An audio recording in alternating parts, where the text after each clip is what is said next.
of the first integrated steel plant in the public sector at Rourkela. It was followed by the second plant at Bhilai the very next day. The third plant at Durgapur also went on stream the same year.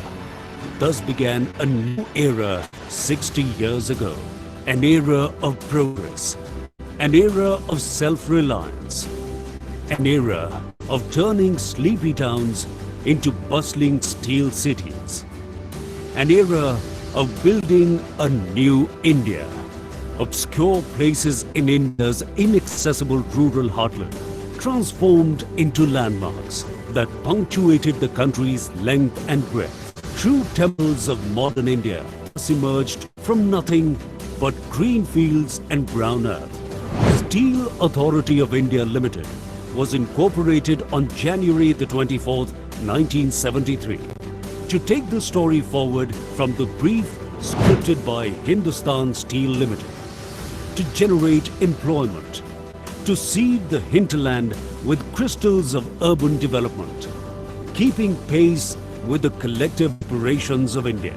SAIL started with 5 integrated steel plants at Bhilai in erstwhile Madhya Pradesh, Rourkela in Odisha, Durgapur in West Bengal, Bokaro in erstwhile Bihar, Burnpur again in West Bengal, stainless steel plants at Salem, Tamil Nadu, and alloy steel plant at Durgapur, West Bengal, Vishveshwaraya iron and steel plant at Bhadravati, Karnataka, were later added to SAIL's fold, and a ferro alloy plant at Chandrapur, Maharashtra, also joined the SAIL family, as did 2 refractories setups of SAIL Refractory Unit at Bokaro and SAIL Refractory Company Limited at Salem, and another steel complex at Calicut, Kerala. Unknown to many, SAIL also has the distinction of being the second largest iron ore miner in the country. SAIL operates 7 iron ore, 1 limestone, 1 dolomite mine in mineral-rich belts of the country. The extensive marketing network of SAIL boasts of its presence in every district of this vast country. CMO's network of 37 branch sales offices, 46 warehouses equipped with mechanized handling systems, and 10 operational customer contact offices function in a synchronized manner to deliver quality sales steel to every corner of the country. After 3 phases of modernization and expansion, our crude steel production capacity has risen to 21.4 million tons per annum, a long way from India's collective steel production of 1 million tons per annum in 1947. Today, SAIL's production facilities boast of state-of-the-art units, with 3 of India's largest blast furnaces, the new plate mill at Rourkela, advanced universal rail mill at Bhilai, latest cold rolling mill with galvanizing facility at Bokaro, and the future-ready universal structural mill at ISCO. SAIL has kept pace with time and is geared to meet the ever-evolving requirements of an ascendant India. Today, SAIL is the supplier of 260-meter single-panel rails to the Indian Railways. Connected end to end, the total rails supplied by SAIL can circumnavigate the earth not once or twice, but more than 12 times. Maharatna SAIL has supplied steel to almost every prestigious project in the country. The Statue of Unity, the tallest statue in the world. Bogibeel, India's longest railroad bridge. Dhola Sadia, India's longest river bridge. Sardar Sarovar, one of the largest gravity dams in the world. Chirani Nashuri, the longest road tunnel of the country. PSLV, India's most successful satellite launch vehicle. Chandrayaan-1, India's maiden voyage to the moon. INS Vikrant, India's first indigenous aircraft carrier. Arjun, the Made in India main battle tank. Landmark Bandra Worli Sea Link, Mumbai. Vidya Sagar Setu, the traffic lifeline between Kolkata and Howrah. Adiyogi, the largest bust statue of the world, SAIL steel forms the sinews of these signature projects. SAIL has served the competitive overseas markets with its high-quality plates from Bhilai Steel Plant since the plant's inception. Post-modernization, the new plate mill at Rourkela is also working steadfast to meet the requirement of steel plates abroad. Several products of SAIL have been granted international certifications, such as the CE mark for export to the European Union. SAIL products have landed at shores near and far. SAIL's world-class products like plates, rail tracks, wheels and axles, wire rods, TMT bars, angles, channels and parallel flanked beams make us a part and parcel of every Indian's life. We have touched the life of every Indian. We have been the most dependable steel maker in the country and the most trusted catalyst of social change. We are SAIL, young at 60, raring to push the boundary, poised to propel India into the next orbit.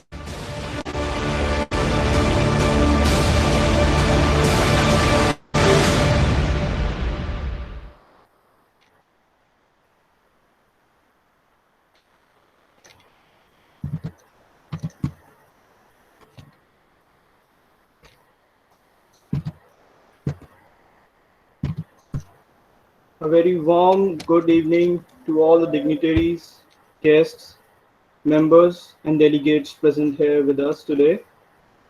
I, Raghuveer Issar, a youth ambassador and research coordinator with Global Counterterrorism Council, along with my fellow colleagues Atri and Dia, will be your host for the evening. Firstly, before moving on to the agenda for the conference, I would like to introduce the GCTC to all those who are not familiar with our organization. The Global Counterterrorism Council is an international think tank based in New Delhi, incepted and initiated by public-spirited experts to bring in momentum into the discourse on issues of national interest and global conscience about terrorism as the threat to humanity. We try to bring together communities and nations to deliberate on issues that essentially affect all our lives in some way or other. And about our sponsor, SAIL, is an Indian state-owned steel company based in New Delhi, India. It is a public sector undertaking owned and operated by the Government of India with an annual turnover of 66,267 crore for fiscal year 2018-19. Incorporated on 24th January 1974, SAIL has about 68,742 employees.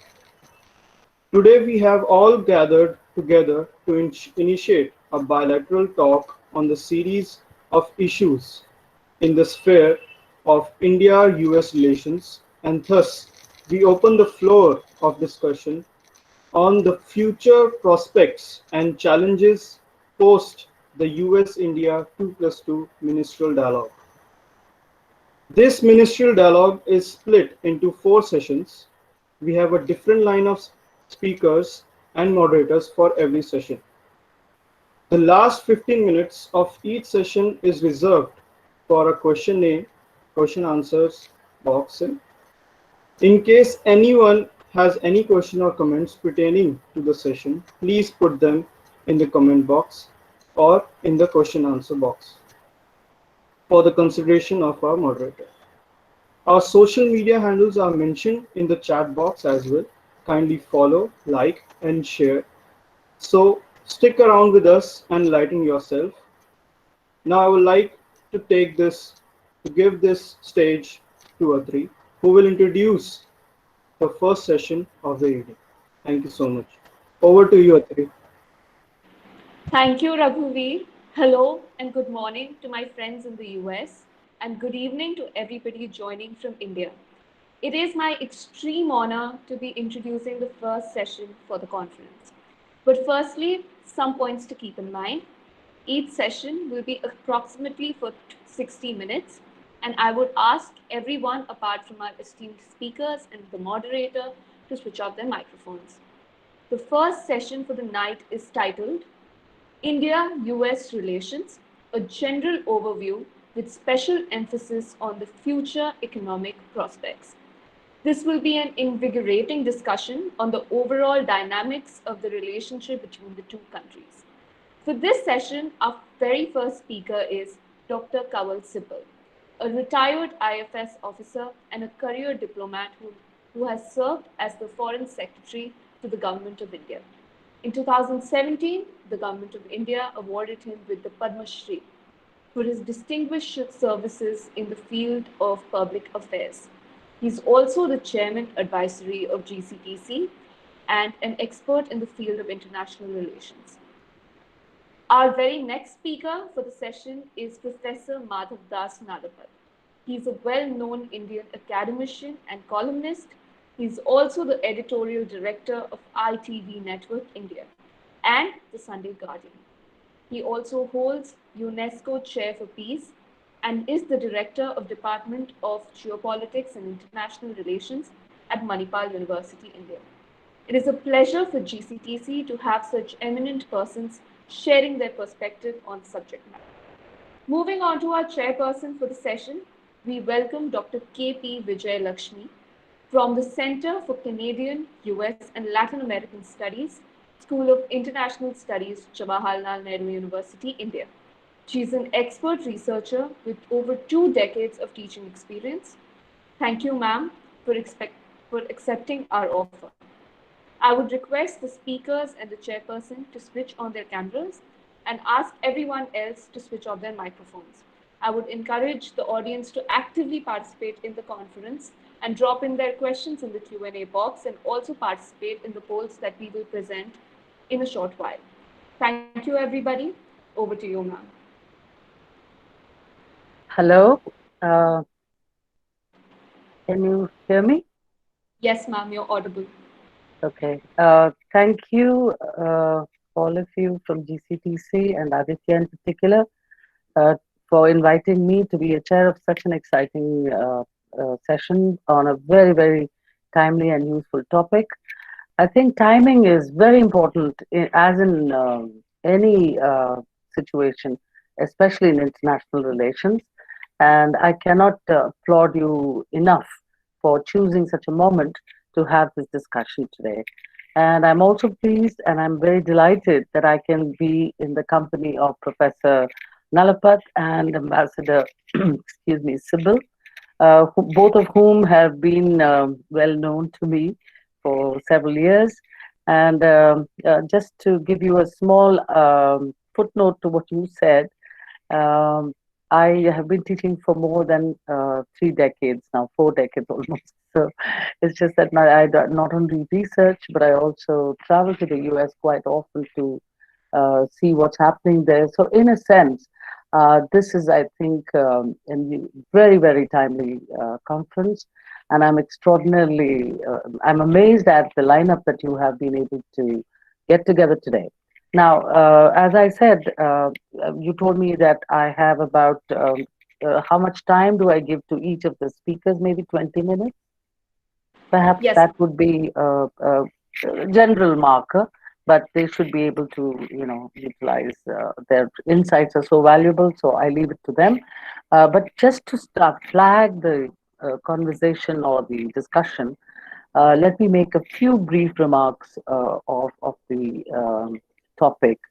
The first thing I want to highlight is the way that India-centric policy has become America's policy towards India in many ways. And India plays a vital role, India plays a crucial role, etc. You see this in almost all of the State Department statements as well as public announcements, especially because, in the earlier days when we used to discuss Indo-US relations, we used to talk about the future and shared visions. And I think the future is here.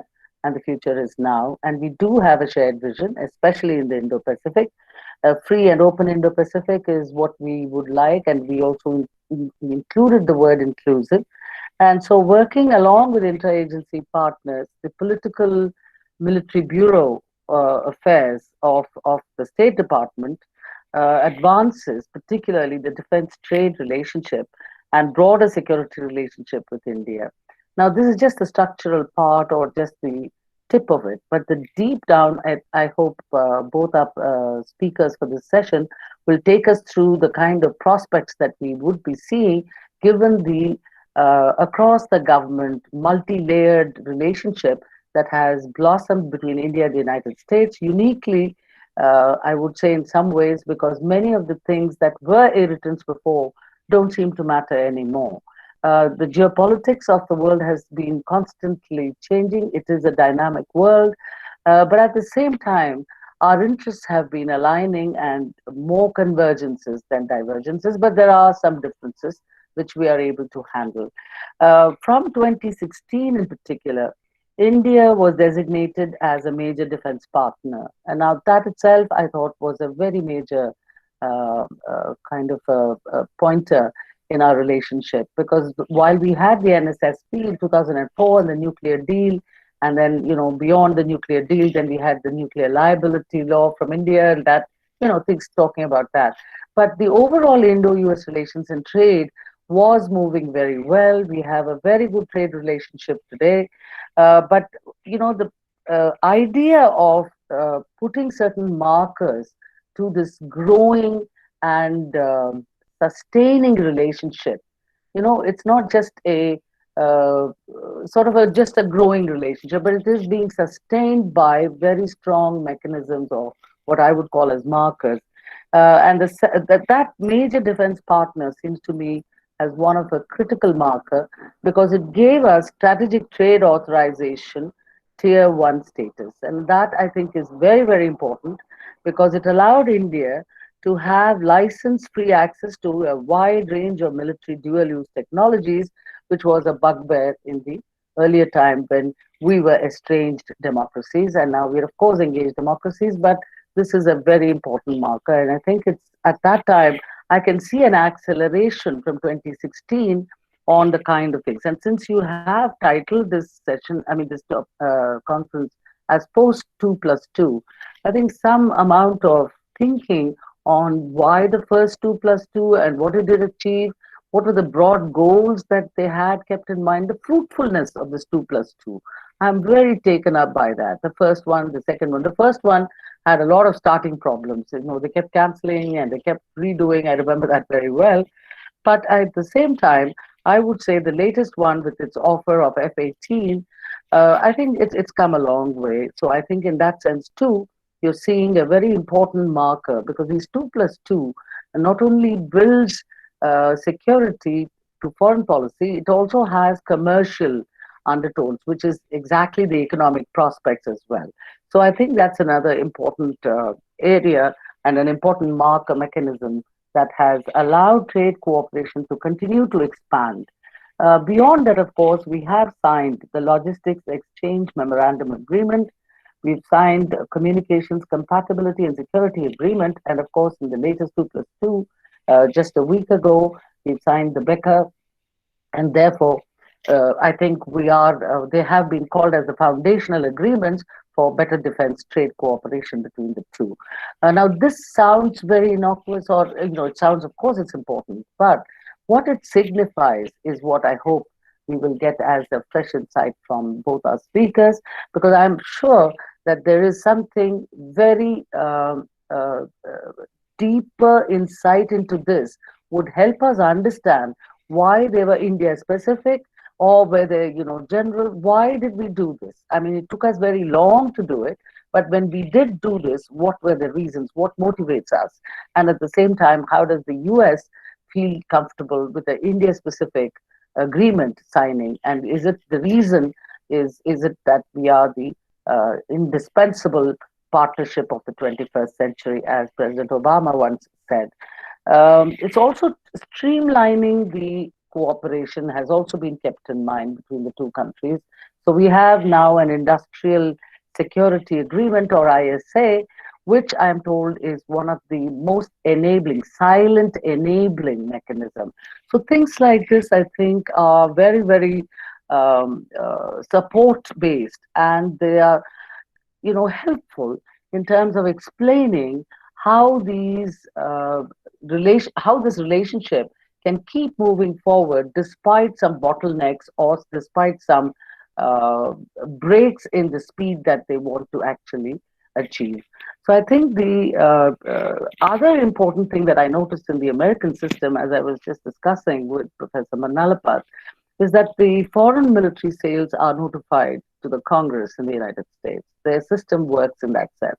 But there are recent and significant prior sales which has been notified, which include MH6 OR Seahawk helicopters, Apache helicopters, large aircraft infrared countermeasures, etc. So the first non-treaty partner to be offered a missile technology control regime category 1 unmanned aerial system. So I don't want to go into details, but the defense trade seems to be one very major pillar of our economic prospects with the United States.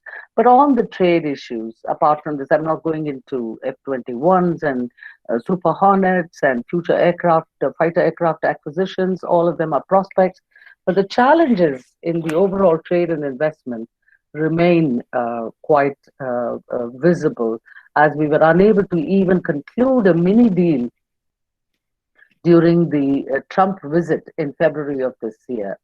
While there has been a lot of political agreement at the highest level, as they say, on definitely going to have a deal and have some trade deals and trade cooperation in place, we are as yet unable to visualize what kind would they be. Some of the irritants are well known to all of you, but I'm told by our government officials that most of the problems that were raised by the American side have been met, but sometimes the issue was of shifting goalposts. And I'm sure both Professor Nalapat and Ambassador Sybil, who know much more about this, will take us through some of these irritants and explain to us, with so much happening, with seemingly such positive energy that's being built between the two sides in the last 4 years in particular, but from the time of Mr. Obama, it started with Clinton. I mean, there are many papers to suggest when it started, etc. But the fact remains that in trade, there are some issues that hasn't allowed a announcement to be made. Is it a simple one on agricultural subsidies, or is it something more deeper? Is India and America colliding because of Make in India and America First? What is it?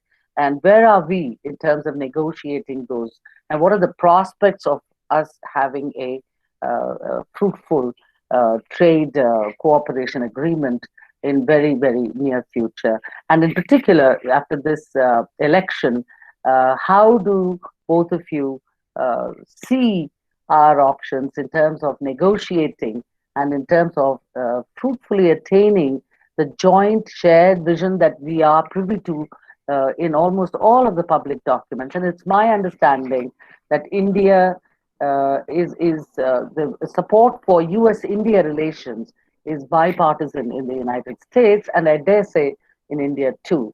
And therefore, it is not, as some writers said, it's polls proof or poll proof or election proof. Do you people see it that way? How do you want to, go ahead and tell us about it? So let me invite my first speaker. I think it is Professor Nalapat, or is it Ambassador Sybil? I think, I'm not sure. Aditya? Dr. Kanwal Sybil.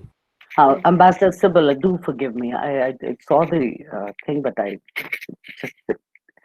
want to welcome you. And sir, we are just eagerly waiting for you to share all the lesser known details, but very significant insights about what's going to happen and what are the challenges that you see, and where do we go from here, and what do we do to build this into even more robust and stronger relationship. Thank you.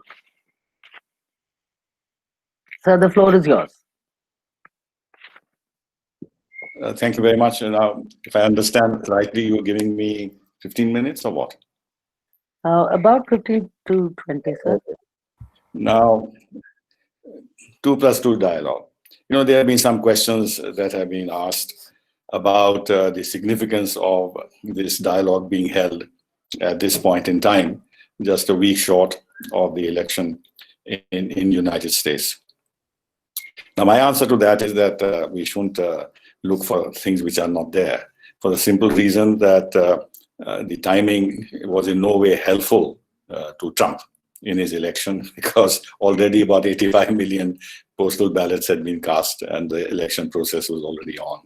And certainly Trump was not going to gain anything if from pulpits he said, I have signed the BICA agreement with India and we've had 2+2 dialogue. This is far from his mind. The thing is that this has been under discussion for a very long time. When we signed the COMCASA, even then the former defense minister of India, she had announced that we are discussing the draft of BICA. So it's been going on. And I think from the American side, since they had worked hard on it, they wanted to complete it during their watch, which is legitimate.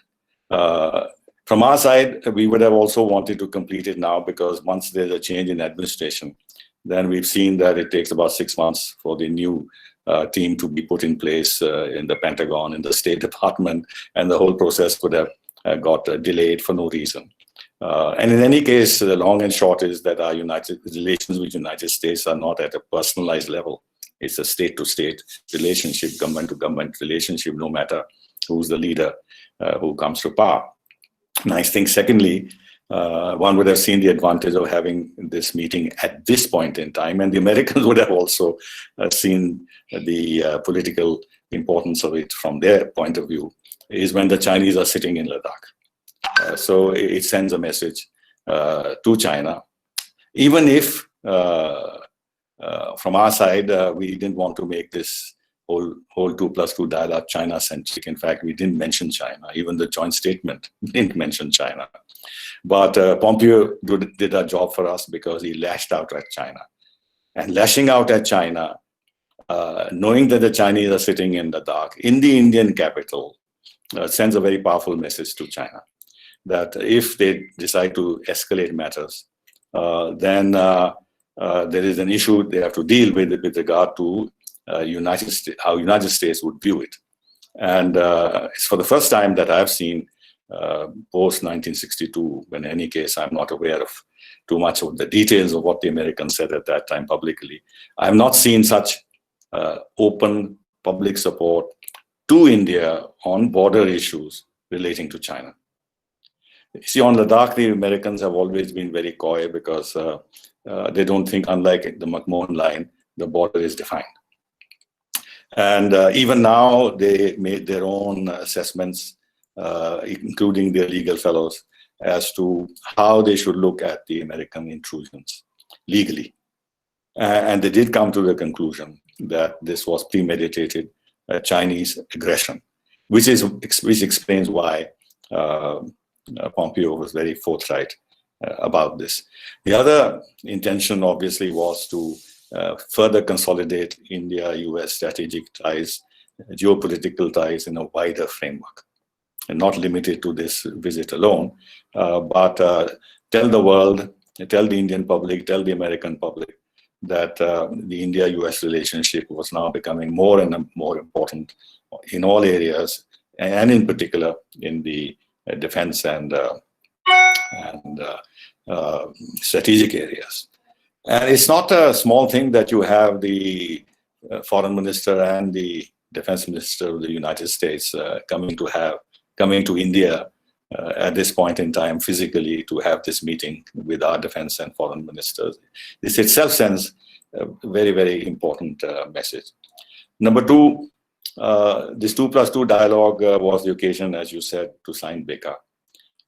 BICA, as you all know, I don't have to repeat it, is supposed to give us real-time intelligence information and geospatial information, terrain mapping, which is supposedly helpful for the accuracy of our missile systems and American equipment that we have, including the PI-8. Now, the question in my mind is, which I've still not been able to clarify, whether this information that we'll get, intelligence information is fine, that we can use in terms of movements of American troops, Chinese troops in Ladakh and in the hinterland in Tibet and in Xinjiang. But whether the geospatial information they'll give us would be available to us for indigenously developed missiles and Russian supplied equipment. I am not very clear about this. I personally don't think that they will allow us to marry this information with the Russian equipment. But even if that's not the case, or for that matter, the French equipment, we have to see. But even if it's not the case, we bought these heavy lift helicopters and other things. I think BECA would be very crucial if we are going to go in for unmanned drones, armed drones. There it is very vital because terrain mapping is very, very important there. So I think this is the first step in terms of creating a base for India to buy their Predator drones, which they have offered to sell to us, and which we have not, on which we have not taken a decision so far. Secondly, you spoke about the defense ties, and now we've almost signed 18 or $20 billion of sales agreement with the United States, which is remarkable in terms of the pace at which this relationship has got developed, and more are in the annual.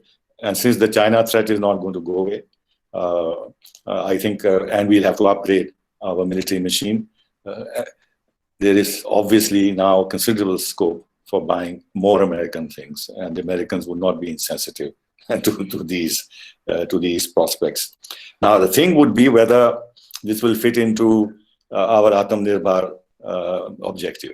Now, there's no sense if we want to reduce our dependency on Russia and we create a dependency on the United States. It doesn't serve our longer term purpose. We'll remain under tutelage. And therefore, we have to be very insistent that, there should be American participation in building up a domestic base for defense manufacturing. Now, whether the 74% ceiling that we now have with regard to investment in defense manufacturing capabilities in India is going to attract the American companies, it remains to be seen. One of the arguments on the American side is that while you have done this and their industry will look at it, but you are also at the same time removed from the ambit of procurement of these locally established industries with American help, a whole range of equipment, as you've seen in the new procurement policy. And therefore, the American companies will have to do a careful analysis of what the situation is on the ground with regard to future possibilities. The DTTI, as you know, hasn't worked too well. And although even at this 2+2, there was a mention of the DTTI, but nothing was announced in terms of major projects that could be included in this. This is a work in progress. And what both sides are saying is that they have now an agreement. I've forgotten the exact name of this agreement, where a mechanism has been created which would be administratively very helpful in terms of giving substance to the DTTI. With regard to other issues, I would say that on the nuclear side, which you mentioned, although again in the 2+2 there is a mention about Westinghouse and the NPC and our company, but this has been repeated from the previous 2+2 dialogue. Now, how much progress there is really on the ground, one can't say. How now expanded nuclear energy in India will fit into our larger expansion of energy sources in India remains to be seen. There are good arguments in it because of climate change to go in for expanded nuclear energy program, but the costs involved are huge. And we've seen, apart from the deal with the Russians, we've not been able to achieve closure even with the French and of course the Americans. But even with the Russians, we were supposed to agree on a second site for them and an additional 6 reactors, but that also has not been finalized. So there is a bit of a slowdown there. On technology issues, while in terms of defense technology, you rightly mentioned SDA-1 and everything else, there's more opening up, but largely speaking, because of tightening up technology, availability of technology from Russia to foreign countries, in the back of the problems with China, whether the United States system will become more resistant to sharing technologies, or whether they will remain specifically open to India, remains to be seen. So I'm not sure that we can be very, very confident that the technology flows, sensitive technology flows, will become easier. The other thing I think is worth noting, and you mentioned also this whole business about Indo-Pacific. Now, the Indo-Pacific concept has certainly acquired some substance and some depth with the United States renaming their Asia-Pacific Command as the Indo-Pacific Command, and the Indo-Pacific has become part of the vocabulary of diplomatic exchanges at many levels. Russia is not very happy with the concept of the Indo-Pacific, but we are not being deterred by that. But we've also been sending a signal to China that we are not intending to exclude China, and this is an inclusive concept, as you mentioned, because ASEAN sensibilities are involved. If the ASEAN turns it back or becomes difficult, then the Indo-Pacific concept will become more difficult to push forward. So therefore, we mentioned routinely the centrality of the ASEAN countries, but for heaven's sake, the ASEAN countries can't manage their own affairs. They haven't been able to even agree on a code of conduct with China. They've not been able to take any united position on the South China Sea issues. Laos and Cambodia have walked into the China camp, and Philippines sort of waver, sometimes foot in and sometimes foot out. So they cannot be the center of any new security architecture in Asia. And therefore, to my mind, the Indo-Pacific concept and the related Quad concept are very important and meaningful. And there has to be a second line of defense against China's ambitions, which go beyond ASEAN, because ASEAN is not in a position to control China's ambitions. And we have to work to do on the ASEAN to make them understand that it is in their interest, even if publicly they maintain a position that they don't want to get caught in the rivalry between US and China, and that Quad, which introduces another forum in the Pacific, which reduces the salience of ASEAN. I think we've done very well. America has been prodding us to do this for a long time, to expand the Malabar exercises and include Australia. Already the momentum for this was being built up, because we had last year a very major bilateral India-Australia exercise, naval exercise. And now we've gone forward and agreed to this. And I think the China Ladakh element is not absent from this. This is a kind of stepped up signaling to China by us that the more you the more you don't want to compromise and maintain pressure on us, the more we'll have no choice but to step up counter pressures against you. In other words, it's part of a calibrated signaling to China of the costs that will be imposed on them with India's participation if they continue their aggressive policies towards India. Insofar as some other issues are concerned, let me talk about Afghanistan a little bit. Here, the Americans are running away from Afghanistan, and the war of terror has been reduced to a farce. I mean, if you're dealing with such an obscurantist organization like the Taliban, and look at the horrible terrorist attacks that continue until yesterday, where they attacked the university and killed so many people. And still, they are a legitimate interlocutor of the Americans, of the Russians, of the Chinese, and also, in a sense, the Iranians, because they're also backing the talks with the Taliban.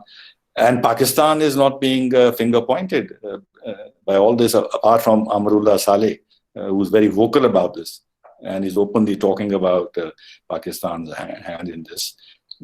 So my fear is that the things are leading to a situation where the present Afghan government can't survive, and the reconciliation process, which actually be a surrender process by everyone to the Taliban, who will take over, and then we'll have a huge problem on our borders for us, which will combine Taliban terrorism, obscurantism with Pakistani jihad. It's no good that Khalilzad comes here and talks to us, but yes, we are kept informed. It is helpful that the Americans also help to remind everybody that India has stakes in the game, and India is a regional power which needs to be kept informed about developments. But beyond that, they're doing what they have to do. I don't think they are in any way factoring in our concerns in what they are doing in Afghanistan. And now we'll see what happens after the change in government if Biden comes to power, whether there'll be any change in their plans for Afghanistan.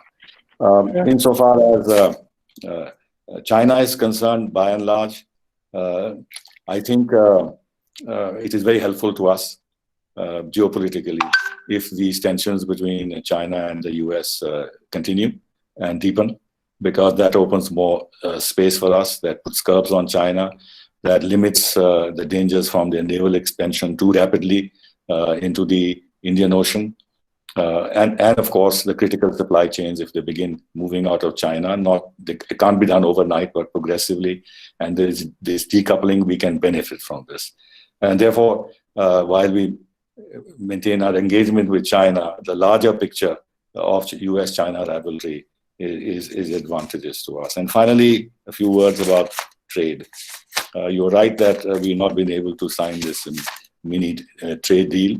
From the Indian side, and I have had occasion to talk to them, they maintain that the Americans keep changing their goalposts. And at one stage when we were ready to sign, they said, look, we're not decided whether we should sign it now or after the elections. If you talk to the American side, you don't get the same picture. They feel that the reason why we feel the goalposts are getting expanded is because we don't agree on things that are on the table. And because the whole thing gets procrastinated the way it is, then more issues come on the table. And the more we delay, then still more issues come on the table.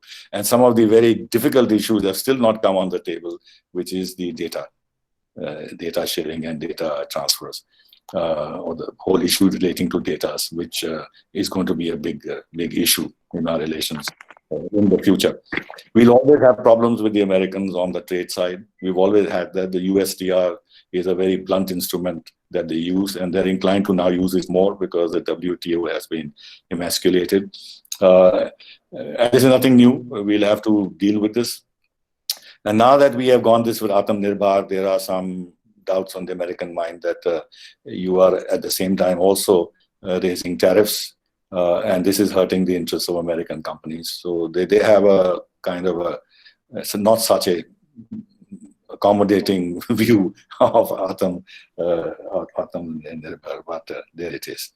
The WTO, as I said, has been emasculated, and that is a big problem in terms of managing the global economy.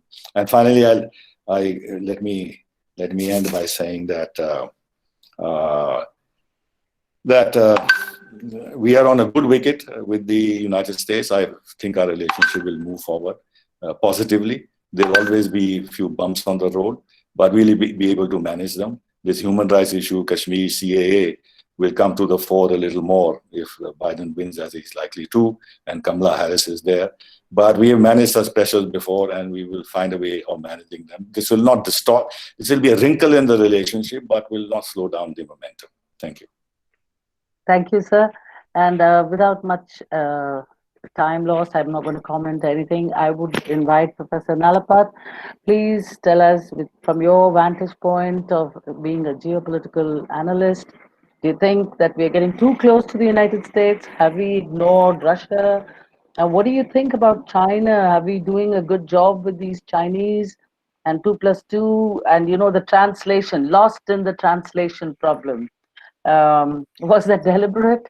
Was it something? I mean, I know it sounds very this thing, but you're also a person who writes in all the newspapers, and your life is about the latest. So please tell us, with your insights, how do you see the future prospects, and what is your assessment of Indo-US relations? Well, of course, as a citizen of the global community, I'd like to see a situation of peace between India and China, United States and China, definitely. The only problem is that you have a situation in which the Chinese basically have got a certain game plan, a certain strategic objective, and they are pushing forward on that. They're not going to stop pushing forward on that. And that objective affects the United States very significantly. It affects India very significantly. So the only question is how much we are going to accept this kind of pressure, if I may say so, on the national interest of the United States and India, and when it's time to say no, so much and no further. I think in the United States, very definitely, that time has come. I mean, the last 2 years of the Trump administration have made that very clear. As far as India is concerned, I mean, we have had our moments of belief that peace is about to break out or will break out or whatever. But I think after what happened in Galwan and other things, on the Indian side also there's been clarity. And I quite agree with Ambassador Sibal. These two factors have really brought the United States and India much closer together. Having said that, I'd like to say that Prime Minister Modi, I think from the very start, has understood the centrality of the United States in the Indian security matrix. I mean, he was not the only Prime Minister to do that, but there was another Prime Minister who understood that very clearly. But unfortunately, he was not as lucky as Prime Minister Modi has been and is. And that was P.V. Narasimha Rao. I mean, if you recall, if I'm not mistaken, the first major naval exercise between India and the United States, if I'm not mistaken, took place during PV's time. And if I'm not mistaken, I mean, there were a lot of opposition to that within the establishment, but ultimately it was the Prime Minister with his, he was in his he gave a silent nod. And that began, if I may say so, Malabar. And today Malabar has become a full-fledged young adult, and it's in very vigorous shape. And it is really a very important factor in the security of the oceans, as is, of course, the Quad. And of course, India bringing back Australia into that is again a very good decision. The Quad getting more and more, if I may say so, coherent. And now we have security alliances with Japan. We have most likely we'll have a security alliance with Australia, and we have a very strong security alliance with the United States. Now, one reason why I think Pompeo and Esper came here, I agree totally with Ambassador Sibal. It's nothing to do with the election. It was everything to do with the fact that BECA was the final foundational agreement. And once and we all know the end of a negotiating process, when the contract is being signed finally, is very different from the beginning of a negotiating process. So had it been, for example, a discussion on CONCASA or Limoa, I don't believe that you would have had Esper and Pompeo coming over. It's because it is BECA and it's the final bookend, so to speak, in the security relationship that they both turned up. And I think, very wisely, the Indian side, there may have been some voices that said, oh, hold on, let's give this prize to the next administration, whatever it might be. I think very wisely, the Prime Minister comes from Gujarat, It's a very pragmatic state. Very pragmatically, it was decided, look, if somebody is offering you something now, there's no point waiting and hoping that the next person will offer it to you. Go ahead with it. And that's why I've always been in favor. Whatever agreements we can get from a friendly administration, let's get that. Now, having said that, I'd like to say why Narasimha Rao was unlucky. You know, he tried very hard for a good relationship with the United States. He tried very hard indeed. But Bill Clinton was obsessed with completely, you know, removing the Indian nuclear program, removing the Indian space program, and frankly, with handing over Kashmir to Pakistan. I mean, you know, we have all heard of that famous assistant secretary. I forget her name, but you know, who I mean, she had a mentor and a gentleman called Shafkat Kakakel, and Mr. Kakakel convinced her that whatever the Pakistan army said was gospel. And I'd like to say that, I mean, she did treat it as gospel, and Bill Clinton seemed to have a high regard for her. He also treated it as gospel. I used to visit Kashmir multiple times during that time, and I also had the privilege of meeting the then Prime Minister occasionally. I mean, he was, I mean, you know, very occasionally, if I may say so. And I know the kind of pressure he faced at a time when India was much weaker, at a time when the Indian economy was much smaller. And there was tremendous pressure. Because remember, at that point in time, the Middle Eastern countries, the European countries, the United States, and China, most definitely, were very much in favor of India giving over impossible concessions on the nuclear program, the space program, and Kashmir. So, I mean, that situation took place. So, unfortunately, Prime Minister Rao could not succeed very, very far in that. Bill Clinton sabotaged it. And Bill Clinton also sabotaged a rapprochement with the Russians, because he decided to go with Germany and France and Britain and completely try and make Russia a techno zero. You know, they worked very hard on destroying Russian techno capacity, getting Russian scientists over. The Chinese, of course, were smarter than they. A lot more Russian talent came to China than came to the United States, or they remained in Russia and started working for China. The Chinese were very smart. I don't think we really made any kind of an effort to get that talent, but we didn't need it. We have a very good space program. We have a very good atomic program. And one of the problems in this nuclear discussions has been that to get in through the back door of a so-called nuclear deal, a kind of a gutting of the Indian nuclear program and getting into agreements in which you create a problem for the Indian space program also.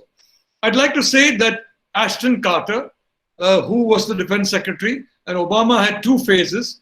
One was a phase in which there was no Obama administration, about 5.5 years, I would say. It was a Clinton-light administration.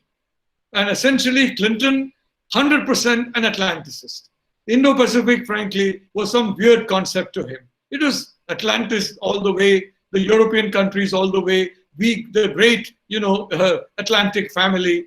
And Hillary Clinton is very much, I mean, in tandem with that thinking. So for about 5.5 years, frankly, in my view, the Obama administration was a bit of a disappointment. After that, I think Obama came into his own. And the last 2.5 years, we saw a more Obama administration. And I think there you saw breakthroughs to Iran, breakthroughs to Cuba, breakthroughs through India. And I think Ashton Carter, we have to give credit to Ashton Carter. I hope, I mean, I've been saying for the last year or more that Joe Biden is going to come as the next US president. And fortunately, that's another guess that hopefully will be a lucky guess. I hope my luck is like Modi's luck and not like Rao's luck. If I get Rao's luck, Trump is going to come, you know, and this prediction is going to be completely wrong. But let's hope I have Prime Minister Modi's luck and Biden comes. But the fact of the matter is, I hope Ashton Carter comes back into the administration. You have Susan Rice. Susan Rice is very positive about India. And let me tell you one thing. One of the points concentrating minds in the United States, you have the old advisors to Biden. And if you look at the Biden advisors, you've got an encyclopedia full of advisors. And one reason is you have people from the Clinton era, you have people from the pre-Clinton era, You have people from the Obama era, then the post-Clinton Obama era, and now you have new people. And the new people, L.I. Ratner is one example of that. The new people are frankly very focused on China. So I'm pretty optimistic that Joe Biden is going to be, his administration is going to be a disappointment to the Chinese. I mean, I think they think they're going to get some relief and they're going to be able to continue doing what they have been doing without much of blowback. I think that the kind of people who have now come into the Biden team, and let me tell you one thing, if you're focused on China and you're not focused on India, well, I'm sorry to say, you're working with half your brain. Because India is a very essential component. First of all, from the Atlantic century, you're moving to the Indo-Pacific century. That transition has been made in the United States. There are still a few die-hard Atlanticists holding on, not only a few, quite a lot as a matter of fact, I'm sorry to say, but more and more Americans, especially younger American scholars, they're looking at the maths, they're looking at the figures of Chinese, for example, growth in artificial intelligence. And Ambassador Sybil was talking about data. Well, I'm sure he knows one of the greatest sources of data to the Chinese has been India. You look at so many of our apps. I'm not going to name them here, but quite apart from the apps that Prime Minister Modi has very wisely banned, and I think he did something extraordinary. Nobody else had done that. Trump is trying to do that, but some judges are standing in the way. There are still a lot of apps that don't look like Chinese apps, but are actually Chinese apps. And they're sucking up metadata in a major way. And we all know the fuel for artificial intelligence is metadata. And one of the greatest sources of metadata is India. So we have been handing out our metadata like candy is handed out on Diwali to everybody, except perhaps to ourselves, quite frankly. I'm not sure about our artificial intelligence skills, I'm not sure that they approach that of the Chinese.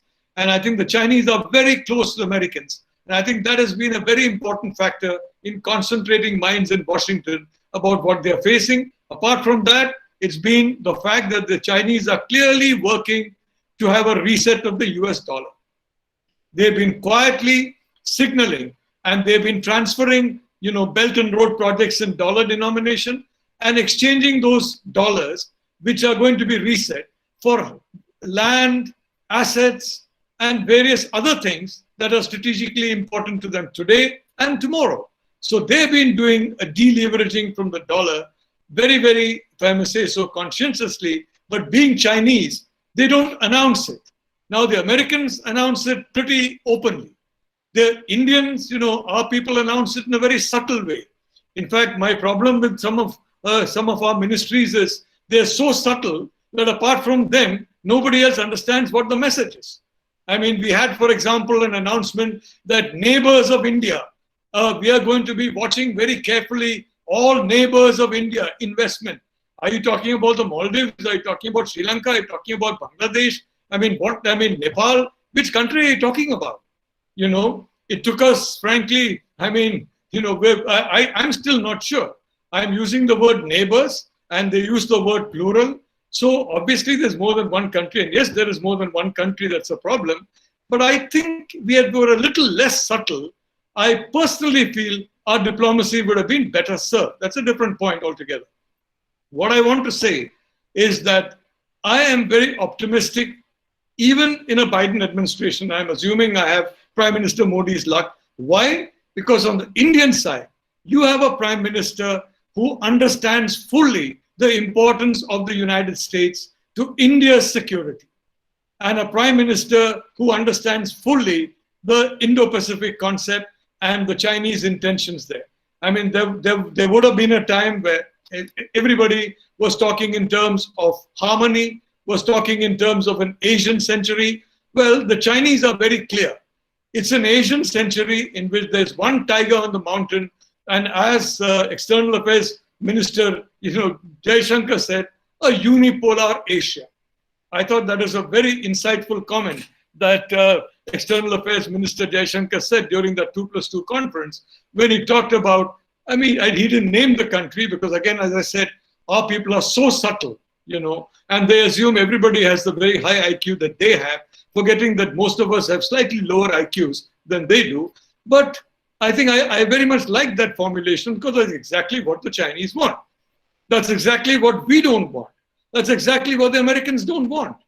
The Americans are transactional people, and we should be transactional. And I can tell you, they're not, embracing us out of love and affection. Neither are we embracing them out of any love and affection. We are embracing them because of a mutuality of interests. If you analyze, and I think Professor Vijayalakshmi and I, her colleague Chintamani, and we have been having multiple discussions on this over, more than a few decades. I don't want to reveal the fact that I'm not exactly in my early youth by telling how many decades, but we have been having this discussion for quite some time. The reality is, if you look at the long-term objectives of the United States and India, they align perfectly. If you look at the short-term objectives, a lot of that aligns.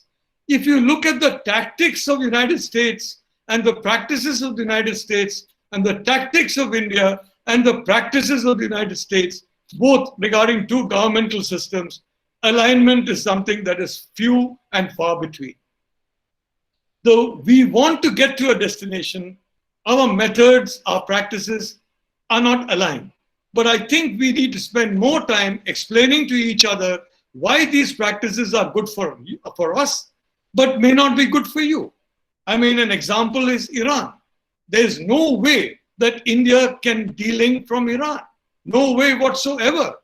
And the Americans, in my view, have been very badly served by the fact that India has stopped purchasing oil from Iran. Forget about India being badly served and India, frankly, getting a much weaker position on Chabahar port as a result of that particular decision. The Americans need to have explained that. I can tell you, Dr. Vijayalakshmi, you and I are private citizens. We are, academics. We go to the United States. We meet friends there. Sometimes we meet friends in policy circles. I have a lot of friends who are Jewish because I think they're one of the most amazing people in the world. If you look at per capita terms, the Jewish people have done more for science, technology, and culture than almost anybody else, except maybe the Indian population, let's put it that way. But apart from that, look, I've met, there are people who have been viscerally opposed to Iran. Two things I said long back. One, don't say Iran. Talk about the mullahs.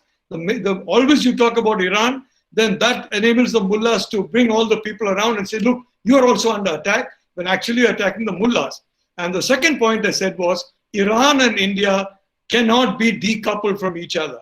I can tell you, Vijay, I still feel I'm welcome in Washington, in New York, in Miami, with all my Jewish friends. And I can tell you, I haven't met a single Jewish friend who's remotely friendly to Iran.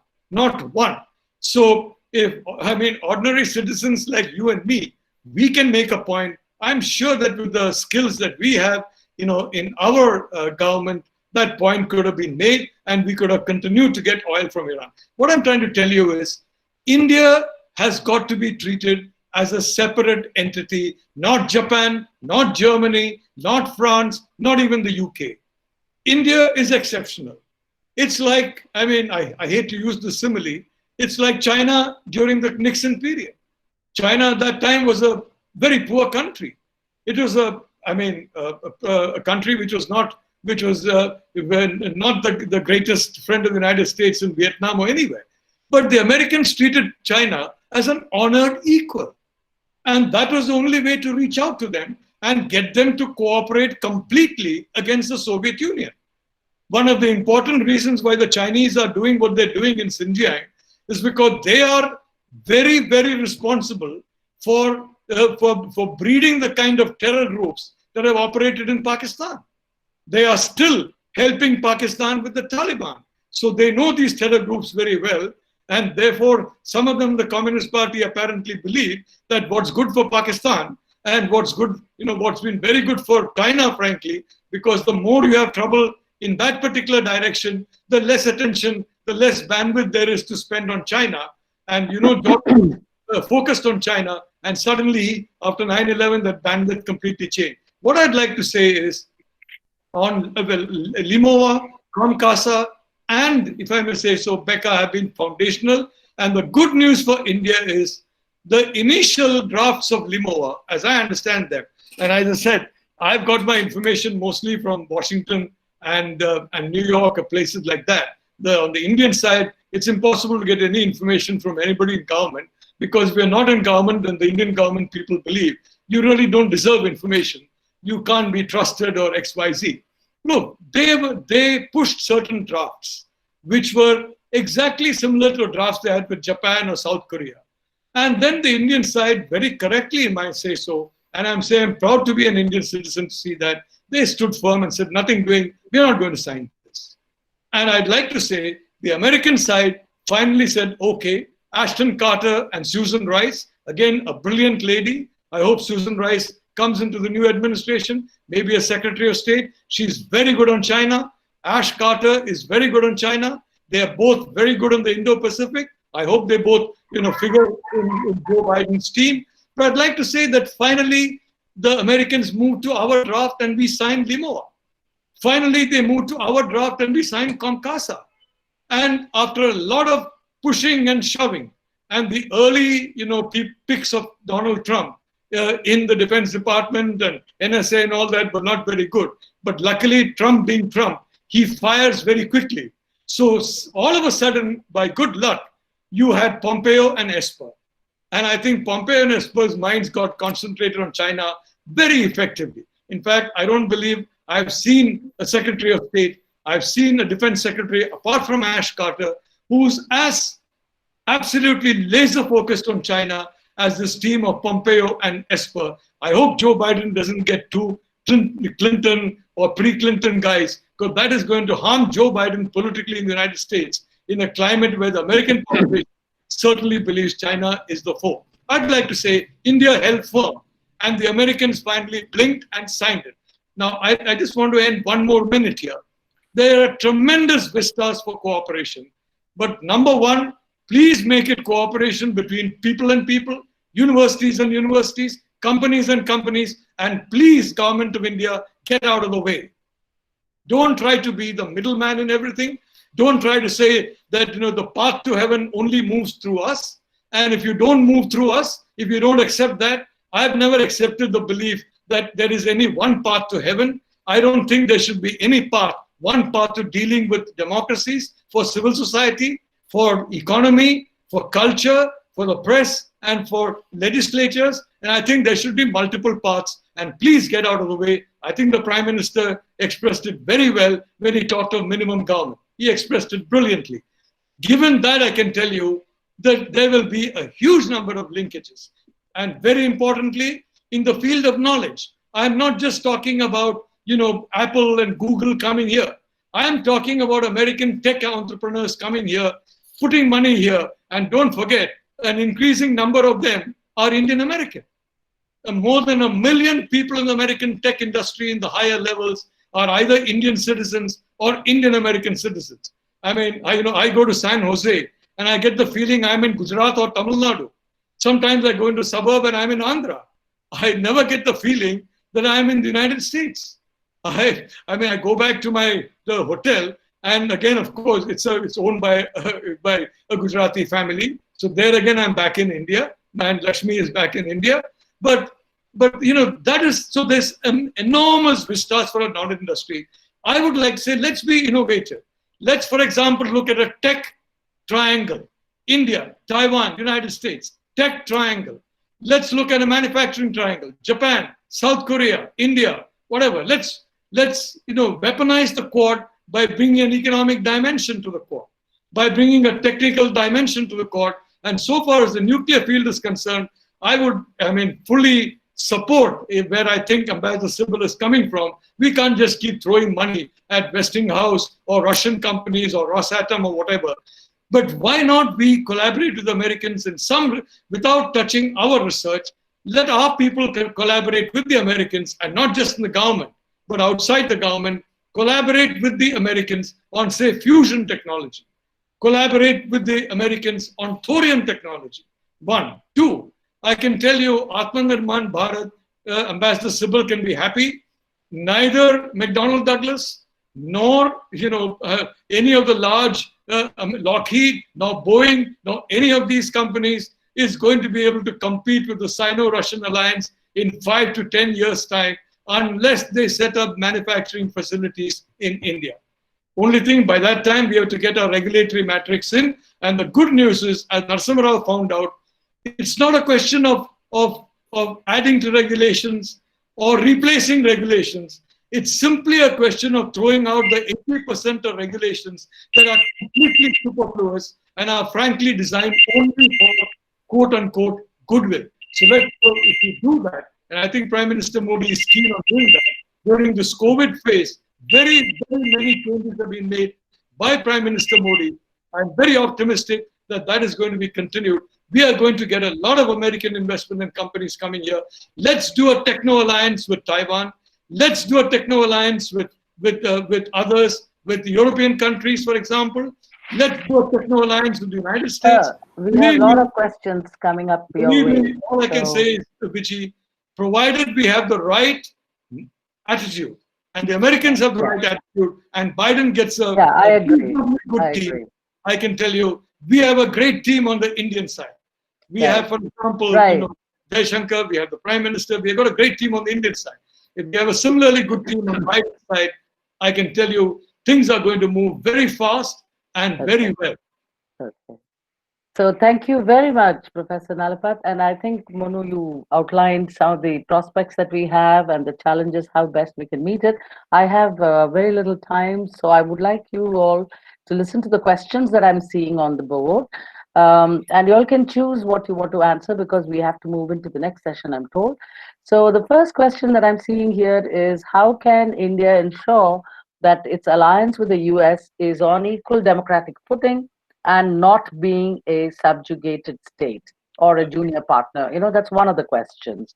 Then what economic changes do you expect because of this alliance? I mean, do you think what changes will come? That's a second question. Then what is the impact? Yeah, can we just answer the first two? And if I can request Ambassador Sybil to answer the first, I'll try and answer the second. No, I want to do three at a time because we have some more. So one more is there, which is the impact of 2+2 on our relationship with Russia and China, from Narendra Gupta. This is Shweta, Siddhant Sharma, and Narendra Gupta. That's again Ambassador Sybil. Ambassador Sybil, would you like to please take it from here? How can we make sure that our alliance with the United States, first of all, the word alliance is problematic, but how do we make sure it's on a democratic footing? Now, I don't know what democratic footing means in terms of... equal democratic footing. No, equal democratic will be democratic. There's no voting, there are no polls, there's nothing of the kind. I mean, it's state-to-state relationship, government-to-government relationship. And as two sovereign countries, of course, you deal on equal terms. But this is a bit of, how should I say, pretense. Because let's say if United States now deals with Maldives, in terms of formality, they're equal countries. But in terms of power equation, they're not equal. So similarly, in the case of United States, the problem has been this with India, and now, of course, it's much less because India has grown economically and also its weight in international relations has grown. But the fact has been that the United States is a global power, and India is at best a regional power. But even our regional weight is contested, as we see in Nepal and Pakistan and Sri Lanka. So United States as a global power would want to fit India into the jigsaw puzzle of its global interests. India's immediate interest would be to fit United States into the jigsaw of its regional puzzle. Now, in both cases, there are difficulties.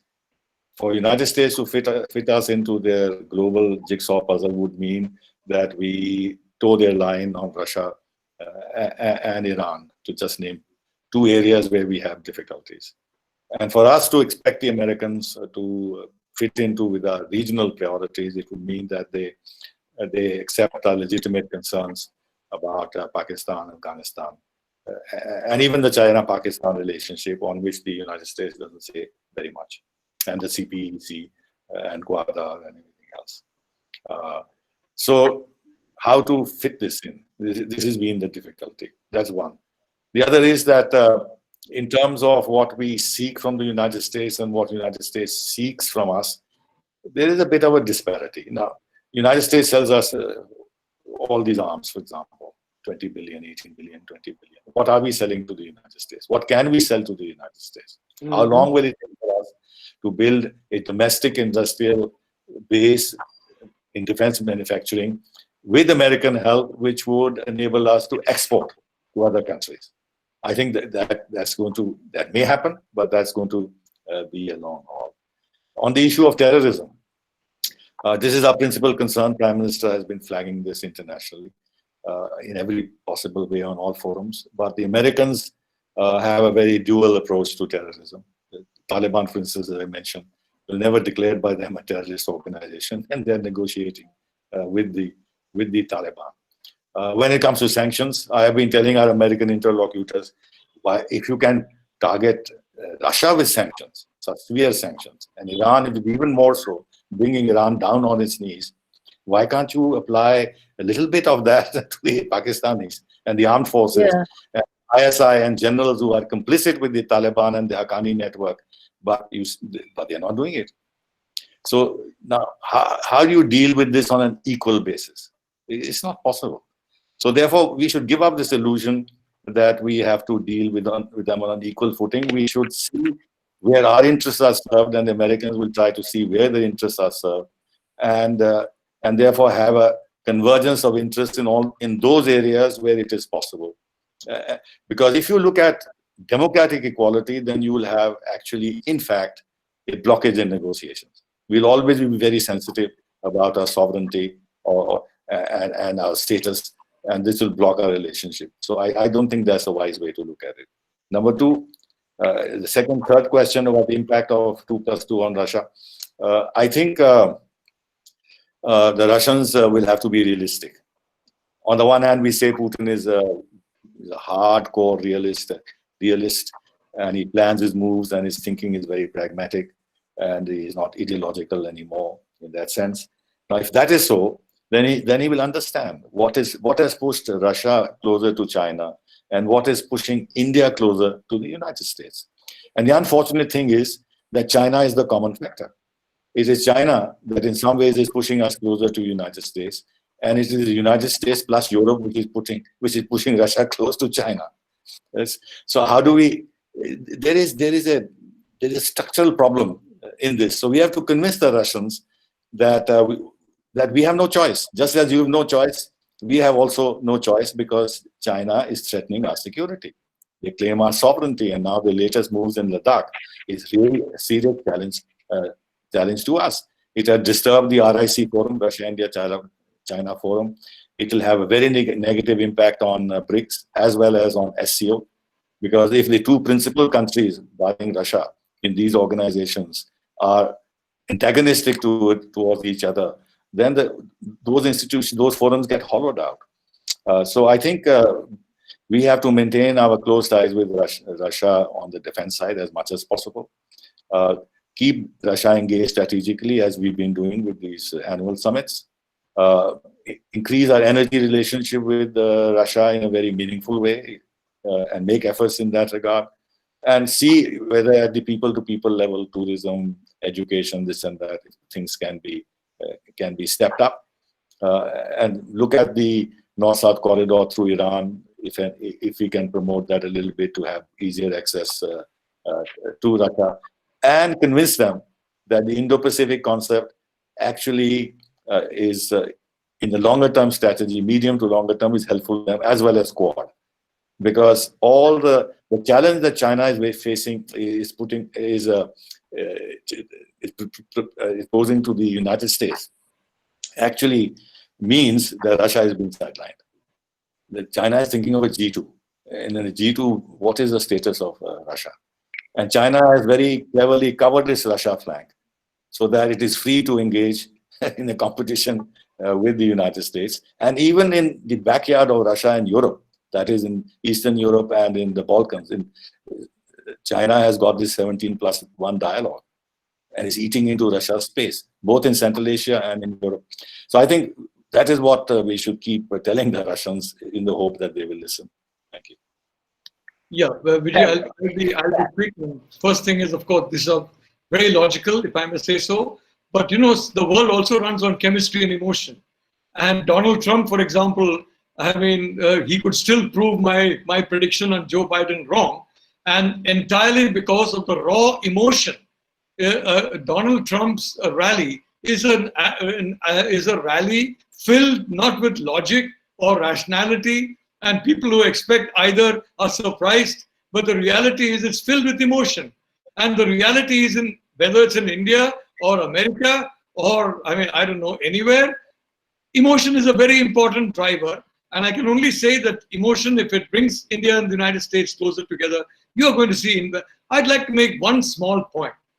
It is a fact that there are now just as there are two financial streams that are now developing in the world, with the digitalization of Chinese currency going into blockchain, Chinese buying gold in substantial numbers. And I think I would like to say, I think I'm the first to point out that this is basically a separation from the US-led financial system, and which is why I came to the conclusion the Chinese want to reset the dollar. They're decoupling very, very clearly in technology. They're using American technology and decoupling. They're using Indian metadata. This decoupling is taking place. And today I can tell you, it's no longer possible for about 60 to 70% of companies in the upper end of technology to operate freely in China and sell to the non-China bloc. In about 5 to 10 years, you're going to have a non-China bloc, in which China is excluded. And that is going to have Huawei, for example. One of the reasons why tech companies are strongly backing Biden, they want Huawei to come back to the United States. Because for them, getting $1 for the next 3 years is more important than American security over the next 30 years. So they all want Huawei to come back.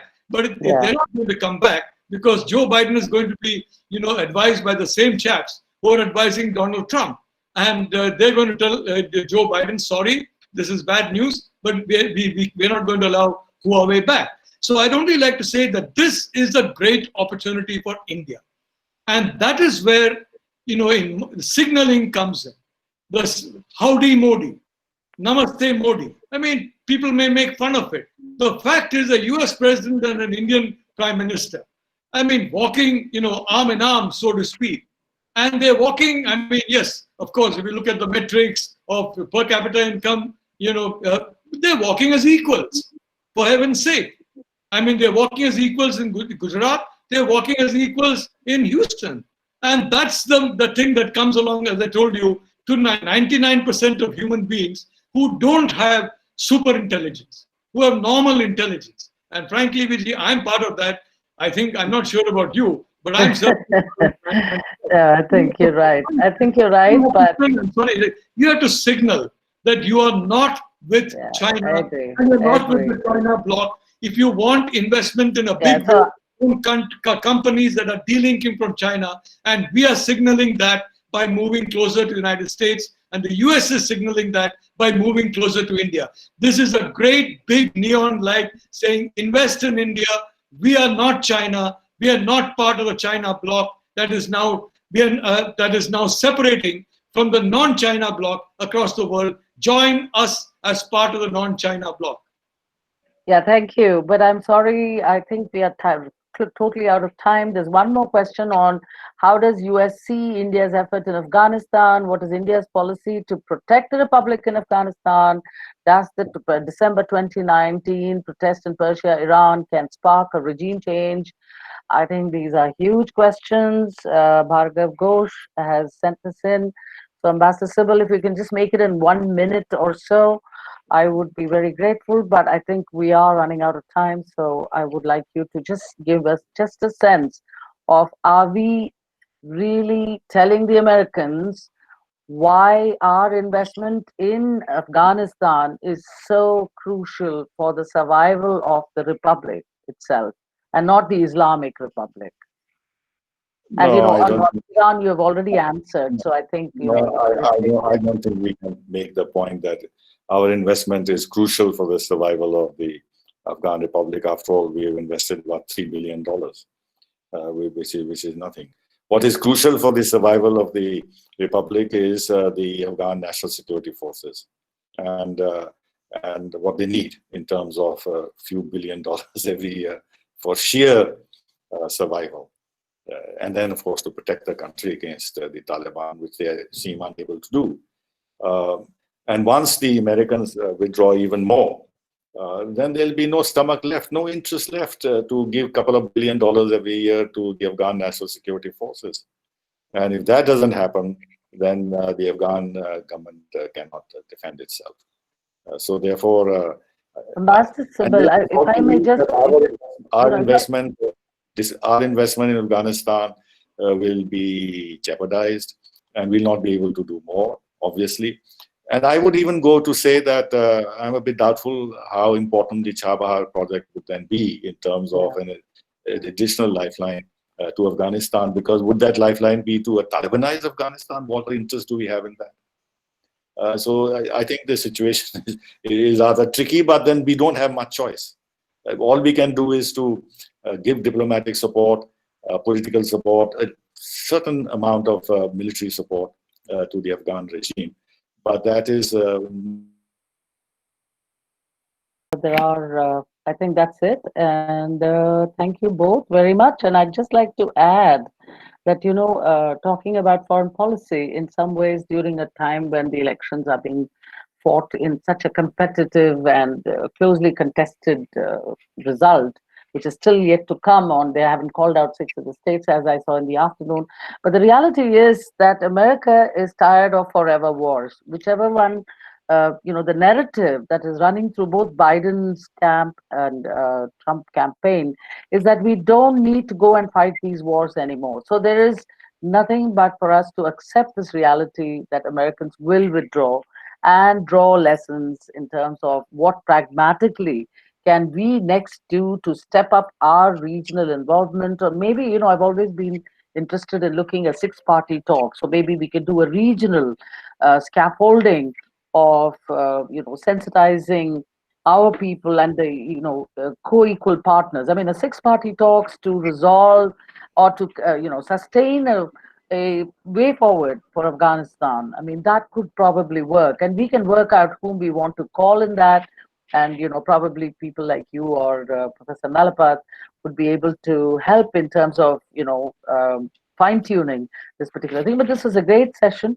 I think you've both outlined not only the current status of play, but you've also outlined the actors who may come in, who may not come in. Much of what you have all said has connected some of the very interesting dots that were floating around in front of us. Oh, is this going to happen? Is that going to happen? Is this what we are going to do? Is this what we have done? And why have we done what we have done? So that kind of thing. So it was both, interesting for me to be part of this conversation philosophically, and I got a very hefty dose of realism.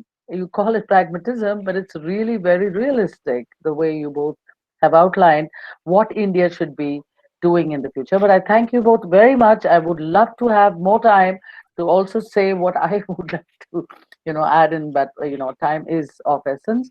And therefore, I want to conclude this session. And I also want to thank all the people who raised these questions, because Russia, China, India, US, these seem to be, it is an Asian century. So US, being a Pacific power, is now reinventing itself as an Indo-Pacific power.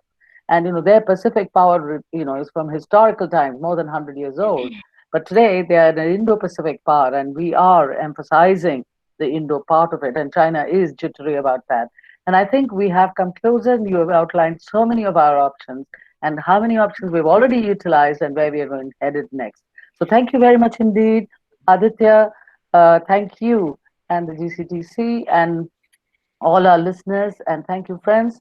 This was a great session. I hope you all enjoyed it just as much as I did.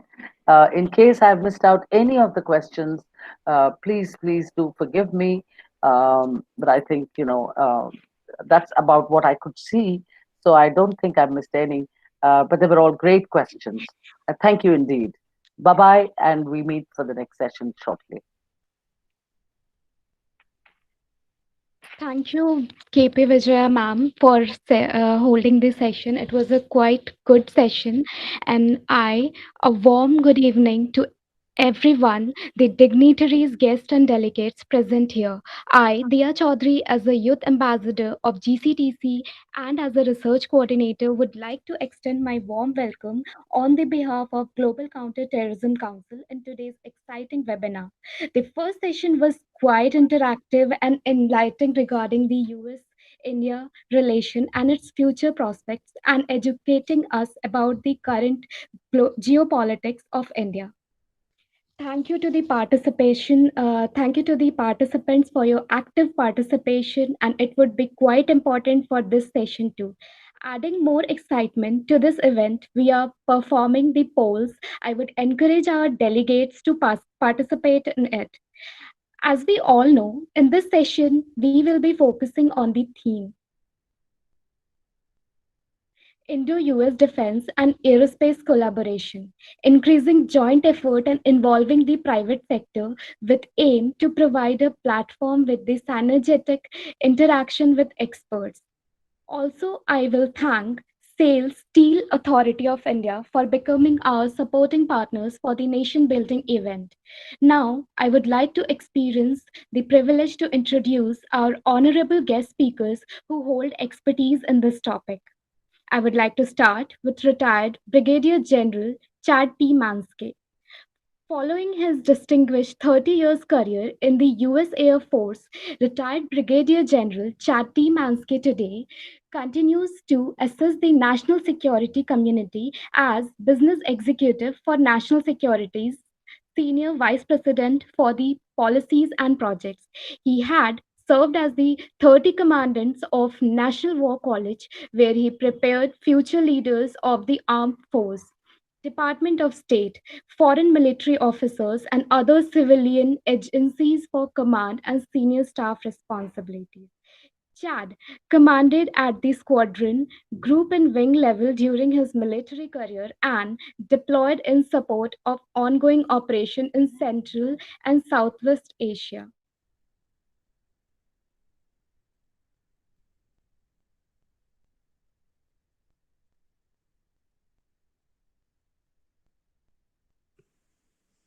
Now I will be moving forward to G.K. Mohan Kumar, IS retired officer, former Defense Secretary and former Defense Production Secretary, Government of India. The course of his career, G. Mohan Kumar served in various key positions for both the Union government and Government of Orissa, like as Principal Secretary, Fisheries in Animal Resource Department, Commissioner of Commercial Taxes, Chairman and Managing Director of Odisha State Road Transport Corporation.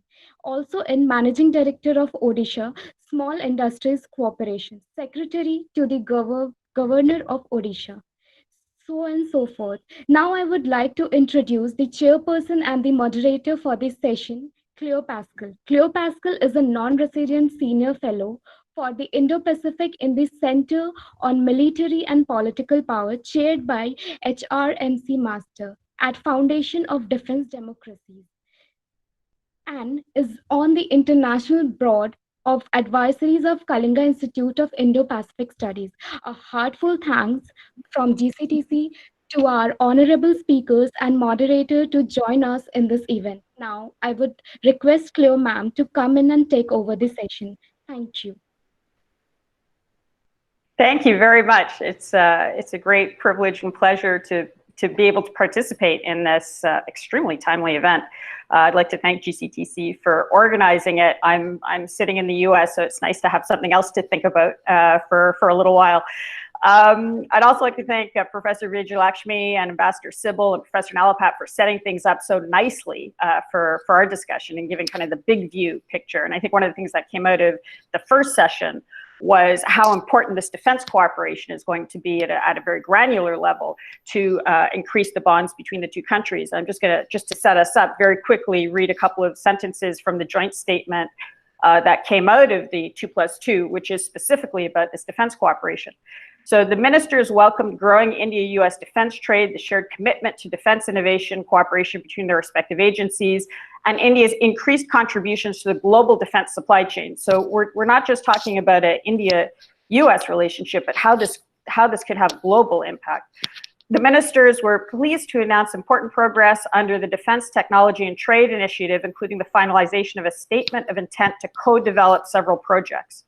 And the ministers welcomed the finalization of the standard operating procedure for setting forth implementation guidelines for projects under that DTTI, and the industry-to-industry framework, which will establish a standing mechanism for dialogue between Indian and US defense companies and their governments on defense technology and industrial cooperation.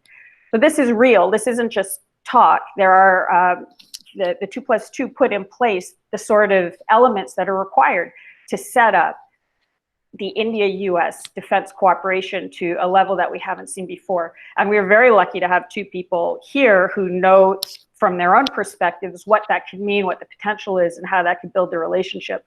We're going to start first in India with Shriman Kumar, who is Defense Secretary and knows the procurement side of India extremely well, to give an idea of what India might want and how we can move forward with that in the most efficient way possible. So please, sir, if you're ready, please go ahead.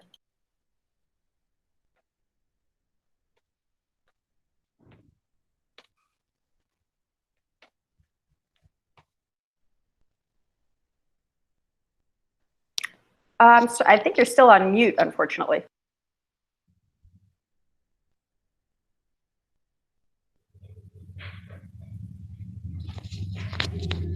Sir, kindly unmute your mic.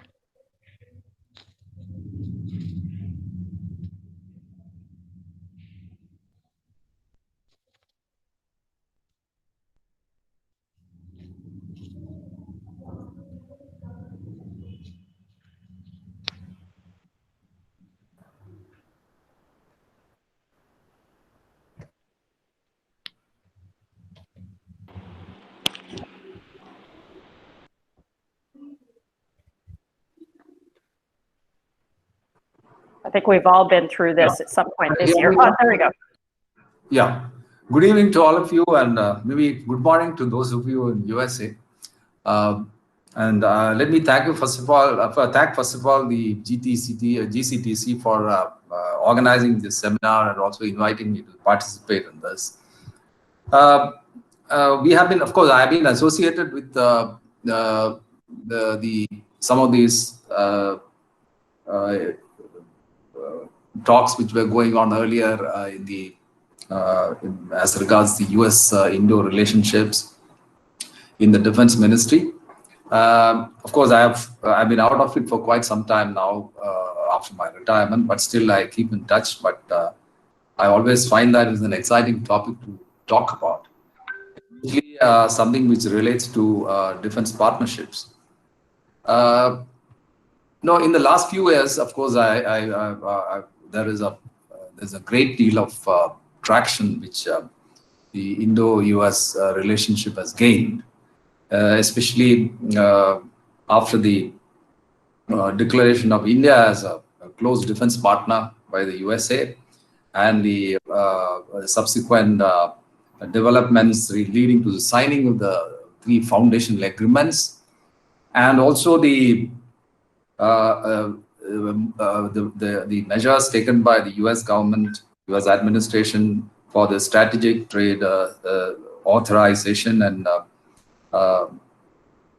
including the Industrial Security Annex in the JSMOA 2002. And these are all developments which are facilitating a more open process, hassle-free process for cooperation.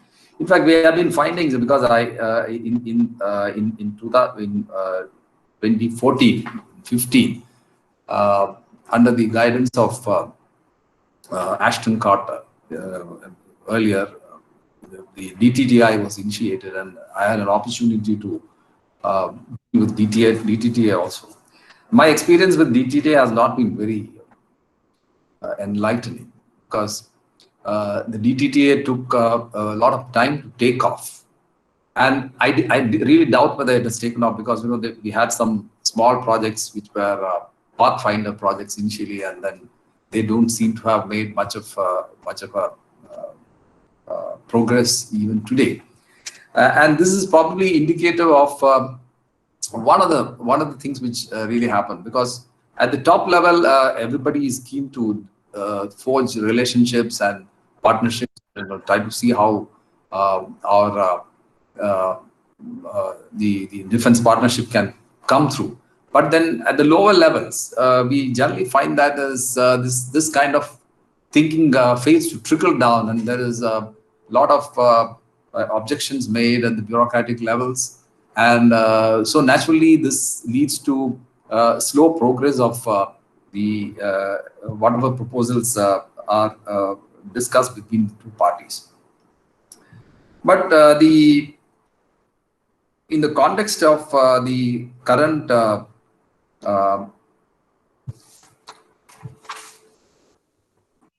the close relationship that we are trying to forge, in fact, it has been developing all along. It's not a new development, because the last 2 decades have seen various steps have been taken for developing this relationship, especially in defense. You find that in 2008, we just had a defense trade of something like $1 billion with the USA. Now it has grown over the years. The total transactions which have taken place up to say 2019 would be something like 18 billion. So it's a marked difference between what it was in 2008 and now it's 2020. Now we have also had very interesting things happening in the aerospace, because aerospace is something which is the cream of defense in one way, because in terms of the money that is spent on it and the sophistication that it has. So today we are here to talk about aerospace cooperation. So I think in the first phase with the aerospace cooperation, see, we have the first thing that we really saw in aerospace cooperation was the induction of the C-17 and C-130 aircraft, the transport aircraft, which has really given India a tremendous lift in logistics. I mean, as is evident from recent movement on the borders, and it has always been a great assets which has been great assets to the Indian Defence Forces. Similarly, the decision to buy the Apache helicopters, the combat helicopters, the heavy lift Chinook helicopters have been very crucial, and then it is also, they have also started arriving. And one of the major components is, of course, this has been supplemented by other purchases like the light howitzer, which of course is not an aerospace item, but it's one of the breakthrough items that we had, because we had it was long pending and it was cleared, and then they have started arriving.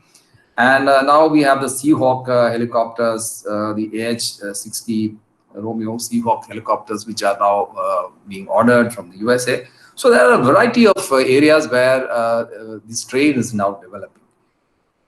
One of the major areas, and of course, when you talk about the Indo-Pacific, see, where aerospace comes into picture is the surveillance area, where the P-8I aircraft, which is crucial for the anti-submarine defense as well as surveillance. That has made a great progress, because India has a number of aircraft, P-8I aircraft, which has been supplied to India, and these in turn have been supplemented by some kind of a industrial,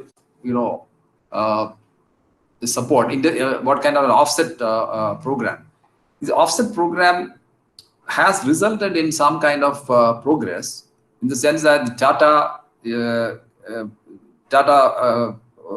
Advanced Systems Limited, which is of course spearheading some of the defense production process in the country, they have been beneficiaries of this offset. They have if you look at the type of the products which they bring out, see the C130J empennage assemblies are they being brought by the Tata Lockheed Martin Aerospace Corporation. Then Boeing TASL, they are also manufacturing the CH-47 Chinook tail cones and crown tail cones for the U.S. Army's fleet. Then the TSL and Boeing has also a very fruitful cooperation. The Apache fuselage have been. I'm pointing out. I'm listing this out just to see what kind of things are being done. Dynamatic Technologies have ramp and pylons for the Chinook helicopter. HAL is the gun bay doors for the F/A-18 Super Hornet. I mean, these are some of the manufacturing that has resulted from the trade in these products. And of course, we also have that some of the offset obligations relating to P-81 has also not been carried out. It has not been discharged. The obligations amounting to nearly $650 million, is still yet to be discharged. Now, this offset cooperation is one of the fundamental things, because we are in aerospace cooperation. India's primary interest is to see, of course, that we get good equipment, but we cannot forget the fact that this kind of purchases are not leading to establishment of a vibrant defense industry ecosystem within a country. This has been this is definitely the objective of the government, because the government of India, in its Atmanirbhar policy, that is a self-reliance policy, has been emphasizing the self-reliance of in defense. And for this purpose, the government of India has also introduced the embargo on some of the items which are being imported, because India cannot live with the distinction of, or the dubious distinction of, being the largest importer, one of the largest importers of defense equipment in the world. And this has to change, and that can happen only if we have a vibrant defense industry system within the country. But what I am seeing is that what is observed is that even these very expensive purchases which have been made, the offset components are not. They are very low. See, the offset components are at the low end. See, the cones and other things, which I read out, they are not the real sophisticated ones. No, I'll give you an example. The P-8I has a radar which is India specific, but we have not been able to do anything about manufacturing that radar in India. I think it will be ideal if such things are manufactured in order to push the aerospace cooperation to a new heights. But so what I mean to say is that these offsets are definitely a beginning in making the defense cooperation in aerospace possible. But then it has not been making the desired impact. We still have to depend on the imports for sophisticated equipment. Now, we have to now graduate from this state of affairs to a more something more complete, in the sense that there are policies in India which are meant for defense manufacturing in the private sector, because in India, traditionally defense manufacturing has been a monopoly of the private sector, public sector, and we want to change this, and it has to go to the private sector.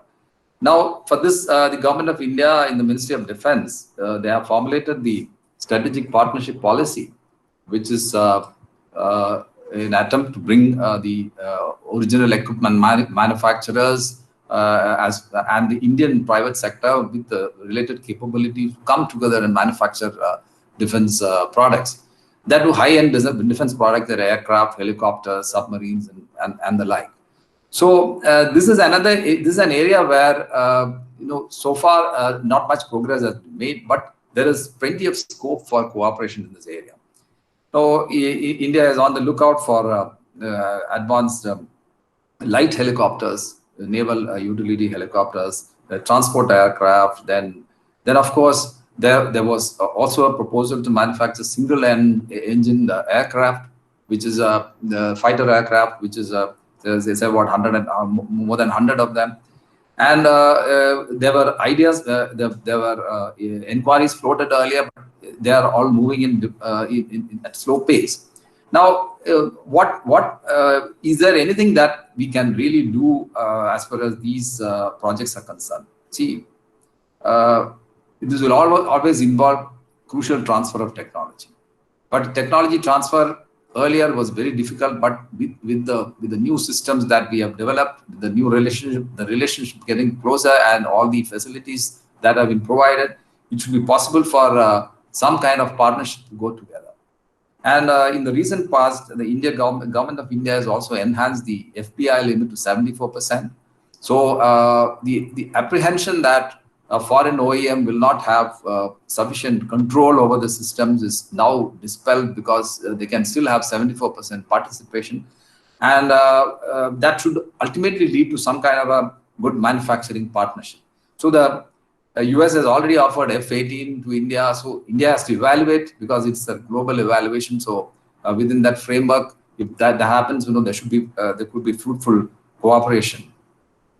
Now, the other aspect of this cooperation is that the USA has been helping. See, right from the beginning, countries like South Korea and Japan have benefited a great deal from US cooperation with the US in developing the defense industry. I think it should happen to India also, because in India, the MSMEs, the micro, medium, and small, small and medium enterprises, which are actually the backbone of the defense industry, they need to be nurtured. And we still don't have a very vibrant defense industry ecosystem within the country, especially in the aerospace sector. So this is now, if you want to nurture this, there has to be some kind of a proactive approach to nurturing this, because many US countries can partner with the Indian counterparts here, and then using this new facility in FDI, it should be possible to set up a large number of industries. Now, this can also come up in the defense corridors, which the government of India has recently announced. They have announced it maybe 2 years ago, but they are yet to take off.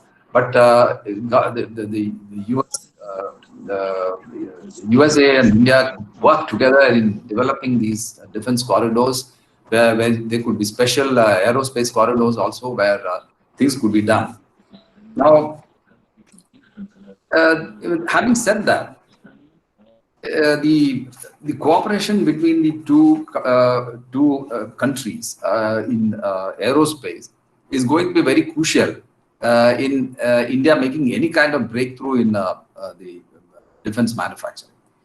Now, whether this is going to happen or not, this is something which we have to ponder over, because there are so many risk factors involved. Because, for I'm speaking to both of you, I mean, my co-panelist and chair, who are from the USA.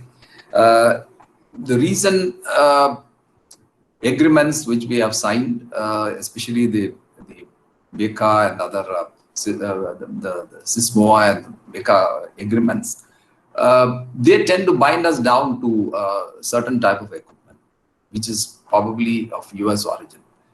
And that is something which probably is not going to be in the larger interest of India, in the sense that if the US administration insists on India buying only from USA, I mean, then it's not going to be helping anyone, because this has to be a very balanced approach. India used to buy. India still has a partnership with the Russia, and recently the S-400 deal came under the shadow of CATSA, and that maybe I think India will get some kind of exemption from that, let's hope, but it's happening. Now, my apprehension is that instead of this defense cooperation as it moves forward, because as I said, in Indo-Pacific, India's role virtually, there was an effort to see that India, the whole security issue in the surveillance and other issues are part of the process is being outsourced to India. So India has to be well equipped for that. And then it's logically reasonable to believe that we need equipment of the right kind to carry out these responsibilities. But having said that, it's also necessary to see that this relationship is not confined to purely a trade issue. That means, US selling arms to India, because in US, in the traditional terms, I have watched that the transfer of technology essentially means the right to use that technology and not real transfer of technology. And that is where the problem lies. So when the technology is not transferred and technology, that equipment is transferred, I mean, it just becomes trade and it doesn't happen. So how are we really going to forge win-win partnerships? Because it's not a kind, as President Trump was insisting that we should improve we should buy more from defense because there is a trade surplus with India. And you see, that kind of an approach, a transactional approach, is probably not going to end up India developing a vibrant defense industry. And in the larger interest, India has to develop this, because if you look at the security scenario, especially with that of China, India has to move a long way in having its own industrial system, defense industrial system. And it's only hope that USA will be looking at it with the vision of USA as far as India's defense capabilities are concerned, is sufficiently focused on the capability transfer. I mean, that the capability that India should acquire in becoming a strong nation militarily. So if that is to be achieved, then it has to be a win-win situation. So it cannot be that we keep buying products all over and then we have a very weak offset system to support that, and then the industry doesn't develop. So how do you actually carry out this process? I mean, how do you really take this forward? And this is actually the challenge. Now, there are so many things happening at the policy level, but at the ground level, we need to see that these transfers in terms of offsets or transfer in terms of building a defense industrial ecosystem really does happen. In order for that to happen, there should be some kind of groups working together specifically for that at the ground level. What's happening is that at the macro level, so many things happen. I know I have seen it with the DTTI. So many things were said and so many things were happening. But then DTTI finally, it degenerated into something of a monopoly purchase issue. Now, that cannot happen because somebody is manufacturing, US company will manufacture in India, the government of India is bound to buy that. We said we cannot buy that because we have to go through the normal process of acquisition, and we have to call global tenders and those kind of things. So that it fell through because of those things. But still, we managed to have certain systems identified for development, but then they don't seem to be making much of a progress. Now, if this is a situation, then we won't be able to make much of a headway in defense cooperation, which will be win-win for India. Because I don't find getting equipment from USA maybe enhancing our power, but then ultimately in the long run, that is not going to add to India's strength. We have to develop our internal strengths. We have to have a vibrant defense industrial ecosystem. And it is in this area that, especially in the aerospace area where lots of work can be done, that the USA has to help India, as well assist India in doing this, and they have to make necessary changes in their framework, their policies, in order to facilitate this process happening. So this is I thought I thank you. Thank you very much. That is an extremely helpful overview of where there's been progress and where there needs to be progress and how to make that progress. And hopefully Brigadier General will be able to enlighten us a little bit from the US side of that. And sir, if you'd like to come in afterwards for any comments you have in response to what Brigadier General has to say, that would also be appreciated. So please, sir, take it away. All right, good evening, good morning, everyone. For colleagues out there, I want to thank Aditya and the Global Counterterrorism Council for inviting me to this forum. I've been here before, so I must have said a few things that resonated to be invited back. And again, Cleo, good to see you again. I apologize for some background noise here. I'm having some work done in some of our bathrooms, so if it's too loud, I apologize for that. I also want to pay heed to my colleagues here, Secretary Kumar and Secretary before. There's going to be some similar themes and things that you're going to hear before that were said. I tend to look at things geostrategically at a very high level, and I look at the world as a product of my experience based on the instruments of power and ends, ways, and means. So I do have some remarks. Let me get through those, and perhaps I'll help us get back on track and on time here a little bit. So the significance and timing of this third dialogue cannot be overstated. Coming at a time just ahead of the U.S. presidential election and a few short months after the Galwan Valley line of actual control incident in June, in which 20 Indian soldiers lost their lives clashing with Chinese soldiers. The relationship between the world's two largest democracies is among the most consequential of the 21st century. That, according to U.S. administration officials in the joint statement. The dialogue resulted, as has been said before, in the signing of the Basic Exchange and Cooperation Agreement, BECA, for geospatial cooperation. This is a major defense pact for the exchange of classified geospatial intelligence between U.S. and Indian armed forces and signifies a long-term defense pact commitment while also putting China on notice. The BECA signing is the culmination of more than a decade of negotiations.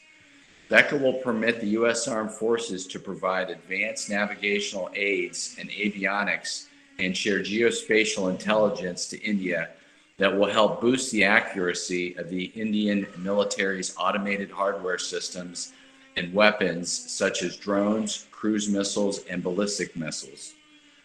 As well, BECA is the last of 4 foundational agreements, as was mentioned before, that the U.S. enters into with India. The other 3 agreements signed between the U.S. and India are the General Security and Military Information Agreement, signed in 2002, the Logistics Exchange Memorandum of Agreement, signed in 2016, and the Communications Compatibility and Security Agreement, signed in 2018. These latter 2 will be the foundational pillars for enhanced logistics and military cooperation between the 2 nations. India Defense Minister Rajnath Singh recently stated, quote, "We have identified priority near-term projects for joint development between respective agencies, which need to be fast-tracked under the Defense Technology and Trade Initiative, or DTTI, after the mid-September 2020 virtual meeting between our 2 countries, and resolve to work together in defense, research, and development more efficiently," end quote. All 4 of these agreements in the aggregate will allow co-development and co-production of defense technologies in areas related to cybersecurity, military space, air-launched small unmanned systems, lightweight small arms, intelligence, surveillance, target acquisition, and reconnaissance, ISTAR, aircraft, unmanned aerial systems, advanced artillery ammunition, and mortar and rocket systems. Regarding aerospace platforms specifically, and has also been previously mentioned, India has procured Apache, Chinook, and MH-60 Romeo Seahawk helicopters, and the Super Hercules C-130J military transport planes, among other weapon systems and weapon platforms. Several other procurements are also in the pipeline, with India now keen to purchase the medium altitude, long endurance, MALE, Armed Predator B drone, and other high-tech weapons. Later this year, our two countries will hold the inaugural Industrial Security Annex Summit to further strengthen defense industrial cooperation. The annex itself, signed nearly a year ago in December 2019, enables greater industry-to-industry collaboration for co-production and co-development in the defense sector. This deal is part of the General Security and Military Information Agreement I referenced earlier, and ultimately allows American companies bidding for big-ticket Indian defense deals to partner with private Indian firms. The U.S. and Indian relationship has warmed considerably over the past several months, and the increased frequency and candor of these 2+2 dialogues is a reflection of this. Moving forward from the 2+2 facilitates laying down next steps for a powerful U.S.-India comprehensive global strategic partnership, building upon an already strong foundation of joint cooperation in economic, diplomatic, and information areas. Given China's increasingly aggressive behavior from Africa to the Himalayas to the South China Sea to Oceania, it is crucial that like-minded states oppose Chinese Communist Party efforts to reshape the international order in its favor. China has committed to changing the international order put in place in the wake of World War II that stopped major power confrontation. The international order is based on respect for the sovereignty of all nations, large and small. The existing order has benefited all nations of the Indo-Pacific region, including China, which has grown to be the world's second largest economy under the protections of the existing system. And yet there appear to be strong sticks accompanying the international order's carrots. Indonesia, Sri Lanka, Vietnam, Brunei, Malaysia, Singapore, and more are affected by the Chinese push to change the norms in the region. U.S. treaty allies, including Australia, New Zealand, Japan, South Korea, Thailand, and the Philippines, are also affected. Chinese actions have raised alarms across the region, and they are pushing the democracies to work more closely together to oppose the Chinese vision for the Indo-Pacific. Cooperation between the United States and India goes beyond mere opposition to China. The U.S. and Indian militaries cooperate in humanitarian relief missions as well. Investments in the bilateral defense relationship from both sides in previous years have established the underpinnings for the accomplishments this year that may be announced in the coming weeks. India recently announced that it was inviting Australia, along with the US and Japan, to the Malabar naval exercise later this month. This will not only build greater interoperability, harmony, and sophistication between the involved nations, it will again create tension with regional self-proclaimed hegemon China. According to one US administration official, quote, "This invitation signals not only a strategic convergence between quadrilateral partners, but a recognition that regional security requires strengthening allies and partnerships and working multilaterally on issues of mutual concern," end quote. One area that did not bear fruit, this was also mentioned, for the US delegation was a pressuring on India to purchase sophisticated armed drones. The State Department had already cleared the way for India to purchase MQ-9 Reaper drones, which have become prolific in American-led counterterrorism wars, something that Christopher Jester is probably going to talk about, and which US officials believed would perform a critical role in better preparing India's army for the kind of deadly border clashes with China that have escalated in recent months. And the sale was at the top of the agenda for the US secretaries going into their trip. The sale would have served as a sterling example of the domestic and foreign policy doctrine President Trump has espoused. And it will likely have facilitated a deterrence and containment of China posture. This deal would have also secured American jobs at the General Atomics Assembly Plant for the Reaper in California, and likely would have served as a symbolic step toward incorporating more American hardware into India's arsenal, helping to move India away from the Russian and Soviet equipment that currently comprises much of their legacy hardware and weapons systems. It was not immediately clear why the Indian government declined the US offer. However, multiple sources familiar with the discussions and speaking on the condition of anonymity cited the expense of these drones, which as of last year cost roughly $16 million each. They also say New Delhi plans to hold out for a larger and more comprehensive arms package at some point in the future. The State Department has declined to explain why it was so eager for India to agree to the sale, or criticism that the timing of the US pressure amounted to an attempt to grant President Trump a foreign policy, quote, win in the lead up to this week's election. One spokesperson speaking on the condition of anonymity stated the US has, quote, strived to meet India's defense requirements in recent years, end quote, and noted that, quote, defense trade has increased significantly over the past 2 decades, end quote. As of 2020, the United States has authorized more than $20 billion in defense sales to India, including maintaining the largest fleets of C-17 aircraft of about 10 countries that have them, and P-8 aircraft, which 7 countries and growing possess them outside of the United States. On the space side of aerospace cooperation, 2+2 discussions centered around the India-US space dialogue. The Indian Space Research Organization, ISRO, has collaborated with the National Aeronautics and Space Administration, NASA, to launch the NASA ISRO Synthetic Aperture Radar satellite by 2022.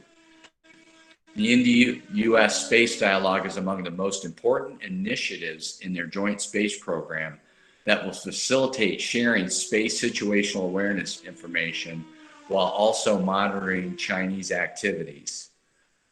Looking ahead, it is clear to see the success of the 2+2 dialogues as a foundation for a long-lasting democratic strategic partnership. It will be important in the months and years ahead to craft an enduring and long-lasting bilateral and even regional multilateral strategy combining trade, exercises, diplomacy, and all the instruments of national power to counter and act as a hedge against malign Chinese influence and belligerence in the region. That's the end of my remarks. I would like to say also that the opinions that expressed in my statement represent my own, in no way represent the views of Business Executives for National Security, my employer, the Department of Defense or State, or the US government as a whole. And I look forward to our forthcoming discussions and question period. Thank you. Thank you very much, Brigadier General. I think that was an extremely helpful, useful overview. And I'm, as a big picture person, I was wondering if you could look ahead a year to the next 2+2, since it's now an annual event, and what would be the best case scenario for the world in a year, and what would be the worst case scenario for the world in a year, and how we can avoid the worst case. Thank you for that question, Cleo. So briefly, I think best case, if you're looking at a Biden administration, one of the platforms that he campaigned on was increasing and enhancing strategic partnerships with allies and friends around the world. And so perhaps continuing the foundation that the Trump administration, but probably on a larger level, I would imagine. As many have seen, it had been really important for President Trump to increase American industry and manufacturing, bring jobs back to the United States. So, you know, without a crystal ball, it's really, really hard to predict. I would see a strengthening of the relationship, perhaps.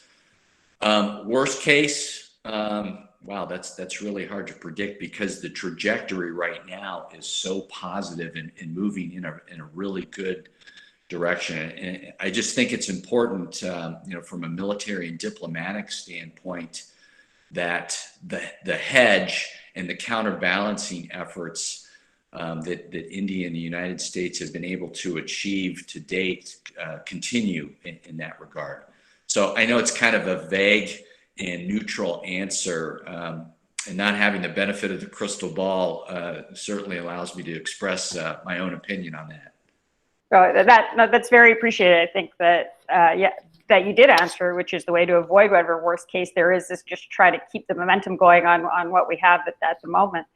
Shriman Kumar, if you have any comments on what you've heard, we just had Brigadier General just gave us a very comprehensive overview from the U.S. perspective. If you'd like to answer sort of the same question looking forward, and also, do you think that a year from now, by the time of the next 2+2, the S-400 will be in operation in India?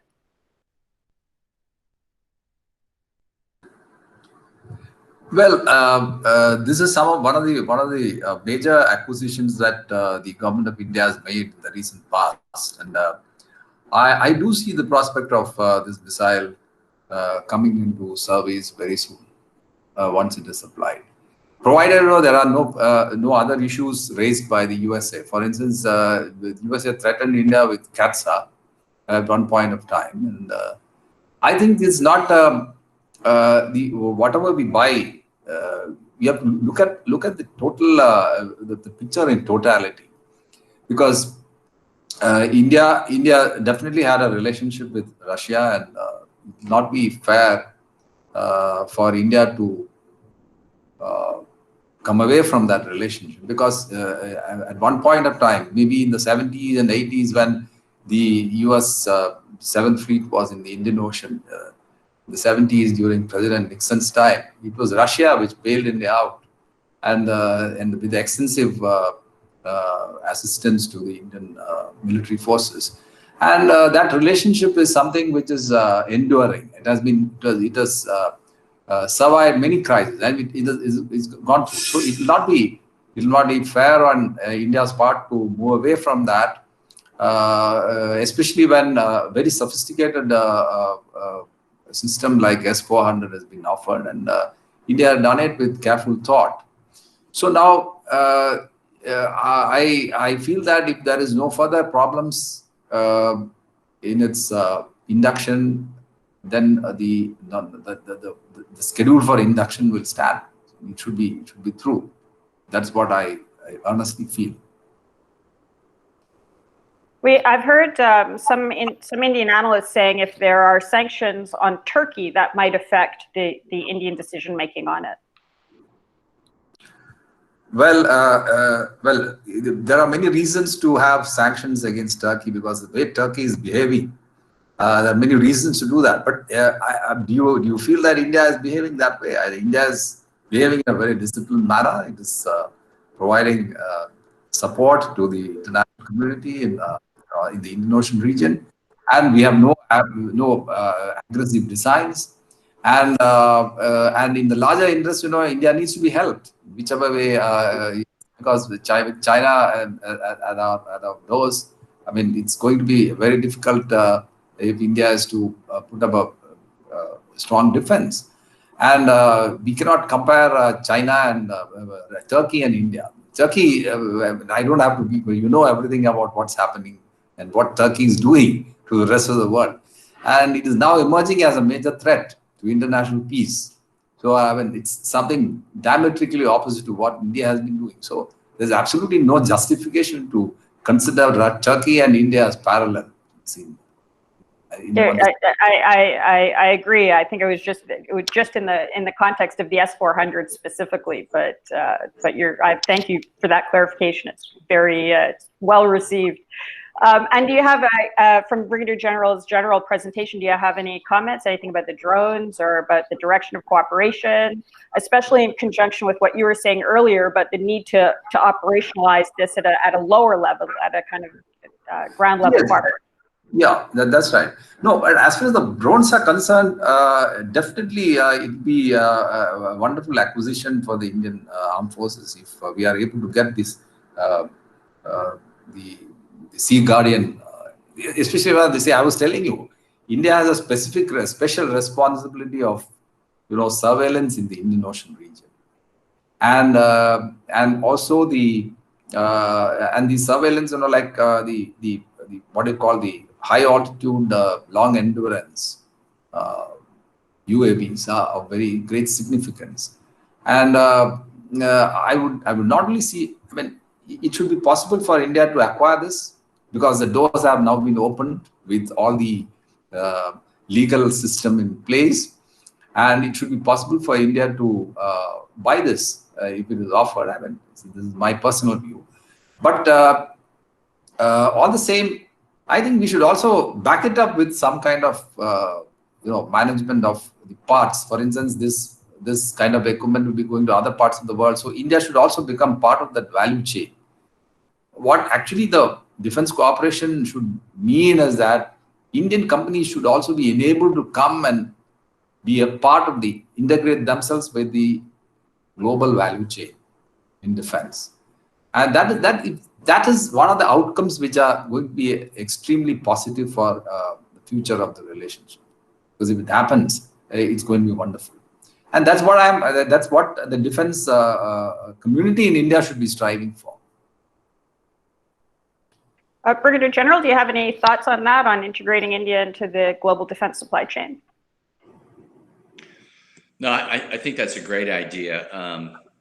I don't have anything specific on that, but I did want to comment back on the S-400. So, in my personal view and my read of things, the relationship that we have with Turkey as a NATO ally, and the reason that potential sanctions hang in the balance in that is because they were also an F-35 customer, and the ability to use the S-400 and the F-35 and kind of reverse engineer that was a very strong sticking point for us. And in my view, and I think the administration has come online, we don't have any opinion on India having the S-400. India needs to do and diversify their defense industrial base based on their interests. So, and they are not an F-35 customer as far as I know. The logistics supply chain aspects of our cooperation, I think, again, that particular foundational agreement is going to be key to assisting India with the vast geographic space of their country in defense of their nation. Thank you. Shriman Kumar, do you have any thoughts on that? Well, see, as far as I fully understand, the earlier what Turkey is an ally of the NATO. I would say definitely is being a NATO ally, but I would say that is not behaving like a NATO ally. Is it behaving like a NATO ally? I think we should be able to answer that question. And this is something which I was raising, this apprehension that we were raising, because see, the relationship is good, and we want to have a good, very strong relationship with USA on the defense front, and it is developing, it is fructifying, it is blossoming. But to what extent is India's strategic autonomy affected by some of these changes? Because if India is bound by these things, that is one of the apprehensions that many of us have in before, while we step into this area of signing all these foundational agreements. It will bind you in some kind of an embrace, which is it going to affect India strategically? Because if we don't have choice, because today these things are there, tomorrow things can go wrong. So India has to look at the long-term perspective. And just to say that if you want to get American equipment, we should do away with other equipment. I mean, that doesn't sound very good to us. And as far as good to me, I cannot speak for the government, but as far as I'm concerned, it doesn't sound good. There should be a sufficient autonomy to buy equipment. I mean, that's how, as a sovereign nation, India cannot sacrifice its freedom of choice. And if there are apprehensions, there should be many other ways of technically handling that problem. It should not be just say that India should buy US missiles by sacrificing S-400. I mean, it's one way of saying that you should buy missiles only from USA, not from many other countries. That's not acceptable. Cannot. Thank you. So we're right at the end. So I'm going to ask you both, if you don't mind, to give one very specific recommendation for something you'd like to see happen that would give you hope that the relationship, which is going extremely well, will go even stronger.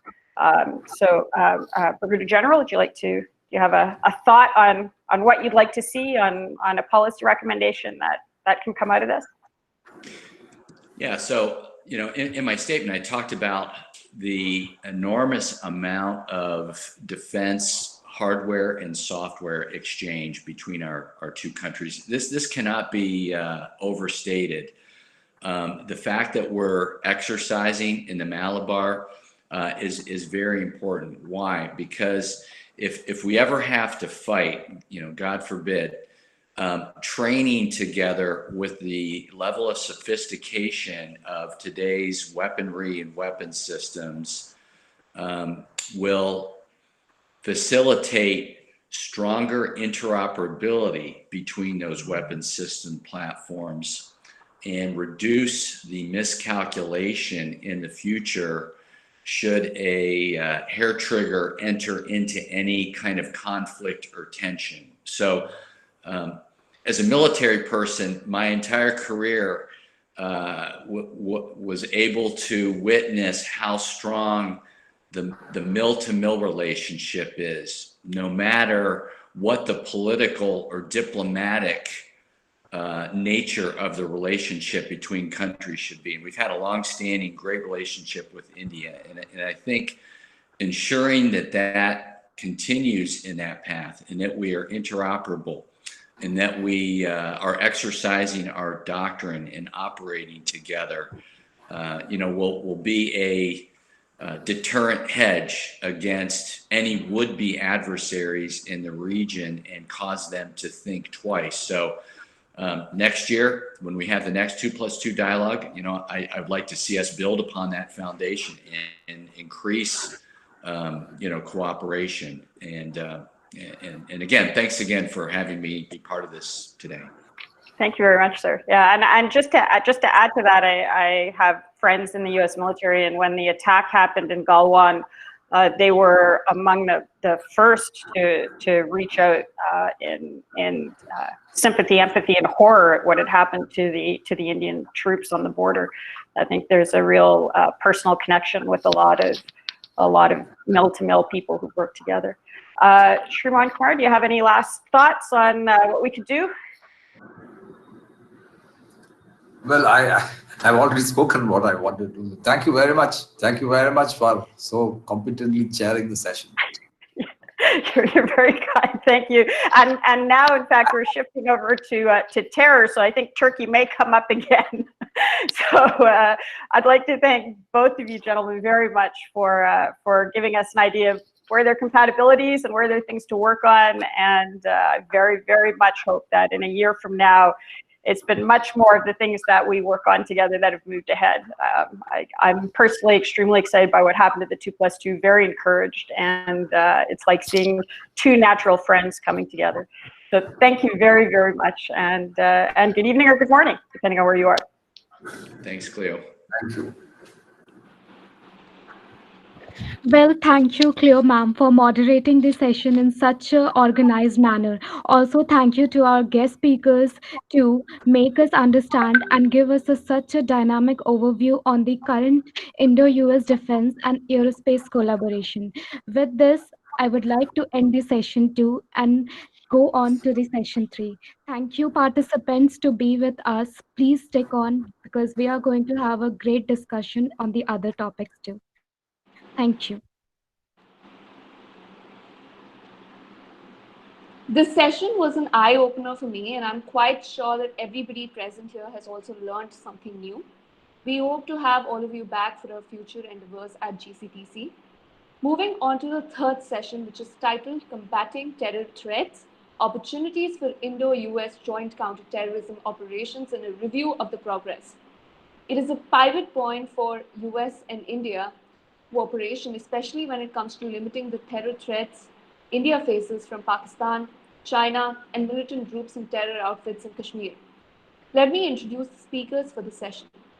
Firstly, we have Christopher Jester, who is currently working in the US Embassy in New Delhi as the Political Section Security Affairs Unit Chief and Counterterrorism Coordinator for South Asia. Mr. Jester previously served in Milan, Italy, and Herat, Afghanistan. He was also the Deputy Political Counselor at Embassy Brasilia, Brazil from 2010 to 2013. Other previous assignments of his include Senior Italy Desk Officer and Consulate Richard, Embassy Brazil. Before joining the State Department in 1997, Mr. Jester served as the US Air Force officer in Germany. Our second speaker for the night is Lieutenant General Satish Dua, PVSN, UYSN, SM, VSN. He is a retired officer of the Indian Army, having previously served as the Chief of Integrated Defense Staff to the Chairman of the Chiefs of Staff Committee of the Indian Armed Forces. He is considered a counterterrorism specialist and has held various important command and staff appointments during his career. He has commanded battalions and brigades for counterterrorism operations in Jammu and Kashmir and XV Corps Srinagar. Thanks to Mr. Jester and Lieutenant General Dua for accepting our invitation. We are thrilled to have such notable people putting forward their opinions on the subject matter. The chairperson for this session will be Dr. Monish Thorangbam, Assistant Professor, Department of Geopolitics and International Relations at Manipal Academy of Higher Education.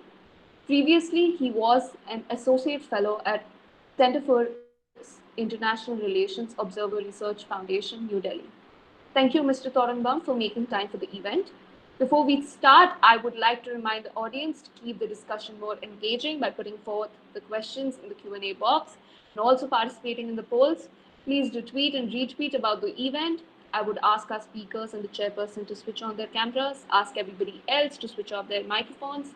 It's my humble request to the speakers to stick to the time limit. Thank you, everybody. Over to you, Mr. Thorangbam. Thank you, Atrey, for the kind introduction, and good evening to one and all who have joined us, especially to our two distinguished speakers who have joined us, and good morning to those who have joined from other parts of the world.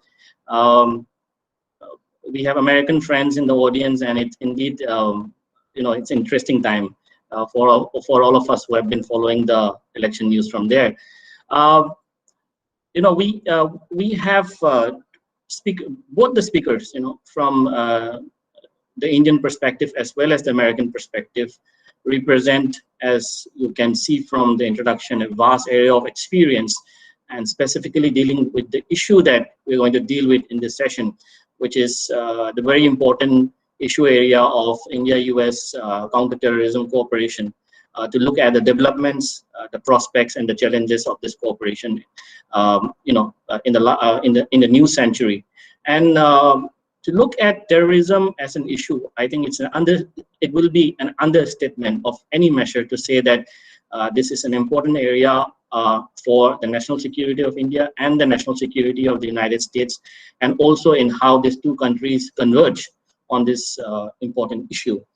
And to look at various angles, more specifically of which I think really important is the issue of intelligence sharing between the two countries, and the sharing of best practices, and also coordinating approach and action, and a lot of other issue areas which are more granular in nature, which will be dealt by our esteemed speakers, who are the best persons we can have this evening to speak on this issue.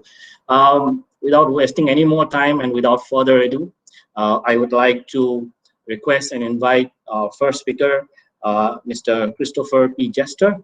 Mr. Jester, you have around 20 minutes, and I'm awfully sorry, but forgive me if I intervene on the 18 minutes to remind you that you have 2 more minutes.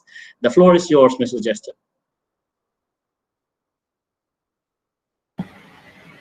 Thank you, Dr. Trungvam. And I want to thank the organizers and the GCTC for the really gracious invitation to participate in the panel. With such an esteemed, experienced co-panelist, had the pleasure to speak with Lieutenant General Dua. It seems recent, but it was last year, I guess, when before the world stopped and we had to slow down our pace of interaction at every level. But I don't want to use up too much of the valuable time that you've allotted me, and I'll sort of outline what I'd like to touch on in my brief remarks. Wanted to sort of take the opportunity to pass on the administration's priorities on counterterrorism from the State Department perspective. From Ambassador Nathan Sales just held a virtual conference that I would have attended in Washington in person last week if it was not virtual. So he kind of touched on our counterterrorism priorities from the diplomatic perspective, and then I'll use that as an opportunity to focus on the India-U.S. counterterrorism cooperation and how to try to coordinate, which is it's a big word, coordination, but to complement the different tracks where we have ever increasingly close cooperation on counterterrorism issues. And then see how we want to go from the discussion from there. So it was not my intention to try to speak for 20 minutes, but sometimes these things have a way of going on longer. As I mentioned, and as everyone's aware, it's an administration priority, counterterrorism policy, and as reflected in our national security strategy, any change of government does not impact that prioritization. Both parties agree it's a bipartisan issue. Under the Trump administration, it's really we've made great strides with the de-ISIS coalition against ISIS, with the elimination of the caliphate, and taking a virtual elimination of the caliphate, and have been able to take out their leadership just a year ago with al-Baghdadi's demise. So that is an area to celebrate a success, but it doesn't mean that the challenges have not. It's a very adaptable organization, ISIS. So they're a threat worldwide, not just in Syria and the region in the Middle East. There's this continuing need to keep our borders and our financial systems safe from those who would do us harm. And how does diplomacy support the military to military and law enforcement and intel collaboration on our priorities? And by working in the multilateral context and bilaterally with a whole of government approach to support the capacity building and exchanges of information and good practices, as you mentioned. So our India-U.S. counterterrorism cooperation has really deepened over the years. It's a long-standing area of mutual interest, going back to 2001, even before that, but especially some sort of key milestones along the way. We've deepened our cooperation most recently on designations, terrorist designations, in the training context and in the coordination of our different CT policies and information sharing in the Indo-Pacific context, which of course was discussed earlier in the previous sessions and probably will be discussed even further in the fourth session. The fact that we're now more recently major defense partners, but also with the comprehensive and global strategic partnership that was sort of agreed upon mutually as a designation for our really deepening partnership as in the Indo-Pacific context. The bilateral counterterrorism cooperation was enhanced over the past almost 20 years, but especially last year with Pulwama and then the Sri Lanka attacks just a few months later. It really brought into light, it brought home the importance of our cooperation, not just bilaterally, but in the Indo-Pacific region. And I wanted to mention some of the goals for our U.S. government capacity building. We focus on select partners where we have such positive relationship, mutual interest, not just treaty allies, but key partners like India as a regional leader.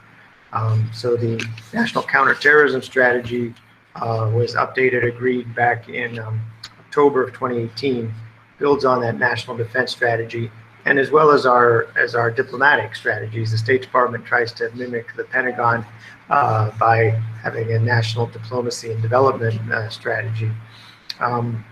So what are the top priorities that Ambassador Sales was just mentioning recently? Mentioned ISIS, and that the physical caliphate has been reduced to to almost non-existence, but the risk in Africa, in Southeast Asia, and in South Asia is still present of this sort of franchise model that ISIS has. They're very adaptable, and it's almost like someone who went to business school. They find ways to market themselves, to use social media to inspire small cells, to provide information. That this, what we call TUI, terrorist use of the internet, it's not just to inspire actors, but to sort of provide instructions, whether they're centralized or decentralized. So the threat of ISIS is still very real and is diffused around the world. It's not so much focused in one area where foreign terrorist fighters could be inspired to go off to the battlefield, try to get to Syria, and we also focus on what to do with these foreign terrorist fighters. If they've ended up in the custody of the Syrian Defense Forces, there's so many of them there, and it's a really top administration priority to have as many countries take back their fighters as possible to repatriate them. India, it's not at the same level in terms of numbers as other countries, luckily. I think that speaks well to the sort of counter-radicalization and just the general tolerance of the Indian political culture, that not a lot of people were inspired to go off and try to fight for ISIS.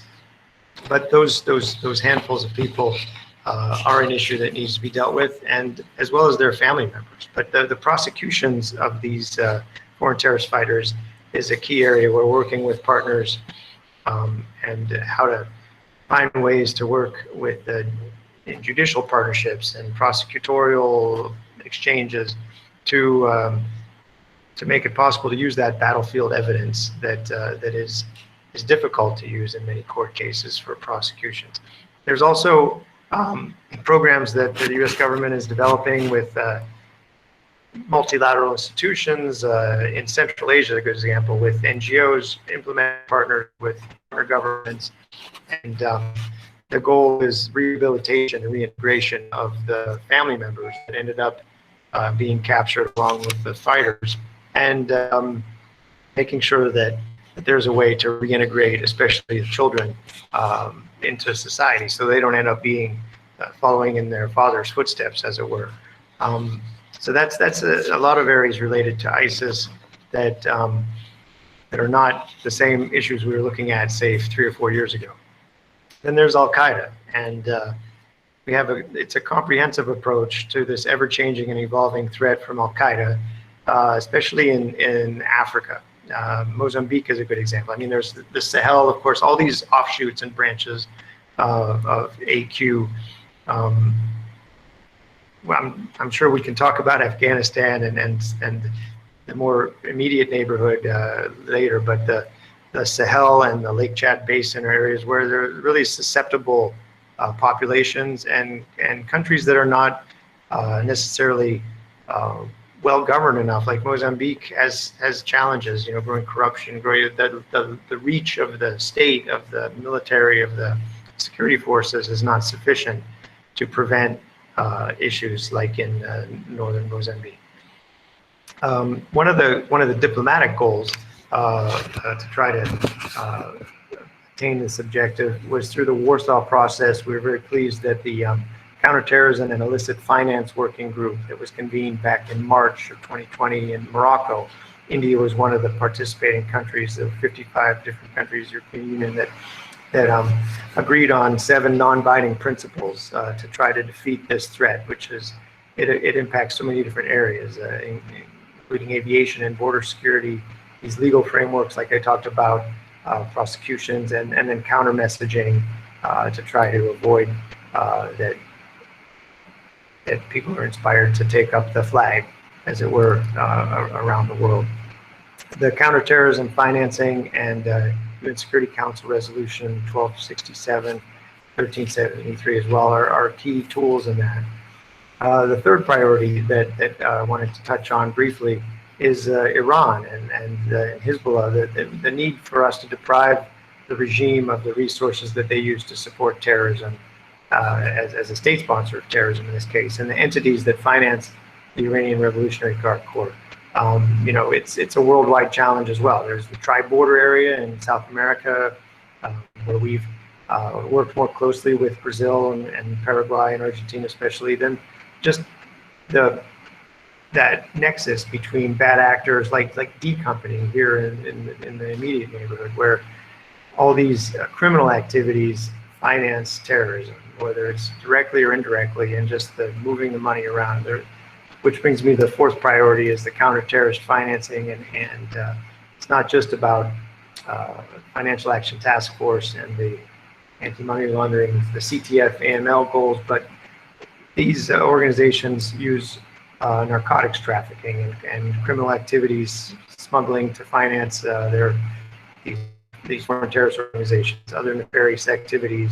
The opioid crisis in the United States is one of the sad side effects of the success of these criminal organizations in trafficking narcotics. They traffic in persons, they traffic in wildlife and intellectual property, and they can transport hazardous and weapons of mass destruction and materials across borders. You know, it really impacts so many other areas. It's not just a counterterrorism challenge. But it's most evident in the field of counterterrorism. And then a fifth priority, which is kind of a new, I'll not brand it a success yet, but it's a new priority for the U.S. government and many other governments around the world, is religiously and ethnically motivated terrorism. We designated the first, we can only designate foreign terrorist organizations. I'm not saying that there's not a growing problem in our own country of white supremacist groups becoming more active, but it's really gained a lot of attention in the world. We designated the Russian imperialist movement back in April 2020 as our first foreign terrorist designation of a religiously or ethnically motivated terrorist group. These white supremacists and lone wolf attacks in places like New Zealand just shocked the world. So how does this translate into implementation of our national strategy for counterterrorism and the programmatic aspects? And that's kind of what I try to coordinate here as a Foreign Service officer, generalist. I'm not really a lifelong expert on counterterrorism policy, but we do have a lot of programs that are being implemented here and in the region. And they're distinct from, but complementary to, the military and intel and law enforcement channels and those tracks, which I can at least say that they've grown in intensity and frequency and utility, I think, in the recent years.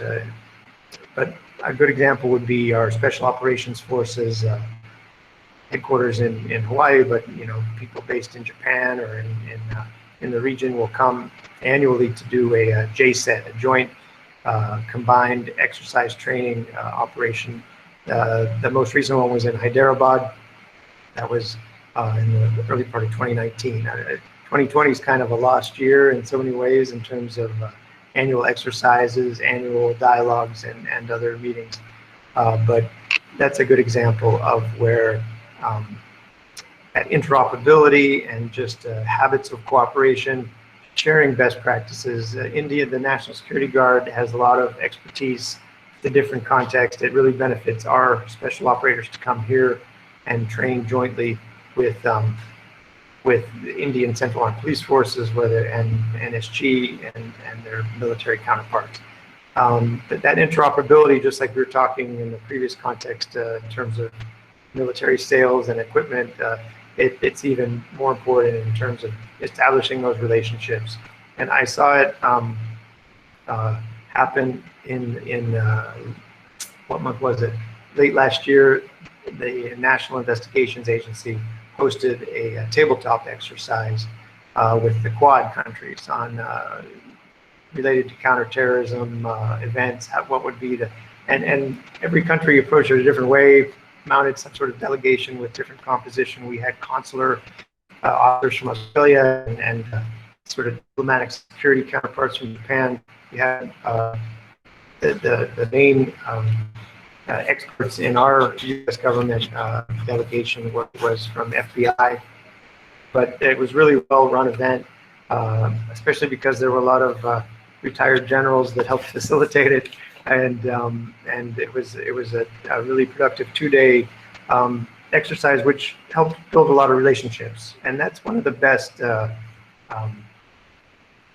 side effects of the increased focus on capacity building. So it's not that India needs the same sort of training that a different country would need in a different context. It's more like a peer-to-peer exchange in many cases, and that's where the programs that we have that the State Department coordinates, our Bureau of Counterterrorism, has helped sort of boost and give some more impetus and opportunities for this ever tighter bilateral relationship between the experts on counterterrorism, whether it's law enforcement, investigatory, or prevention. So we use this annual dialogue, the Counterterrorism Joint Working Group, which I think the first one took place almost 20 years ago. We just had to hold the 17th version of it virtually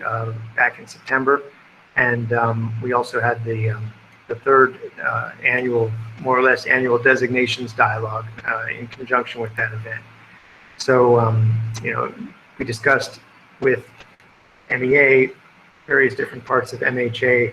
I think there must have been 15 or so different Indian government agencies, and on our side we also had a broad range of Department of Justice, Treasury, our Department of Homeland Security, which has lots of agencies, maybe not as many as Ministry of Home Affairs, but it's a pretty sprawling agency with lots of sub-agencies. So it was a really productive discussion.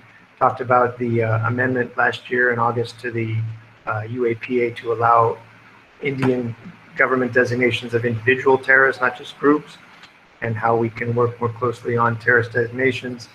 I wanted to mention the Counterterrorism Partnership Fund, which is a Congress gave the State Department the authority to be a little more flexible, because if I were asked the question, what can we do to make the U.S. government and the Indian government a little less bureaucratic and speed things up. So this is a way that in terms of counterterrorism capacity building programs, there's a little bit more flexibility, and the money must be allocated and appropriate. It must be expended within a certain amount of time after it's appropriated. So we've begun built on the anti-terrorism assistance training that our Diplomatic Security Bureau implements through Embassy's Regional Security Office with Bureau of Police Training, Bureau of Police Research and Development, and have built on that to sort of focus on NIA events and seminars together with FBI, which take place, at least until recently, have taken place in person regularly. And then we focused a lot of the ATA training on the Central Academy for Police Training in Bhopal, and some other law enforcement academies as hosts to get those members of the anti-terrorism appropriate units to participate, and also to sort of train the trainer and build that capacity. So that Bhopal can be sort of a center of excellence, and as well as the Central Detective Training Institutes in Hyderabad and Ghaziabad. But we're also exploring now, together with our Indian government partners, how to make CAPT a regional training center where neighboring countries' law enforcement officers could participate in courses that would be sort of co-run by Indian and U.S. instructors. So Sri Lanka and Bangladesh and the Maldives and others could benefit from the excellent facility that India has developed there, and we're glad to have them as a partner. In this joint working group dialogue, we also, our Department of Justice colleagues talked a lot about ways to streamline and expedite mutual legal assistance requests and extraditions, and we're trying to explore ways to work together on watch listing and identifying these known and suspected terrorists to implement this Homeland Security Presidential Directive 6 agreement between the U.S. and Indian government. Coming up. And then in the multilateral context, the UN Security Council Resolution 1267 to prevent terrorist travel, we'd like all countries to fully comply with obligations under this Security Council resolution on sharing passenger name record data, biometrics, and these watch listing systems that we can work together bilaterally or in multilateral, or as or Mr. Jaishankar plurilateral grouping. But the capacity building and sharing international good practices, these bilateral efforts, and the designation authorities help put pressure on the money networks, really to work towards those goals, as well as defeating the ideologies that inspire terrorists, like across the full spectrum, like this global, global internet forum for counterterrorism is a good example of that intersection between private sector companies, U.S. government, Indian government, and multilateral institutions to try to prevent that social media can be used to inspire or even direct terrorist threat, which, I think I'll leave those points there as sort of food for thought that we can discuss as in the time that remains. So as predicted, what looked like 10 or 15 minutes ended up being 20 minutes in a sort of rambling way, but that's what diplomats do, right? We're good at talking. So I'll let the thank you, Mr. Jeff. Thank you. That was indeed a sprawling, mapping of the multiple things that we are doing at various levels together. And one of the things that I will, try to pick your mind at the end would be on how you map kind of a global focus as far as U.S. Counterterrorism and operations are concerned, and how it would align that with India's more regional sort of thing, when it comes to counterterrorism. And also on the point of like how far we are able to line our threat perception, the threats India faces and the threats that U.S. considers as priority. So those are the things that I would like to come back to. But thanks a lot, and it was indeed illuminating. And before wasting any more time, I would go straight to our next esteemed speaker, Lieutenant General Satish Dua. General Dua, as I could briefly see from the introduction, has, I couldn't think, I cannot think of a better person to talk on this, given also his experience of heading a kind of a tri-service institution, the IDS, and his long years of experience on the field.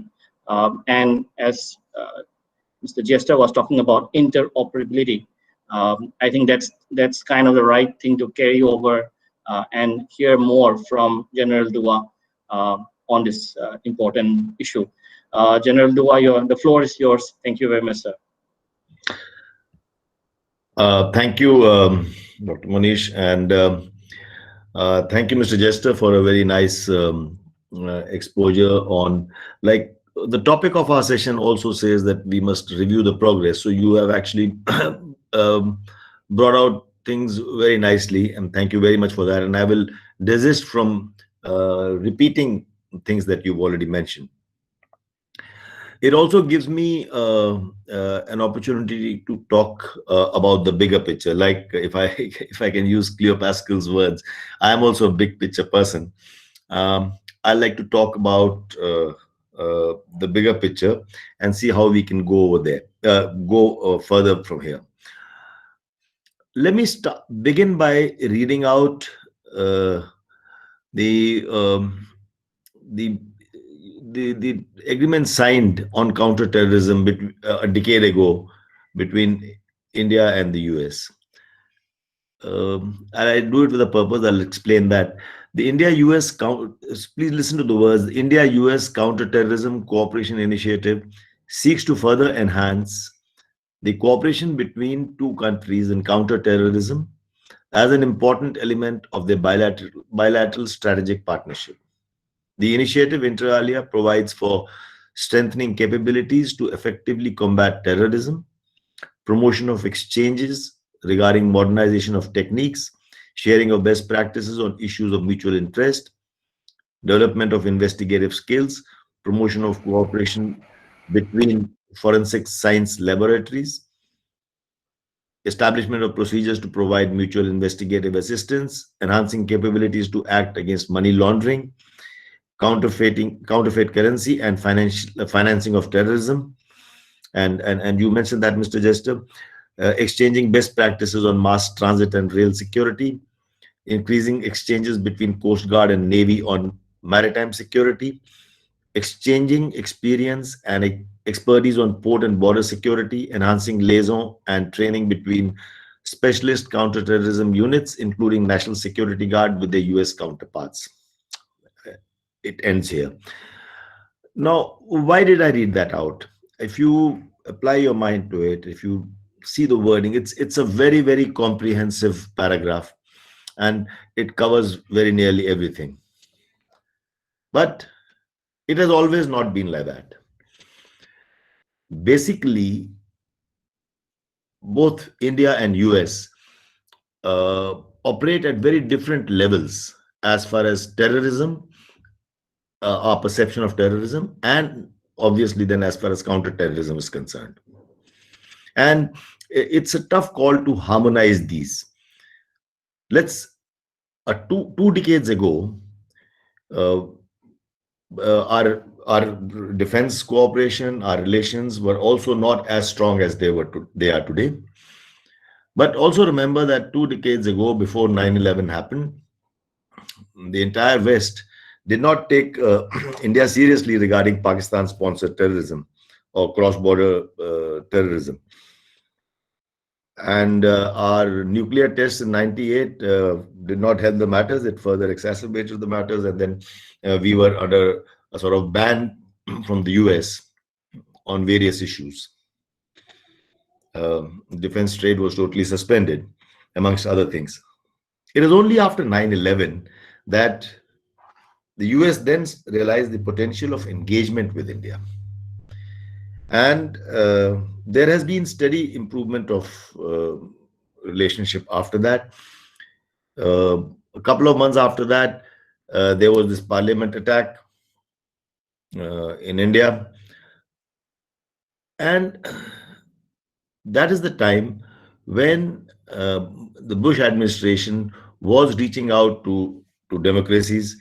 And then onward, the cooperation between the two countries started in earnest, both in defense as well as counterterrorism.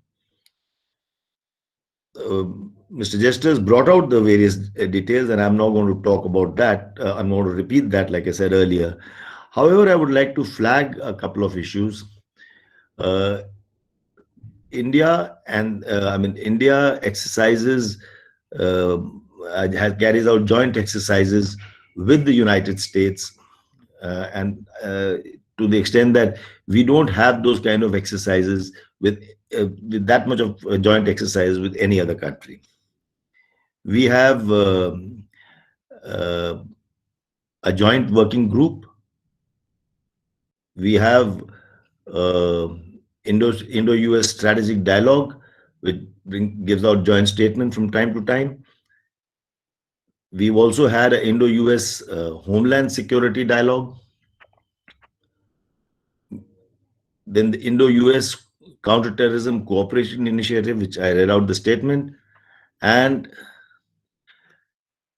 of late, in the last 5 years, I think these things have really picked up speed.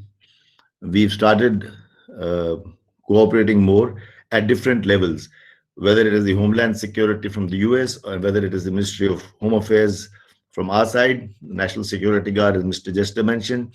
You spoke about the counterterrorism tabletop exercise that was conducted last year, and it was a good one. And there we had one under the Quad, aegis of Quad as well. And then we had a joint statement after the second US 2+2 ministerial dialogue. While we have been having these initiatives, we must also, I go back to my point of saying as to what is the basic difference between the US and India. In our situational context, we see terrorism as an ongoing, primarily today it is focused on the ongoing conflict in Kashmir and Pakistan-sponsored terrorism, state sponsoring the infiltration of terrorists. Whereas US is a global hegemon. India is basically, if I can say that, it's a regional power. So there is a contrast in our nature. For us, terror threats are largely centered around regional groups like LET, Lashkar-e-Taiba, Indian Mujahideen, Jaish-e-Mohammed, while the US counterterrorism apparatus is focused on transnational groups, Haqqani Network, Al-Qaeda, and ISIS. So this also shapes the way we combat terrorism. Since our concerns are on the local groups or the groups that I mentioned, US has to, on the other hand, focus on terrorist organization like Al-Qaeda, Haqqani Network, etc. that I mentioned, but it also looks at Al-Shabaab, the JI, the Boko Haram. That is the way we do it. Also, in the United States, their concept of combating terrorism is that if they have specific information, no matter where it is, they can target. They have intel, they have resources, they have the will to do it, and they prosecute it. Without getting into examples, but in India we have more of a defensive mindset.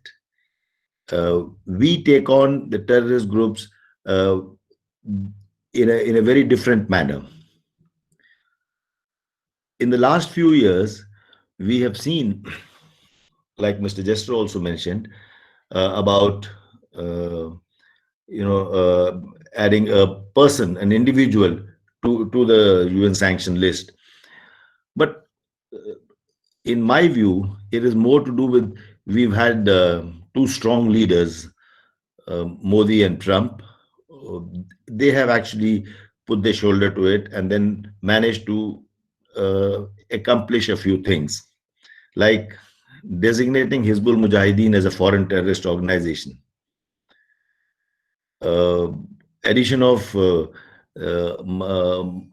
Masood Azhar to the UN 1267 list, the sanction list. Also, like you also mentioned, Mr. Jester mentioned, we seem to be working together. In 2018, at least, we were working together for grey listing of the Pakistan in the FATF. But a lot of these have actually been as a result of, not necessarily as a result of congruence on our counterterrorism, terrorism or counterterrorism issues. It has been actually, some of this has been transactional. For instance,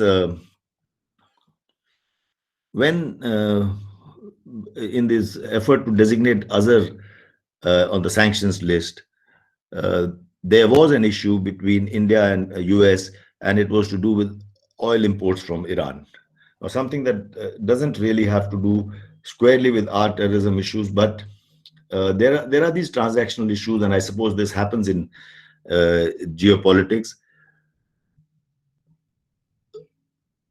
Next,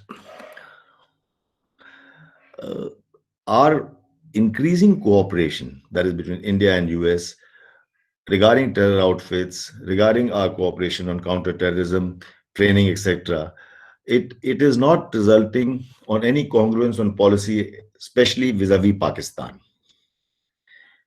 We have our issues with Pakistan on issue of counter-terrorism, I beg your pardon, on issue of terrorism. But I would put it this way, US has its own relations with Pakistan, and they have their own compulsions. In fact, my mind goes back to the previous session when there was a talk about S-400, and we were talking about the fact, and there was also they also alluded to Turkey. So it's something like this. I mean, that's that time it popped into my head. Well, here we are cooperating on terrorism and counterterrorism, but we have a total different position on Pakistan between India and US. So similarly, it was to do with S-400. So here, every country has to do whatever is in its own best interest. We also see that now, of late, Pakistan has approved the 125 million support program for the Pakistan's fleet of F-16 warplanes, the fighter aircrafts. So despite these convergences, despite a couple of differences, we have made a lot of progress, which has already been listed out, more by Mr. Jester than by me. And one is very happy for the kind of progress that we have made in last 1 decade more than earlier. What is the way forward? How do we harmonize our, or shall we say, how do we suppress our divergence and harmonize our convergence in this? Because both India and US are natural allies, and that is something which leaders in both countries have been saying, people in both countries have been feeling, for the reasons of both being large democracies. Also, we have shared values. We are in the opposite ends of the globe, so to speak. One good way, in my view, one good way to look ahead is to explore the consensus in the matrix of Indo-Pacific. Indo-Pacific has become a real live dynamic, which is gaining strength day by day for different reasons, and I will not like to expand the discussion now. We've already seen, and we spoke about it, that last year the Quad assumed a counterterrorism dimension when we held this exercise. This little divergence or little perception difference that we have between US and India, if it comes into this regional construct of Indo-Pacific, I am sure we'll be able to harmonize things better. All our intelligence agencies were involved, and that was actually a very good learning experience for us as far as counterterrorism is concerned at all levels, in intelligence, in adopting best practices, and also it helped us understand each other's strengths. We must continue to explore such counterterrorism consensus. India can also gain a lot from intelligence exchange, from superior information infrastructure that the US intelligence agencies have. Mr. Jester also, I would like to endorse what he mentioned about the social media and the cyber domain, because this is something, a threat that is emerging fast, something that affects all of us, and something where we can gain from their technological progresses.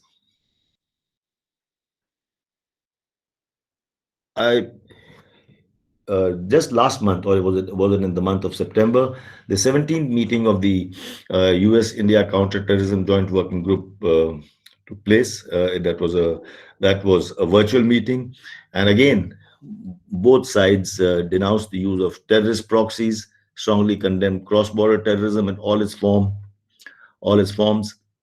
and the encouraging part is that apart from exchanging views, there was also consensus on need for concerted action against all terrorist networks. Now, while we included Al-Qaeda, ISIS, Daesh, but we also included the LET, Jaish-e-Mohammed, Hizbul Mujahideen, and various other steps were reiterated. And I think going forward, this would be a good way forward, that we strengthen where we have convergences, for instance, in the Indo-Pacific and the Quad, and we try to understand each other's compulsions wherever we have a difference in the way we perceive terrorism, and consequently the way we counter terrorism. Thank you very much.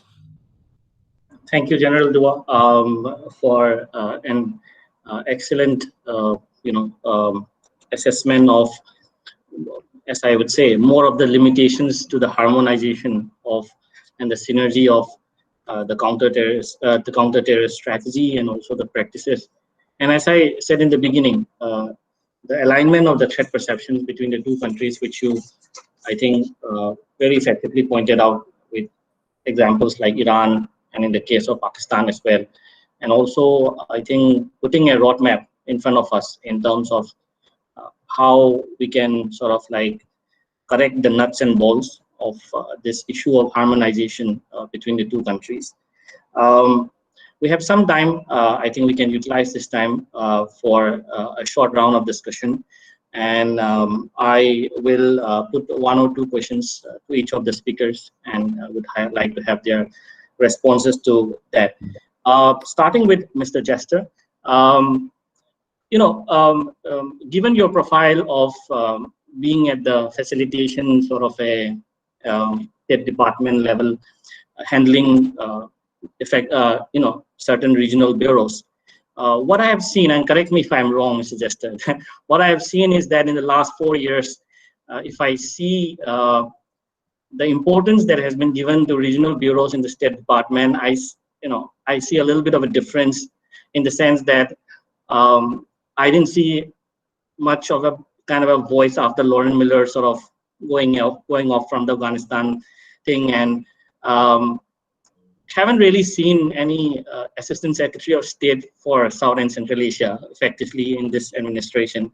So given your experience in this area, and given the fact that the regional bureau that I'm talking about effectively covers Pakistan and Afghanistan, and the kind of threats that are perceived and emerging from there, how do you see the next 4 years in terms of how important our regional bureaus of the State Department are going to be in terms of looking and facilitating the counterterrorism cooperation with countries like India?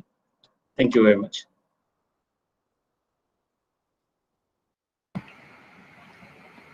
Well, in terms of the sort of structure of policy making in the State Department, I'm not sure if the regional bureaus are gaining or losing ground to the functional bureaus. I mean, that's a good question that I can't say that I'm in a position to answer, especially not having served in Washington for a decade. It's time to go back, I guess, and see how they make the sausage.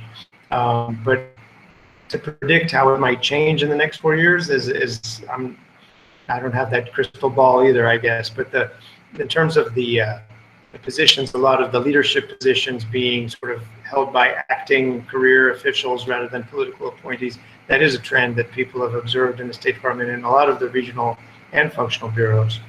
But I think that's also in Homeland Security and in other agencies in our government. We've had sort of interesting times. But I would say about the South and Central Asian Affairs Bureau that the centrality of the Afghanistan and Pakistan in terms of resources and attention and diplomacy and trying to keep up with our military colleagues in a way and help coordinate the interagency, intergovernmental aspects of our national security priorities. You know, it's the importance of India relative to other countries has grown, and it's not just to counter in great power competition and to counter China, but you know, the Indo-Pacific strategy, there's sort of a seam, like the military combatant command, you know, there's this seam running through where Afghanistan and Pakistan fall into CENTCOM, and the Indo-PACOM has the rest of, you know, India and the other neighboring countries. So that is something that I'm not sure how it's bridged. You know, in fact, I should also clarify where my title said something about counterterrorism coordination for South Asia, but that's minus Afghanistan and Pakistan. It's the 6 countries on the Indo-Pacific side, I guess. But our definition of the Indo-Pacific has also kind of changed and become more aligned with India's view of the Indo-Pacific, where it actually includes the east coast of Africa now, where I think people used to say Hollywood to Bollywood, and now it's you know, California to Kilimanjaro. And a lot of these kind of globally active terrorist groups, I realized how much of our limited funding for State Department programming is focused on different parts of Africa compared to the rest of the world. So that's where our goals and our tools kind of align the most for the State Department. Whereas in Afghanistan, of course, it's a totally different situation, and I leave it up to my military colleagues to sort of speak authoritatively about counterinsurgency and counterterrorism successes in that context. But India is a country that has an important role in Afghanistan, especially on the development side. So Connie Network and some of these other terrorist groups that PAC region, whether it's one side of the border, the poorest border, or the other, is really still the epicenter in so many ways of so many terrorism challenges. And I think the India-U.S. relationship and how it's grown and strengthened and deepened over the past 4 years, you know, kind of speaks for itself in a way that we work closely together with India so many more ways than we did, or in trying to sort of fulfill that long paragraph that Lieutenant General Dua read about all of the areas where we can collaborate even more closely. We're starting to fulfill that promise a little bit, and that's mainly been in the last 3 to 5 years. Thank you, Mr. Jester. General Dua, so given your experience of leading, I assume leading many of these mill-to-mill exercises between the 2 countries, and if I'm not mistaken, even Mizoram has a jungle warfare school where some of these exercises happen. My question is that what kind of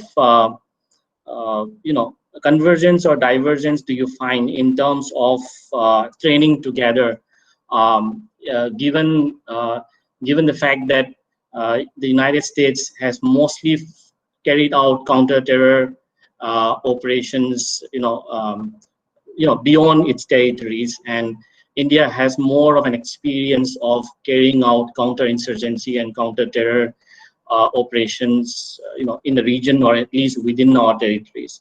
So, how would you explain this experience?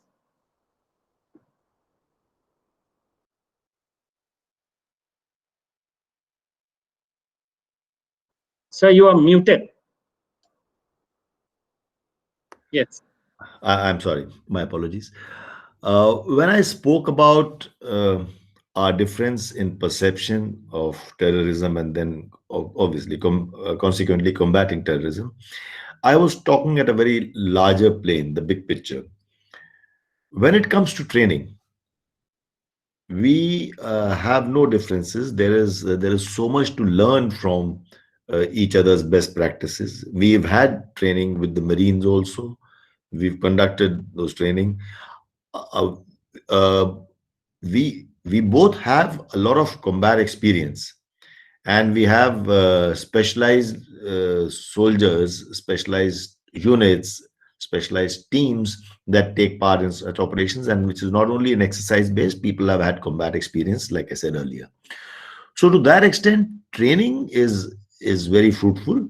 Joint training has been very fruitful, and they've also visited our the CI, the Jungle Warfare School in Varangte that you mentioned in Mizoram, and we visited their establishments. We've done training together. So all I'm trying to say, there is a lot of value to training together.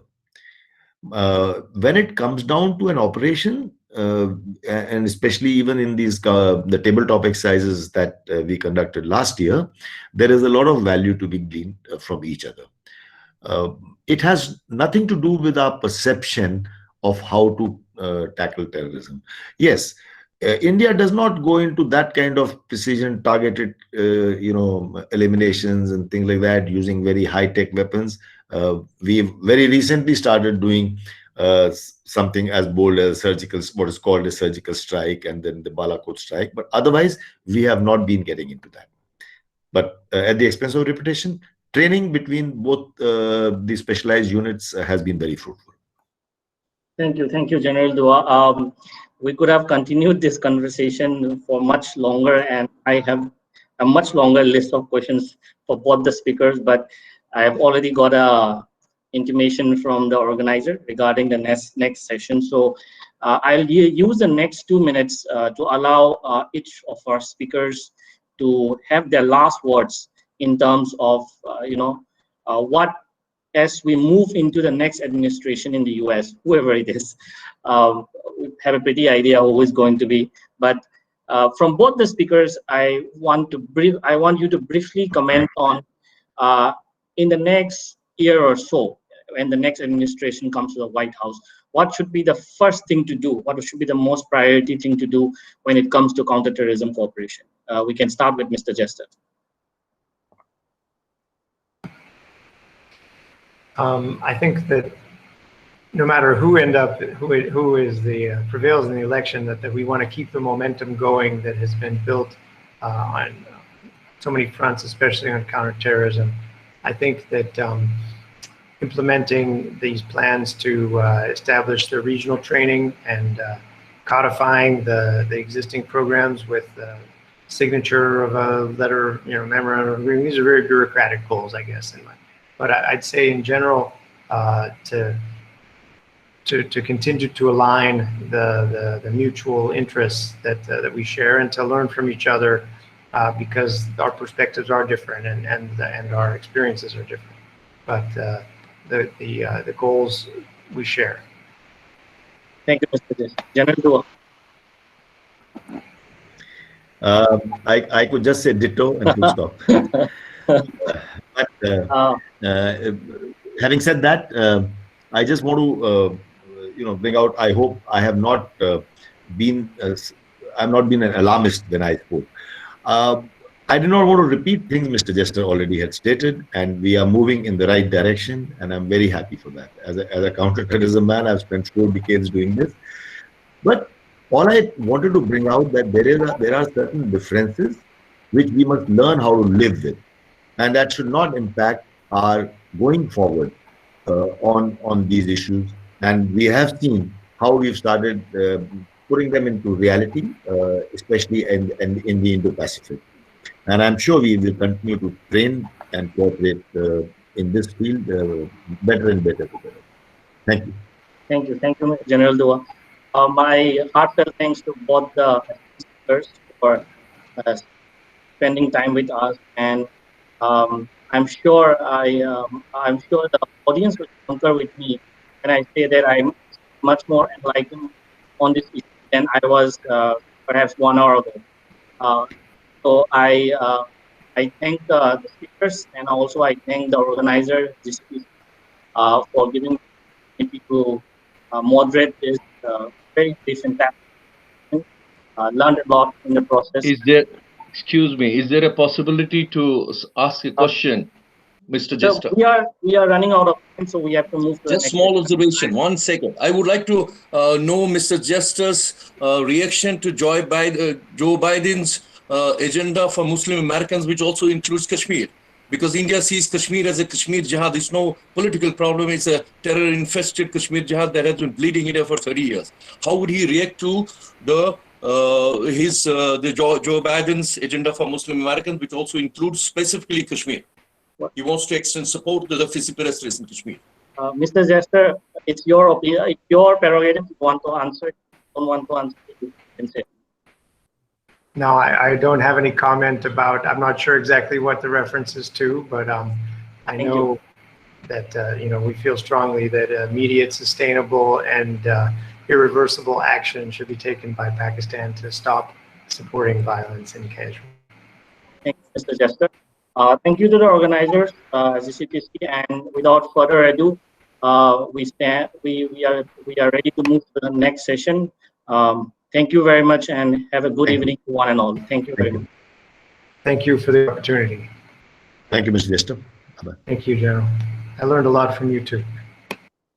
Pleasure.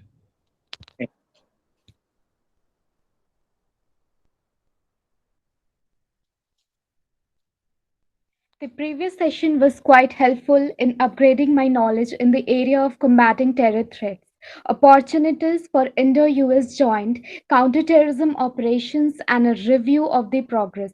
So moving forward to the session 4, this is the final session for this event. So just stick with us and get more information.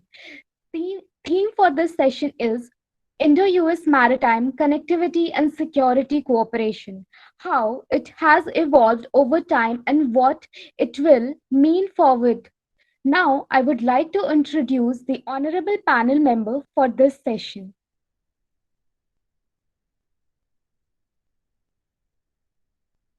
I would like to start with Captain Keno Fennell.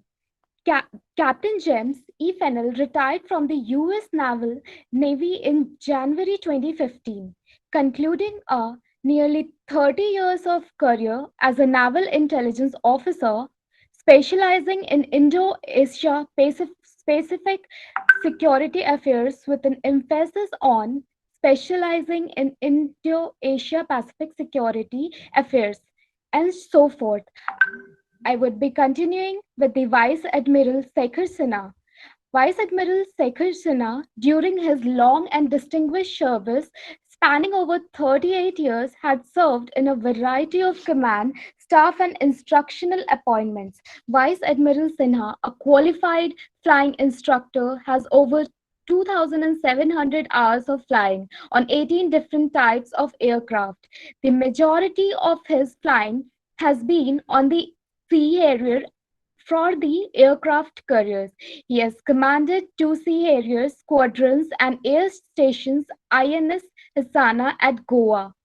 His sea commands include ICGS Rani Jindan and INS Saryu. And I would like to go with introduce Cleo ma'am again to moderate this session. As Cleo ma'am, we all know she is a non-resident senior fellow for the Indo-Pacific in the Center on Military and Political Power, chaired by HRMC Master at the Foundation for Defense of Democracies, FDDD, and is on the International Board of Advisors of the Kalinga Institute of Indo-Pacific Studies.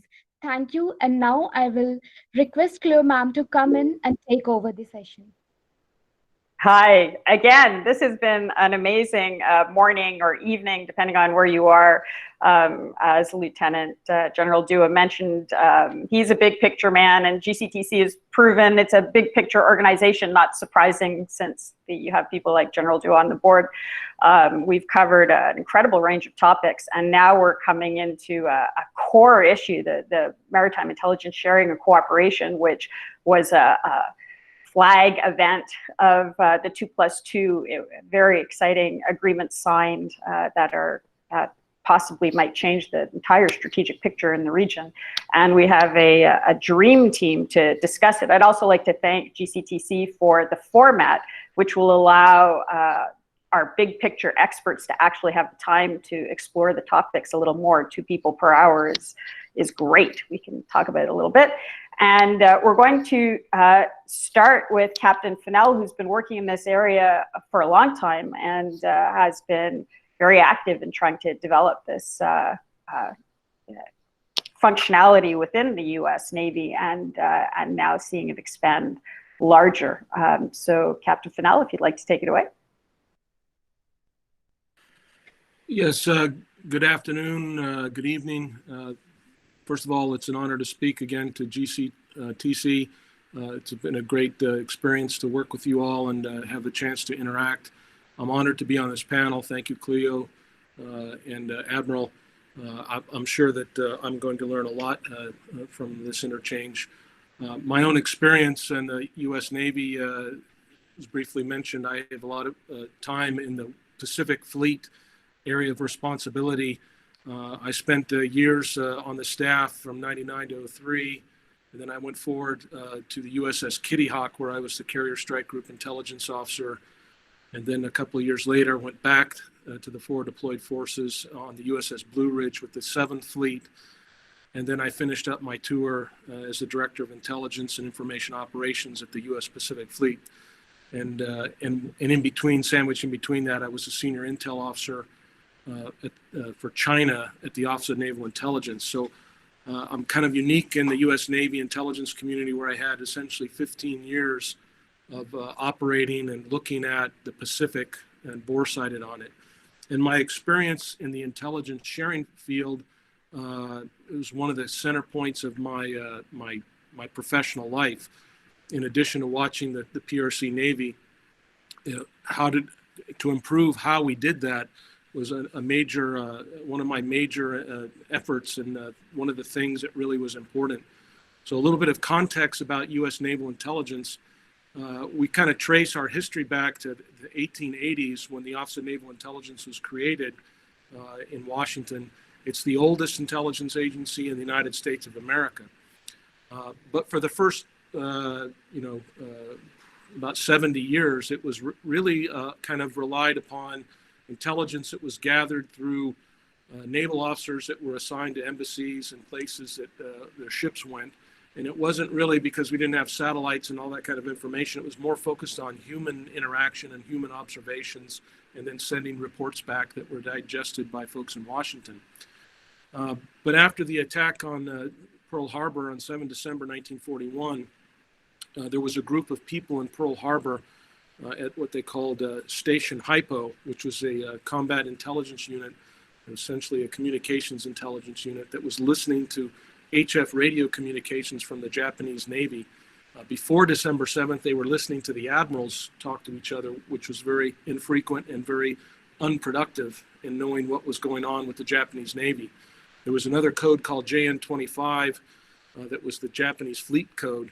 And after December 7th, the folks at Station Hypo and Pearl devoted themselves to that, breaking that code. And in a 6-month period, from December 41 to June of 42, they broke about 30% of the code, which was enough to give them the understanding of what the Japanese Imperial Navy was going to do, and that they were going to attack Midway. It's a long story, but it's fascinating history.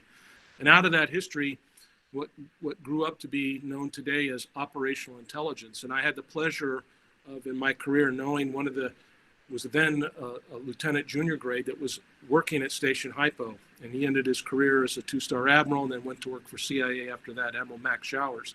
And I knew him for the last 15 years of his life. He died in his early 90s in 2012 timeframe. And I learned a lot from him about the history and origins of operational intelligence.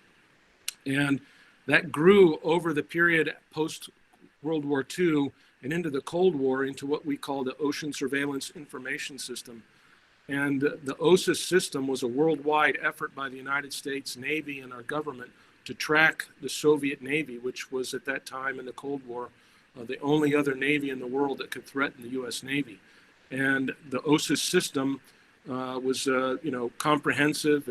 It took in satellite information, oceanographic ACINT, acoustic intelligence from the underseas.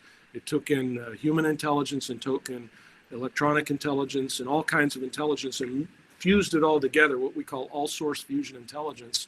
Also reconnaissance aircraft from our tactical forces, collections from our tactical ships and submarines, and integrated all that into what we call the common operational picture.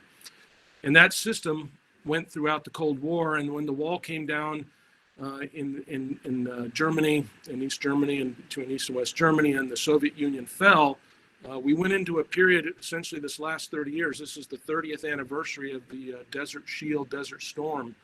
We're approaching that right now, 30 years ago, when the United States got involved with conflicts in the Middle East. And as that happened, the United States government, for many reasons, kind of took their attention off the maritime arena. There was no other peer Navy. The Soviet Navy, then the Russian Navy kind of contracted in large measure, and the US Navy continued to roam the fleet, the seas, if you will, and provide freedom of navigation and security for the world, in our view. And what happened in that arena was that money and the drawdown in defense dollars, the peace dividend, cut money away from this OSIS system, and it essentially, and our Goldwater-Nichols Act that made us go into joint intelligence, basically dismantled the Ocean Surveillance Information System. From 1990, about 91, 92, 93, it was starting to really draw down. And when I got out to the fleet, after some time in Hawaii at the Pacific Fleet headquarters, when I got out to Japan in 2003, it was very clear that we had almost lost the art of maritime operational intelligence. And so I spent the rest of my career trying to reconstruct that system, basically out of Hyde, out of the fleet resources that we had. We learned a lesson in Desert Storm. If you may recall, we had 5 aircraft carriers in and around the Persian Gulf. And we learned that each one of those aircraft carriers was essentially creating their own intelligence picture of what was going on in Iraq and the areas around them, and duplicating their efforts on all 5 aircraft carriers. So it was an incredible waste of human capital and resources.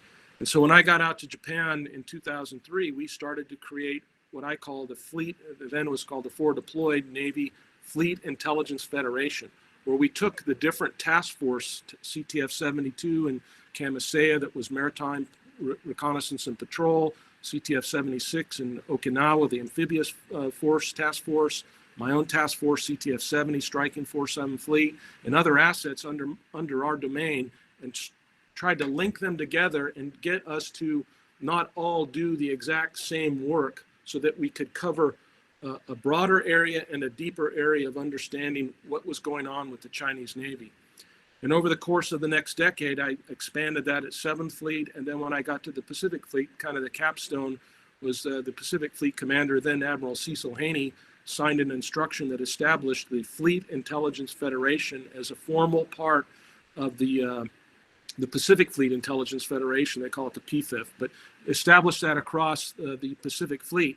And I'm really, honored to say that it's still in existence. I talked to the newest Pacific Fleet Director of Intelligence just this last week, and it's still operating, and it's expanding, and it's growing. And over that time, the idea was to integrate the 7th Fleet's intelligence resources, the 3rd Fleet's intelligence resources, the Pacific Fleet's intelligence resources that were there at the headquarters in Pearl, along with the Office of Naval Intelligence back in Washington and other intelligence agencies within the US government.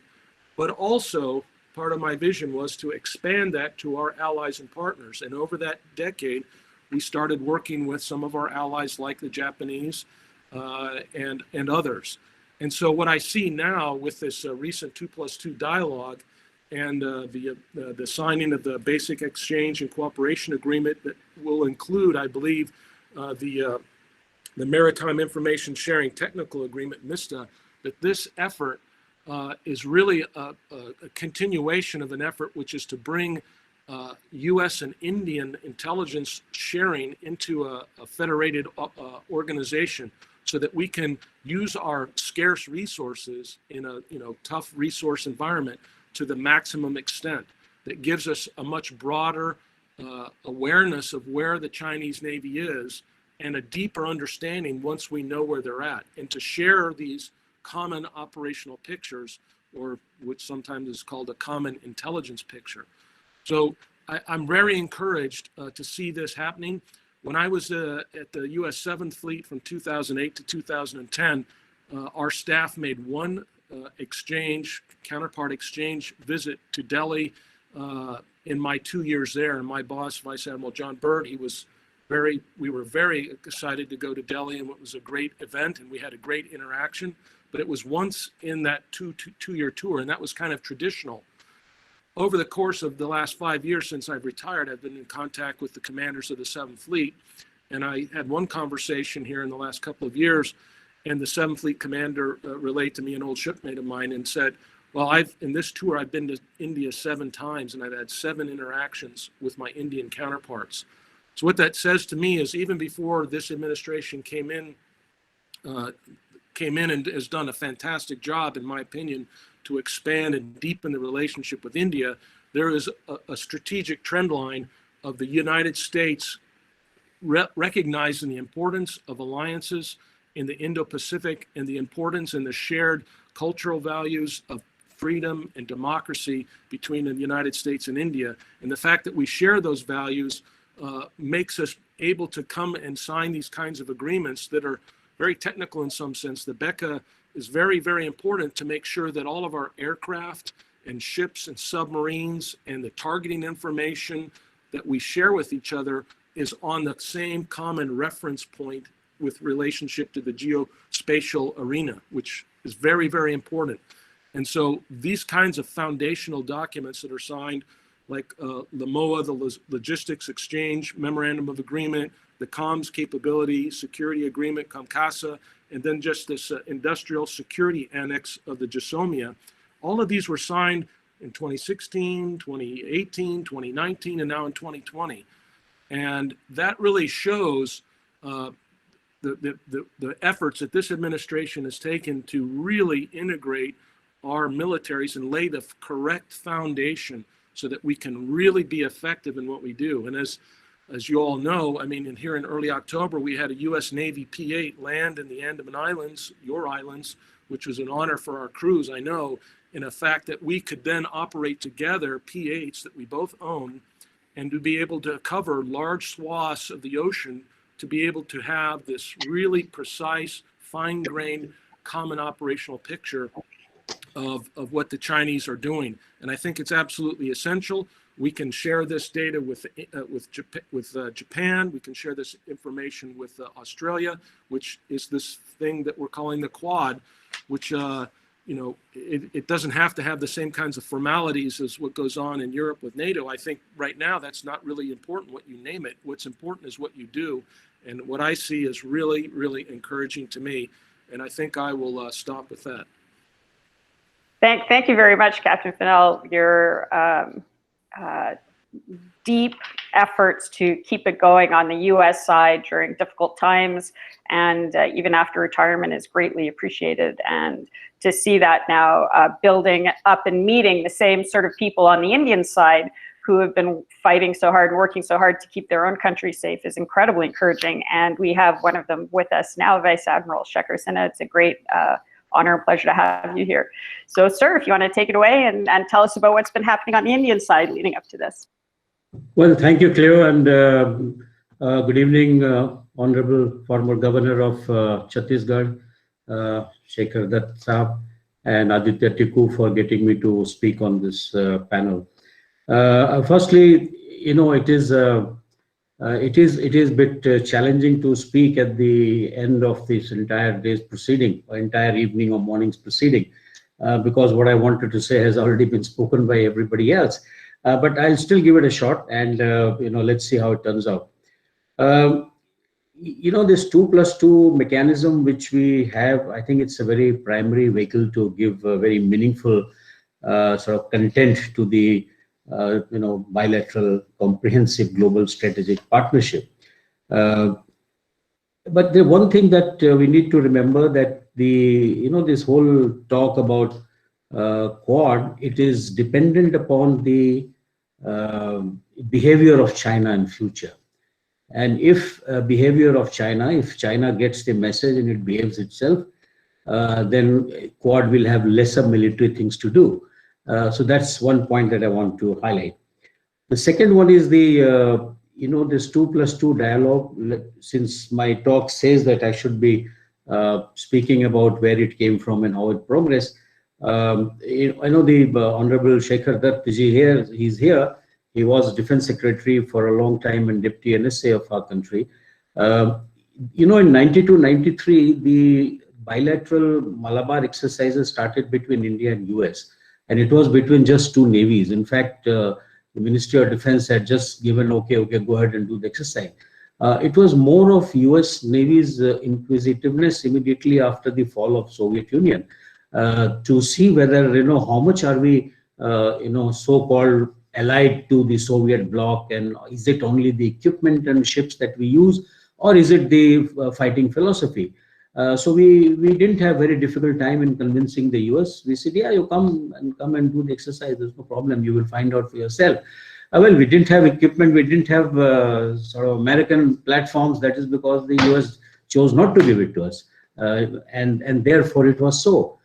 So therefore, to imagine that all this should have happened earlier, I would think it was more to, get the US out of this misplaced thinking that, India is in a Soviet bloc. Well, India can't be in anybody's bloc. You have seen them sort of difficult customers to deal with. And of course, I know that Captain Funnell, he did not speak in those many words, but I can always speak for my country. So if the outside agency is going to actually, decide the future of this, formation called Quad, then I think that, we have to wait to see the overall Chinese policy of the US in the coming days. Is it going to remain the same, or is it going to be different? So this US's China strategy will actually decide as to how this whole Quad and Indo-Pacific, how much of push it is going to get. As far as I see, the Indo-Pacific is more of a politico-economic vision, where you see that already there are talks of Japan, Australia and India getting into the supply chain issue. There is also about development of vaccine. There are a lot of non-traditional security issues in which these 3-4 countries are going to actually, cooperate, in which I suspect that the 3 regional navies will be able to handle it, to my mind. So Indo-Pacific is little more complex politico-economic, concept than Quad, which is Quad is little more sort of military inclined. But I would think that the Quad's linkage to the Malabar as a security architecture, that needs to be defined very quickly. We don't have a secretariat. We don't have a, shall I say, a proper organization to push the agenda of the last minutes of meeting, etc., so that we can go ahead. And I think it is all waiting for this, the US's China policy to become very clear after the, because I see that Indo-Pacific will find it a little difficult to decouple with China as far as trade is concerned. Each one is really having so much to do. The US, the Australians, the Japanese, the Indians, and therefore to decouple completely with China in the Indo-Pacific concept, to my mind, is not going to be very easy, and it's not going to be very quick. Whereas the Quad is more sort of anti-China, so to say, and therefore, this is one institution which needs to be institutionalized, if you like. It is not so institutionalized at the moment. As far as India is concerned, the primary areas of concern do remain from the entire Indian Ocean, from the tip of South Africa right up to the Indonesian archipelago.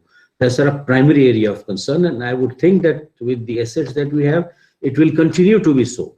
And therefore, this 2+2 and the 3 fundamental basic agreements which have been signed, they will help quite a lot in using the technology and the interoperability with the equipment of each other's navy in reducing the, shall I say, the necessity of having too many hard platforms to perform the job. Right now, the Indian Navy is deploying on 7 sort of places in the Indian Ocean on a mission-based deployment. And obviously, there are all the choke points. There are 4 of them there, and there are 3 of them on the other side. So these 7 are right now being monitored either by satellite or by aircraft or by submarines or by ships at all times. And we have a fairly robust maritime domain awareness. And one of the biggest advantage of BECA and the 2+2 agreements which have been signed earlier is that the MDA is going to become even stronger. And Kimo spoke about the intelligence share in maritime domain. He's absolutely right, because they, in the MDA, there are sort of menus by which you can exchange not only the white shipping data, but also gray shipping data. And that is what is important to us. As far as submarines are concerned, as you know that from 2 or 3 choke points in the Indonesian archipelago, the submarines have to come on surface. They can't dive and come because the depth of water is just about 29 to 30 meters. And the submarine requires about 30 meters above it and 30 meters below it to do a submerged sort of passage. And that is further down south. And one of the issues that I have been pushing with the DTTI and even with the Japanese, that we must have some kind of the underwater sound operated surveillance system for the submarines on some of these choke points where the submarines are expected to become dived. Because our problem is not only with China, because China openly is not likely to do many things which will be not in the interest of Indian Navy, but it has emboldened the Pakistani Navy quite a lot, whose every equipment is pointing to the east towards the Indian subcontinent, and that is our major concern. We not a worry, but it is a concern because 8 submarines, as you know, that 4 of them will be built in Karachi, and out of the 4, I think 2 or 3 are already doing the sea trials.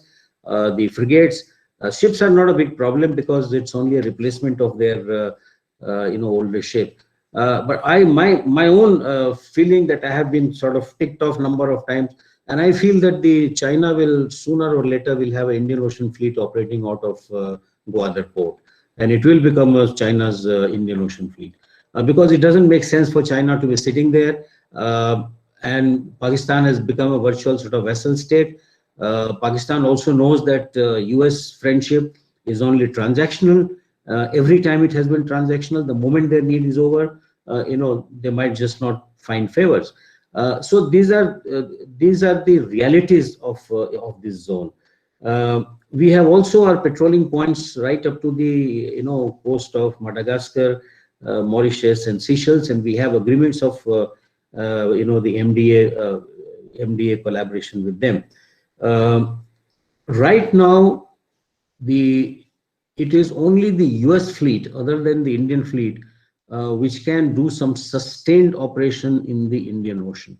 But having shown a little bit of more commitment of the US towards the East Asia and the Pacific, it is quite possible that there may not be enough assets to cover this entire area, and therefore, the Indian Navy's tie-up with the American Navy is very old. It is since 92, 93, primarily based on this premise, if you like, that, other than US Navy, if they have to pull out someday, it will be Indian Navy which will be able to do because we are closer home.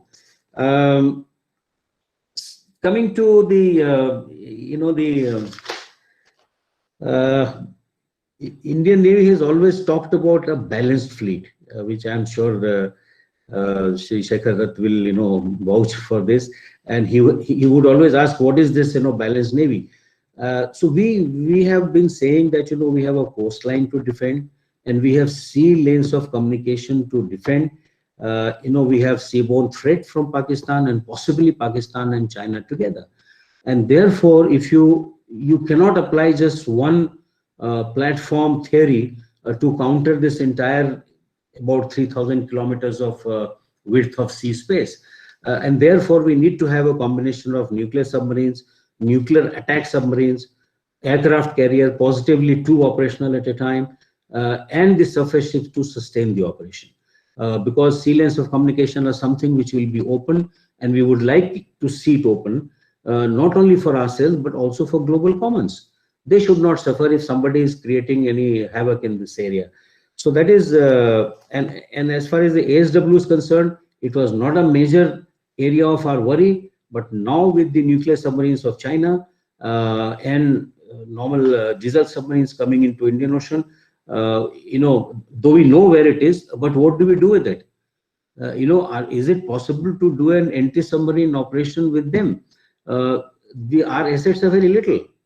In fact, that is one area where I personally feel that the US 2+2 and the tie-up with the strategic partnership with the private companies here in India, that will be very important for building this number of submarines, have another assembly line, another production line, rather than just having one with the Mazagon Dock Limited. So, we just have 24 helicopters. The MH-60R is likely to come. We have right now 8 P-8Is, 5 IL-38s, and some Kamov helicopters. Absolutely insufficient. In fact, we have been projecting, the Navy has been projecting that we require 19 P-8I on task at any one time to cover this entire Indian Ocean, in which we have to have, absolute grip at all times. So those shortages will have to be made up by this, the Quad, if you like, or Malabar people, if you like, because all of them are operating a similar type of platform. And therefore, interoperability has been proven quite some time back. In fact, interoperability with the US and the Indian Navy was already in place by the time we signed COMCASA. And I must tell you that the first draft, when it came in 2010-11, I was heading the IDS headquarters. I was the chief of Integrated Defense Staff. And we went through this entire document, and we found that there are many things where the Indian polity or Indian bureaucracy or Indian Navy may or may not be very much on board. And therefore, I think Secretary Leon Panetta was on his first visit to India, and we had this bilateral meeting with him. And we suggested that we go through this and we'll give you recommended amendments. And the reason that it has taken 10 years to do all this, it is because all these 3 agreements, LEMOA, COMCASA, and now BECA, they are all India specific. They're not the standard sort of agreements between US Navy and some other country.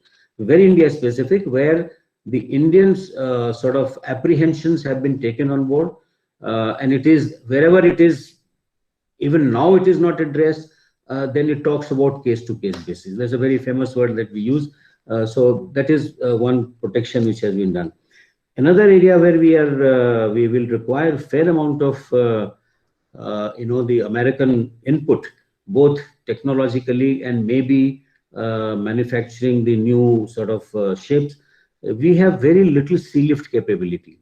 And what we have right now, which is a brigade strength of Army's units, which are on dual tasking, it doesn't work.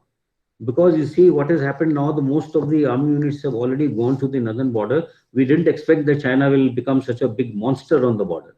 So that part, there has already been a understanding amongst the 3 services that Navy will raise a Marine brigade. But my own sense is, I remember having done some work in the IDS headquarters for the force projection, and it should be a division of Marine placed under the the Marine Forces, the Navy, and large number of LPDs, because the ones we have, it is insufficient to carry out intervention in any future war. And that is, we have so many islands. We've got 537 in on one side only. So that's a little tragic that we haven't paid enough attention. Mine warfare is another area where we are quite, we will require one hell of a lot of, we have been talking to the South Koreans, and there was a chance of making it, but there was some, what shall I say, corruption charges on the shipyard, and therefore it was called off. Though in Goa shipyard, all the infrastructure was already built, but I think the South Korean government prevented the company from doing business. So that is one that we will require very. But in this whole thing is the weakening, economy of the world, and particularly India. We can do only that much, and therefore the Navy's budget, which is about 12%, is grossly inadequate to have these bigger plans. And therefore, right now the Navy is fine. It is doing all right, whatever it is supposed to do in Indian Ocean, and with the support of these Malabar countries, it is quite possible to take care, but not for long. Because I feel that we have a window of about 8 to 10 years by the time the Chinese will actually be here in a very large force, because they will continue to depend on the oil from Gulf, which is about 70 to 80% of their oil requirement. And to protect it, it will very much be there, because the Fifth Fleet is in Bahrain. It will always be concerned. It will be sitting. Finally, it has gone on all the choke points. They have got Gwadar, they have got Djibouti, and in the port of Malacca, they are developing. So not one choke point is left, without surveillance of China, where the PLA Navy can actually intervene. So it's a major issue. It is not only for Indian Navy. I think it is for the whole world, particularly the free world, the democratic world. And someday, if he goes berserk, he can really play havoc into the entire world's economy. Not that it will go unchallenged, but what I'm saying is that he has the ability. And the Navy is being built. 2015 military strategy paper of China is very clear. There he says that, this our standard traditional thinking that land is all pervasive as far as development is concerned needs to be abandoned. All development, prosperity of people of China lies over sea.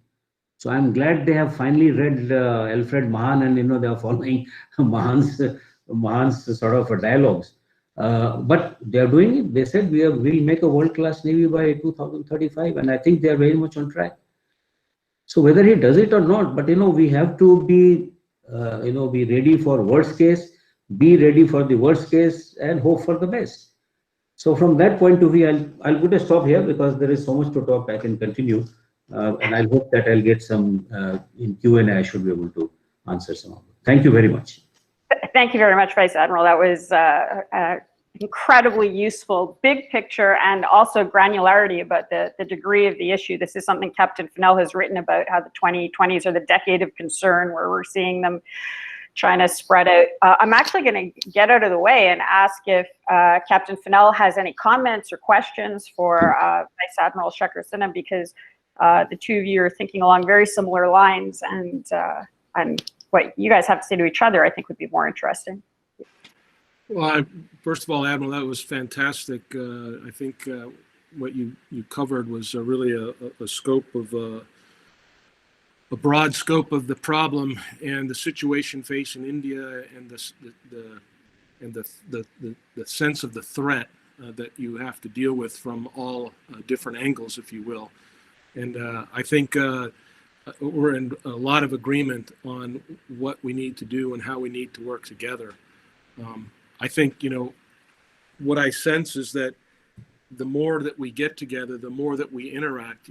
I read a lot of Chinese press and reporting every day, and the Chinese are always talking about the importance of mill-to-mill engagement and cooperation and people-to-people exchanges. And the Chinese try to force that on people.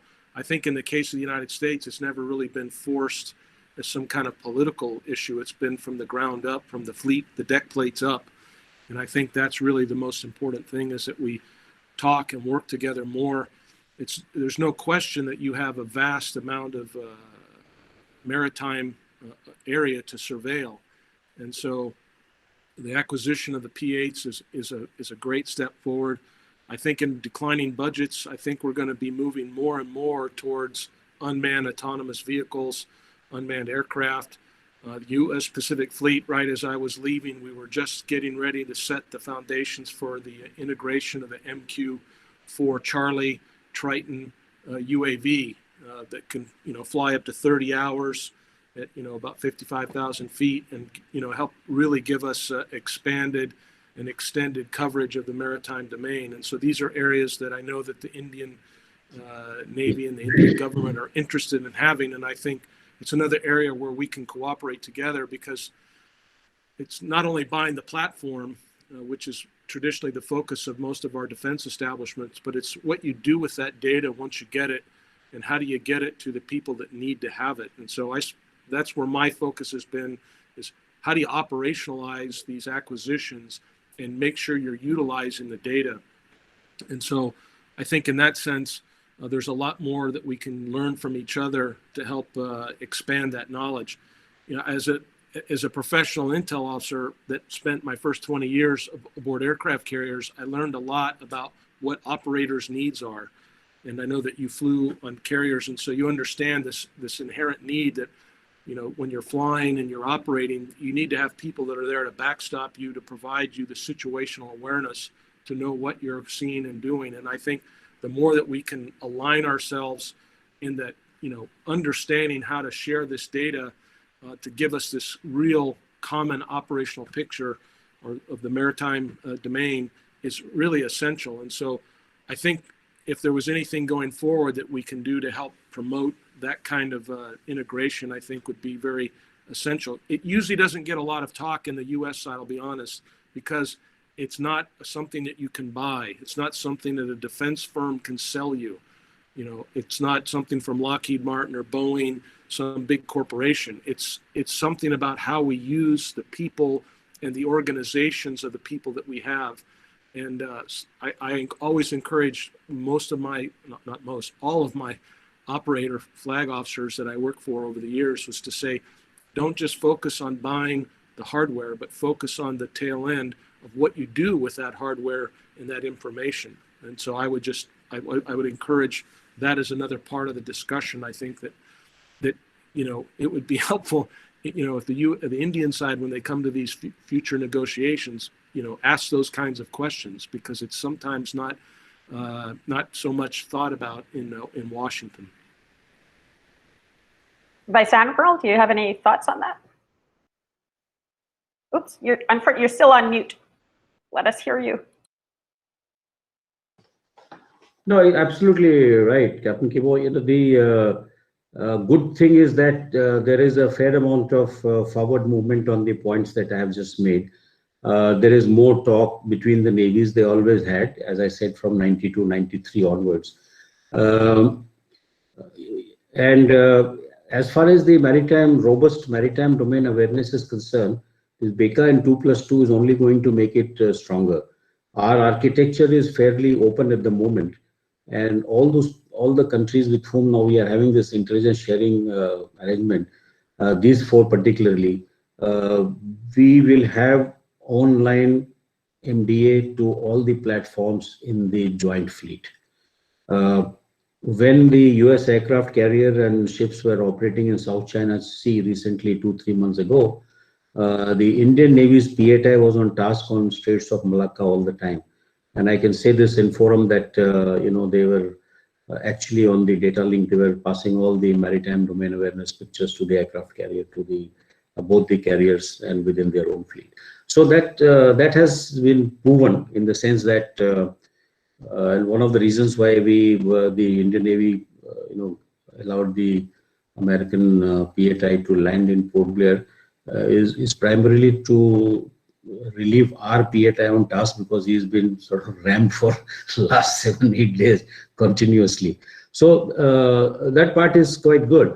But it's not that the US doesn't understand. This DTTI talk, it came to a level. The level that it came to is mainly because of the talk between the two navies. It has gone beyond what they were supposed to discuss, actually. They have had so many visits of Indian naval pilots and constructors visiting, etc., which was not envisaged at that time. But unfortunately, this funding has again, come as a stumbling block, and rightly so. And therefore, this strategic partnership issue, which has now come up, and now with the, that ISA that you talked about, I think Cleo was talking about the Industrial Security Act or something, which has already been signed between two countries, but the team is now likely to visit. And they will now examine whether that makes the BECA makes the private partnership for ISA to be implemented possible, as far as I understand.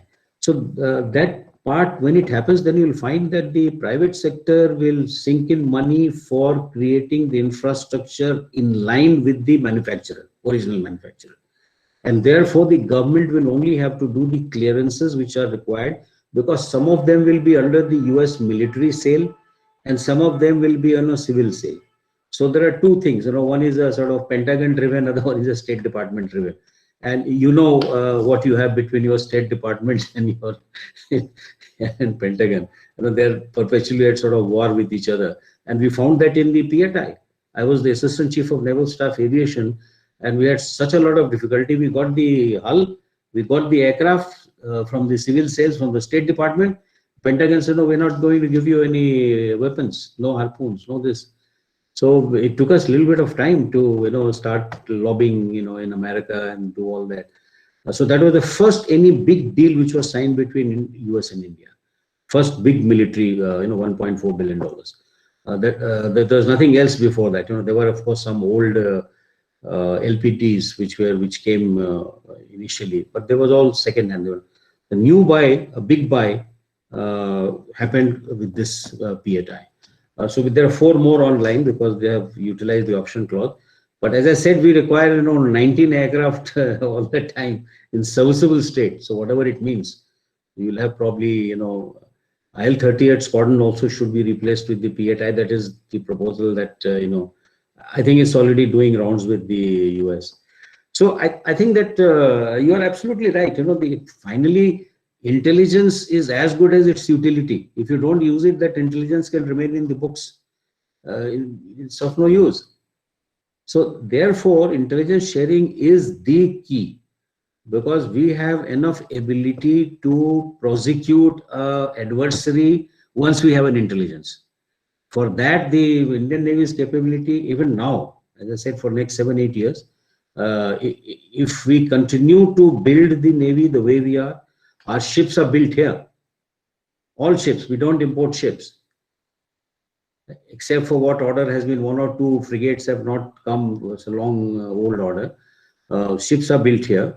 Weapon systems are still not fully Indian, but some of them are here under license production. The ASW Corvette that we made in the GRSC Calcutta, that's about 90% Indian, which includes the radar is Indian, the navigation radar, the surveillance radar, both are Indian radars. And one has been made by private sector. So things are moving. But as I said, this country is actually speaking, any political party, the first commitment is to constituency, to the people who have to be lifted above some line of so-called sustainability. Then this COVID has come, the government is committed to so many things which are related to COVID. So I see that funding is the one major issue, and because of the funding, some of the decisions, the strategic decisions which are in the pipeline, they don't augur very well. A lot of people say you don't need aircraft carrier or don't need this. This aircraft carrier deliberation and debate keeps coming on and off every 10 years. I remember Secretary Navy John Lennon, when he was not the secretary, he was an opponent of aircraft carrier, and President Reagan made him Secretary Navy. He is the guy who wrote that 13 career Navy is a necessity for US Navy. So these are all matters of perception. If you're not in it, then you don't realize this. So we don't mind all that. It's okay. The people to deliberate.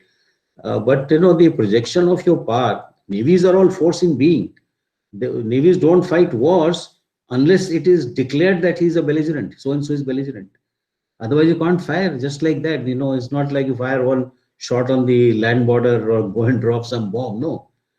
Here you cannot shoot because you have neutrals in the whole sea. large number of neutrals, goes and hits somebody, it's a major diplomatic issue. So we are force in being. You must have, and that is what will deter China, for that matter, any other adversary. And I think this Quad and Malabar is a very right forum, to send a little bit of, concern that, oh boy, we are here. It's a messaging. So this military action is giving a diplomatic message to the Chinese that, look, if you don't behave, we will take charge of you. So it's a good thing. I think we should make it more, more sort of functional. Institutionalize the Quad. That is one thing that I would support very much. Thank you, Vice Admiral. Captain Fennell, do you have any thoughts on how to institutionalize the Quad? You're very open about how maybe India could talk to the US or what India should bring up. Any ideas about how India could handle its interaction with the US in a more efficient way to, for example, institutionalize the Quad, if you think that's a good idea? I fully agree that we should institutionalize the Quad. And there's as many facets of it as the Admiral mentioned. There's all the dimensions of national power that go into it. And so I think, there's been talk about, kind of a Indo-Pacific charter, something along these lines where you get these nations at a high level to sign into this recognition that there's an alliance structure that covers all these facets of national power. That's a tall order. I think the current administration in the U.S. I think is on that track. I think that's what Secretary Pompeo and Secretary Esper's visit was laying more of the foundations for. We'll see how that goes. But I think that's really, if we're going to really get down to the brass tacks, because China is not going to back off. They're on a strategic timeline, as you mentioned, this decade of concern that I speak about. And I believe that China wants to be restored by the end of the decade. They want to have all their territory that they believe is theirs under their sovereign control. And that means they're going to become more and more aggressive. We're already seeing lots and lots of reports just this week of Chinese new tanks and armored personnel carriers that are being deployed up to Tibet and to acclimatize their forces. We're seeing, lots of activity against Taiwan, similar movements by tank battalions and tank regiments, along with all the air and naval activity. We're seeing, robust activity in the South China Sea, increased threats around the Senkaku. You're seeing more reporting from China today about what they're talking about Mongolia much more than they ever did. So it seems clear that China has a strategy. They're on that strategy, and they need to get there by a certain timeline. And so the pressure for us is to be able to, as the Admiral mentioned, they did the first Malabar in 1992. Here we are, almost 30 years later, and we're still we're just now, in my opinion, in the last 4 years, really got our acts together. Yeah. And we need to accelerate that because time is not on our side.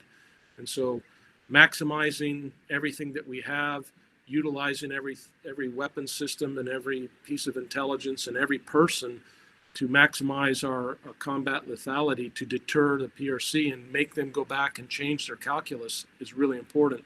And so to that extent that we make them recalculate, formally establishing some kind of Quad mechanism, alliance, whatever you want to call it, that makes China have to go back to the drawing board and recalculate. So we need to do that.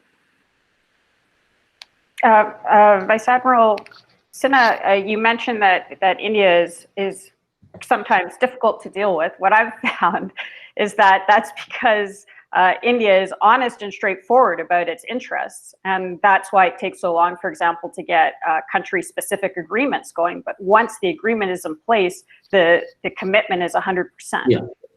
Yeah. So what do you have any advice for the American side about how to work more efficiently with India and to engage with the system to move ahead? Because as Captain Fennell said, and you have said, we don't have much time.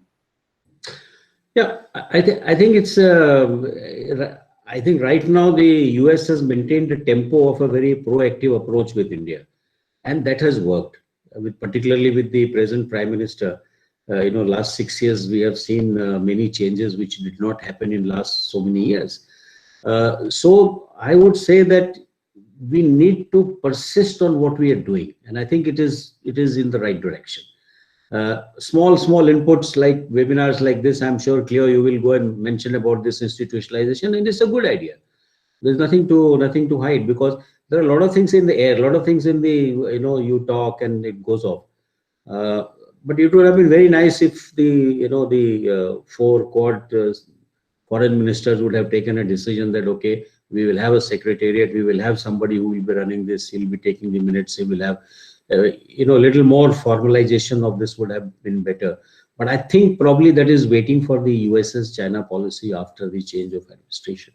I mean, that's my sense, because, this politics is obviously, this is all political stuff. We face the same thing. We are also in a democracy. We don't know how. But if you make institutions, and I'm sure Captain Kimo will agree with me, when you make institutions, then you are done with. You have to continue going. You might slow it down, but you can't cancel. You can't sort of withdraw it. Particularly in democracy, it's very difficult.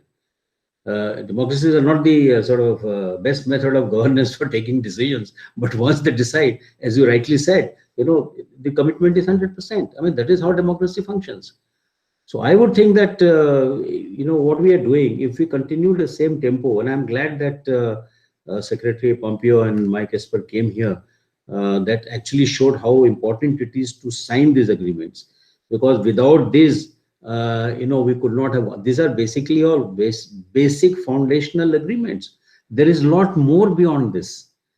There is a lot more. I mean, these are to feel happy that we have reached here, as both of us discussed that first LEMOA draft redrafted form we handed over to Secretary Panetta's team in 2011, and we are into 2020 now. So it takes about that much of time to. But once it is done, you see that one after other, all the 3 agreements in the last 5-6 years, they've all seen the daylight. And it's already, functional. After all, it's under LEMOA that the P8I, US Navy P8 actually landed in that place. Also, we have also gone to some places, it's a good thing. Because, you see, alone, I remember Admiral Mike Mullen, when he was the CNO, he came on a visit to Bombay, and I was the fleet commander of the Western Fleet. So he wanted to see the aircraft carrier. So I took him to Virat in the evening, and we were walking on the flight deck. So I asked him, I said, Admiral, you mentioned about 1,000-ship Navy. Do you know it has been construed that, US Navy wants to have 1,000-ship Navy? He said, no, they got it all wrong. What I had said was to keep all sea lanes of communication open and to tackle the non-traditional threats. The world requires a 1,000-ship Navy. By the way, we still haven't reached 1,000, including Chinese increase, China, India, America. I think we are still short of 1,000 ship. And this I am talking about 2007. I was fleet commander then, and he was the CNO. So, he had a vision, obviously the right vision. Unfortunately, we didn't know that, the biggest navy, a number of ship-wise, will actually become outside this ambit of the world navies. We didn't know at that time. This is totally a new phenomenon. So, but I think that we should be persistent, and people are now willing to listen. It wasn't so earlier. As I said, initially the doubt of India being in the Soviet bloc, all that, it has taken so much of time to 89, 90, Soviet Union collapsed, and from 92 we started doing this Malabar with US, mainly with that intention. We also wanted to prove it. They wanted to see that, yes, it is not so. When you have a Russian sort of background ship, Russian weapon system, and you're following the NATO procedures, then what do you tell? What do you say? I think, it's finally the technique and tactical thinking. Tactical thinking of country which was under British rule for 250 years cannot be any different. So I think you should just press on with this. It doesn't matter who the administration is. And that is why I was very keen that Quad should have been institutionalized. I was slightly disappointed with that last meeting of 4 countries' foreign ministers. I said, no, this is nowhere. You make some statement, you go away. Who's pursuing it? You require establish. It has taken MEA so many years to make a department of Indian Ocean region. Indian Ocean was not, in fact, Navy was way ahead. MEA had to do a lot of catching up. IOR, has come into our External Affairs Ministry only about 2-3 years back. And Navy has been thinking from 60 years back. Our whole plan is of the Indian Ocean. If you see our maritime strategy paper, not of now, from 1960 onwards, we have been writing this. So they had a fair amount of idea about the sea lanes of communication, and that is why we still have 7-8 years we can sustain. It is because somebody thought about it. People like Governor Shekhar Dutt and all, they gave approval to make ships, and all used to call me. Defense Secretary used to call one rear admiral or captain. You come and explain why is this required, and then he would tell the government, look, this is required. So you require committed people, and one should listen to each other. There is there's nothing to hide. The fact is that it is all in front, and certainly not the ships can't be hidden. So many satellites, so many people are watching. Thank you. So we're very lucky to have a valedictory address coming up soon from the patron of GCTC, the Honorable Dr. Shekhar Dutt. Just before that happens, we're going to just take just a minute each maybe to say, apart from institutionalizing the Quad, when the next 2+2 happens in a year, what would you like to have happened between now and then in the India-US maritime relationship? If you'd like to start, Vice Admiral. Well, I think the DTTI push for building capabilities together in India with the help of the OEMs from the American companies with our private companies, that is a very, very, shall I say it should have happened yesterday. Is that important? Because we don't have enough assembly lines, enough production lines. Our manufacturing processes required to be upgraded. Industrial, what is called the manufacturing part is a little bit, not primitive, but it is certainly not state of the art.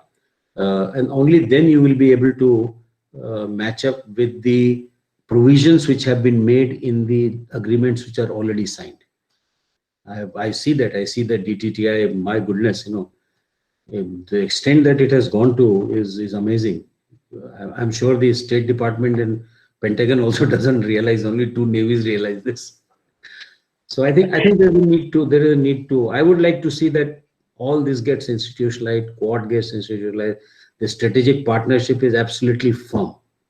Okay, you follow the procedure and get a bid in place. Because I don't think that we will be able to. My feeling is that India will not have everything from one country. That is for sure, because they have identified the countries which are what is their strength area. For example, the electronics and most of it, Israel is good in some, French are good in some. So we have partnership with French in making the Scorpion submarine, the diesel submarines. So that I guess it will continue. But we have now this nuclear submarine stuff. Nuclear submarine, we have a private company, Larsen Toubro, who's capable of making many things in the submarine. We have got fair amount of indigenous industry while making our own nuclear submarine. A lot of indigenization has already been achieved. Almost 80 to 90% of the equipment are all totally built here. Second, third one is also on the line. So, but there are areas, there is LPD. Our aerospace industry is in absolute grief. We haven't got any aircraft building, or the space ISRO is picking up now. They've got an agreement with NASA, so hopefully it will move. But aircraft and aircraft related equipment, I don't think we are anywhere. That is one thing that I would like to see, that particularly fighter aircraft, we haven't got, and that is a big shortage. 42 squadrons is what Air Force needs, and they have some 35, 36 or something like that. Well, thank you. And maybe there's discussion about shifting some of the U.S. platforms to manufacture in India, so maybe that'll help. And have a provision of exporting from here, Cleo. You can, manufacture and export. Yeah, that makes the ecosystem much more viable over the long term. Captain Fennell, what would you like to see in the next year for the next 2+2? Well, I think I agree with the Admiral that we need to see this kind of the formalization of this the structure of the Quad and really get it institutionalized. So that will first of all rest upon a sustainment of this current U.S. Policy that we've had in the last 4 years. So that's the first step. The second step would be to formalize that then, to show sustainment and move on. The terms of intelligence and maritime intelligence, one area that I haven't seen a lot of discussion on, but and you may not see it in the public domain, but I would hope that there would be discussion of exchange officers. I think exchanging officers, not just in the operational arena, but also in the intelligence arena, so that we have shared, or we don't have shared, but we have common fusion centers, I'm sure, where we take our information and we fuse it together to know what our common operational picture is. There's benefit to sharing liaison officers in these places. And that seems like a really tactical kind of a point to make. But the point is, the more that we can integrate and have liaison officers operating together, this will really speed up the timeline of our ability to be more operationally integrated, which then has a strategic implication of what we talked about before. And I'll just leave it with that, since I know we're probably on time. Vice Admiral, Captain, thank you both very much. If Navy people around the world would be much safer. I'd like to thank you both for your openness, honesty, and critical assessment of how serious the situation is and how important it is for India and the US to work together for the sake of all of us. After Pompeo left India, he went to Indonesia, Sri Lanka, the Maldives, Vietnam, all countries that India also has separate relationships with that can complement the US sorts of relationships. So it's a very encouraging sign, and hopefully by the time we get to the next 2+2, this will only have continued. So we're going to shift over now to an unannounced surprise bonus valedictory session. So I encourage you all to stick around from the patron of GCTC, who has overseen the Indian side of a lot of this for a long time and has kept India on track. So thank you both very much, and until next time.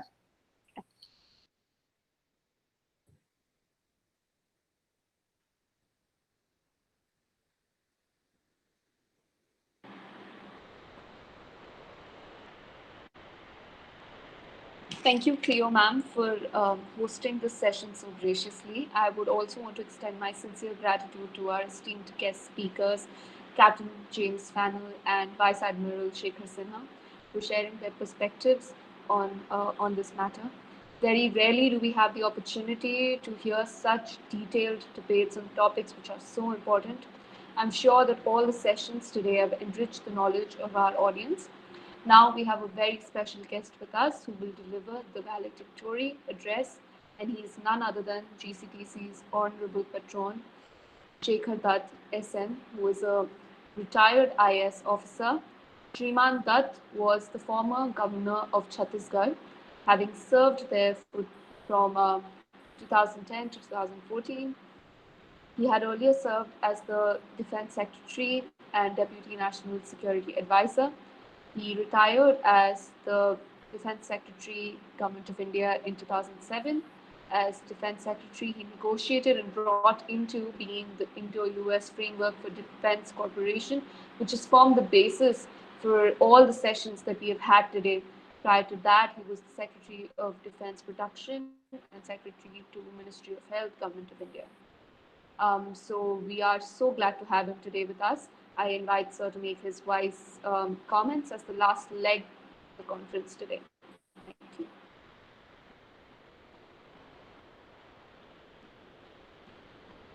Sir, you have to unmute yourself.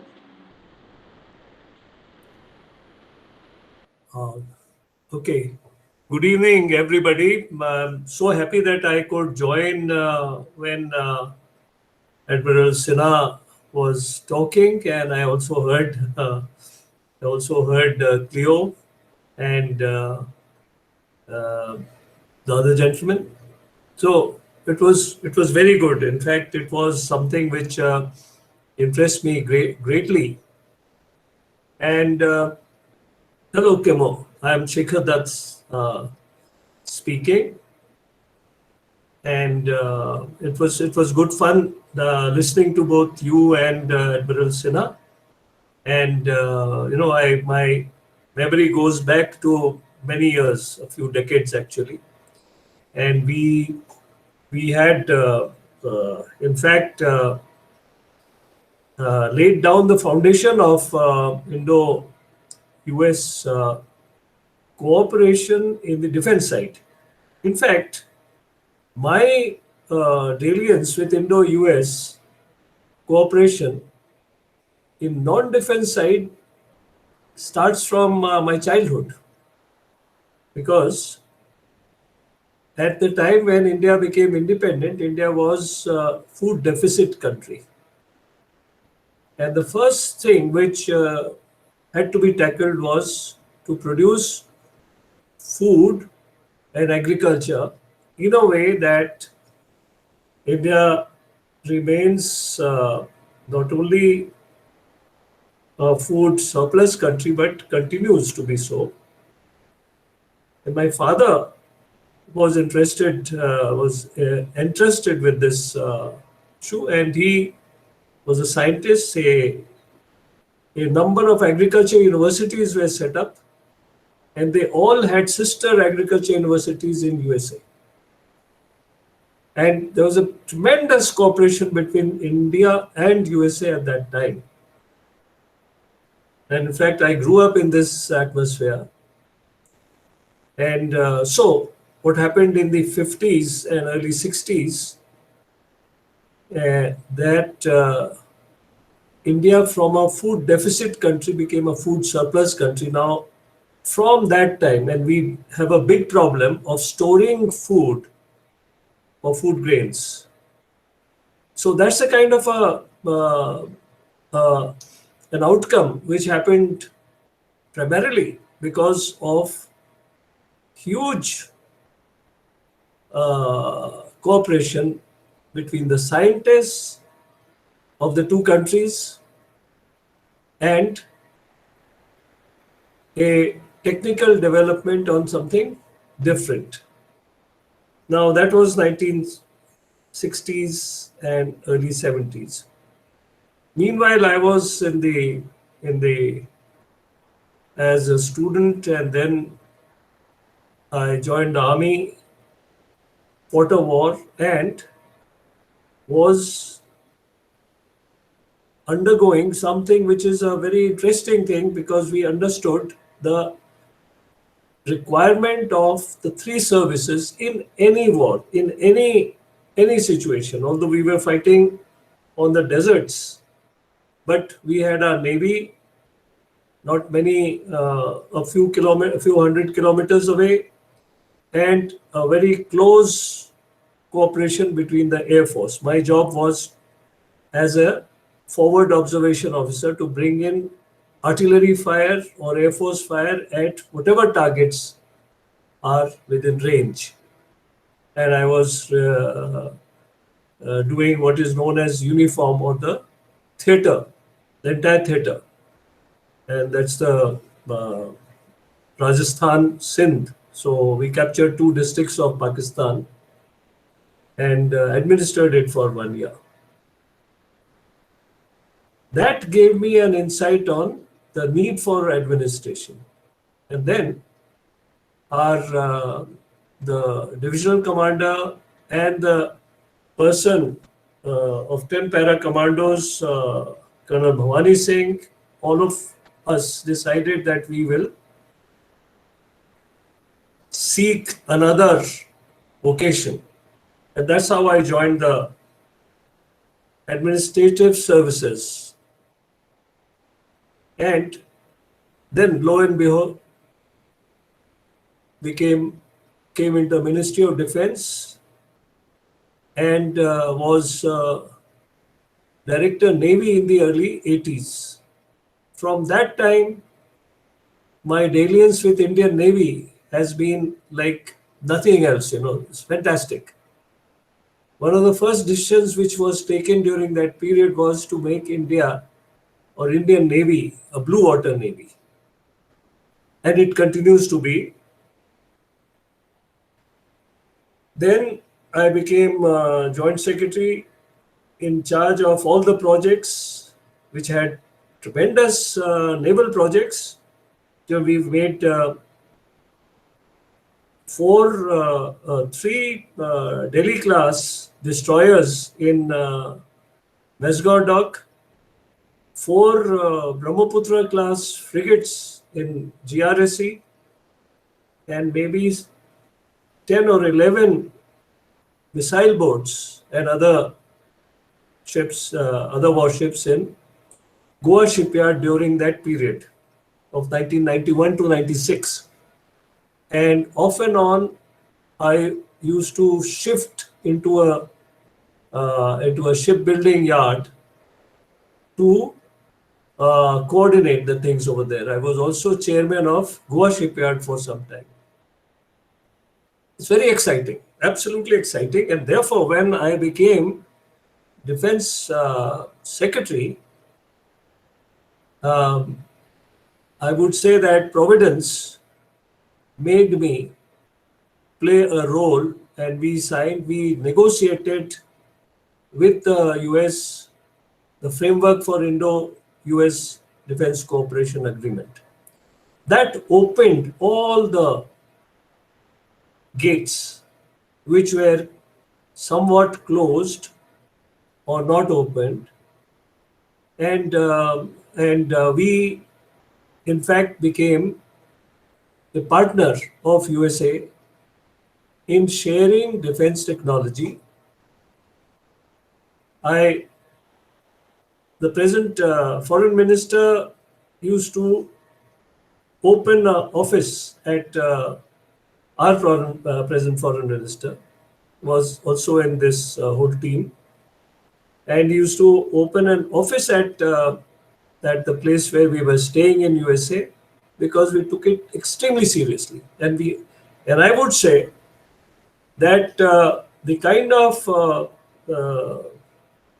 the enthusiasm and also openness which was shown right at the top, it was President Bush, and all doors which were seemingly blocked by different reasons, in the State Department, were being opened continuously. And we found, so I recall going to Pentagon and being received by Secretary Rumsfeld, and he said that, all right, he pulled me by my hand and said that let's pose in front of the flags, and then we change sides and again pose, and that was a kind of a relationship. We started not only coming out with the issues, which some of them were resolved at that time, some took a lot of time, and Beka, Comcasa, Lemoa went on, and there were a lot of issues which were sorted. But the identification of various issues were, but at the same time, this partnership or this openness resulted in India becoming a reliable partner for USA, or USA and Indian partnership became a reliable thing, so that we got, in fact, fair amount of insights into the procurement which could happen through the FMS route, which was the easiest. And I remember going to Seattle and seeing the P-8 being made, and then 4 were ordered. C-130J, in fact, I went on top of one, and I commented that it is a little stubby than the C-130. Then they said, yes, it was two blocks had been taken out, and the volume remained the same, so that it can work as a and it was being used as a tornado buster. Kind of all electronic gadgets inside the suites inside the C-130J. So we took C-130J. I went on top of a ship, and Admiral Sinha would know because they used it. It was called USS Trenton, which was modified and became one of the troop carriers for Indian Navy and Indian Army Armed Forces, and named as INS Jagashwa. So, you know, all these kind of things. I was taken in NORAD, and we did a whole lot of discussions over there, what kind of partnership can happen. And then we had two occasions when interoperability could be actually seen. One was the time when we had a tsunami at Indonesia, and it brought in a huge lot of problems in Malaysia, in Thailand, and of course Indonesia. Indian Navy ships immediately left the Eastern Sea phase wherever they were operating, and also from the Western Sea phase, and from rescuing to building resources, and everything was done by Indian Navy ships at Indonesia. And India could sort of demonstrate that, all right, we have been using Navy for exercises, but we can use it for a very large sector of deployment, whether military exercises or for disaster management. And that year was very strange. Actually, we had Katrina. So I remember sending aircrafts loaded with medical equipment and supplies to USA with so that we could be of use in tackling Katrina. Again, a cooperation which was real, and it was it allowed the two parties to have issues of interoperability sorted. I think there are no two countries like India and USA which have more commonalities than differences. And no two forces which have more ability to work with each other than Indian and US armed forces. I've had innumerable discussions with some of the very senior officers of the US armed forces, like Joe Ralston, who was the chief of the air staff. And then he became the supreme commander of the NATO forces. And similarly, Admiral Hallen, and many other, Mark Mullen, who was referred to by Admiral Shekhar Sinha.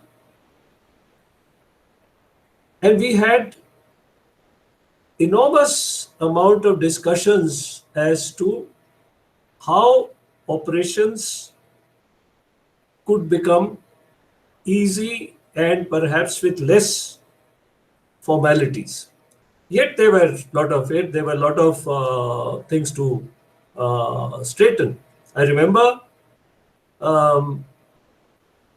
one day, the Vice Chief of our Indian Air Force, Air Marshal Gokhale, came to my room and he says there's a problem. So I said, what's the problem? He said that, you remember, we have sent a team to get Embraer aircrafts. Embraer was bought for Indian Armed Forces as well as BSF, Border Security Force.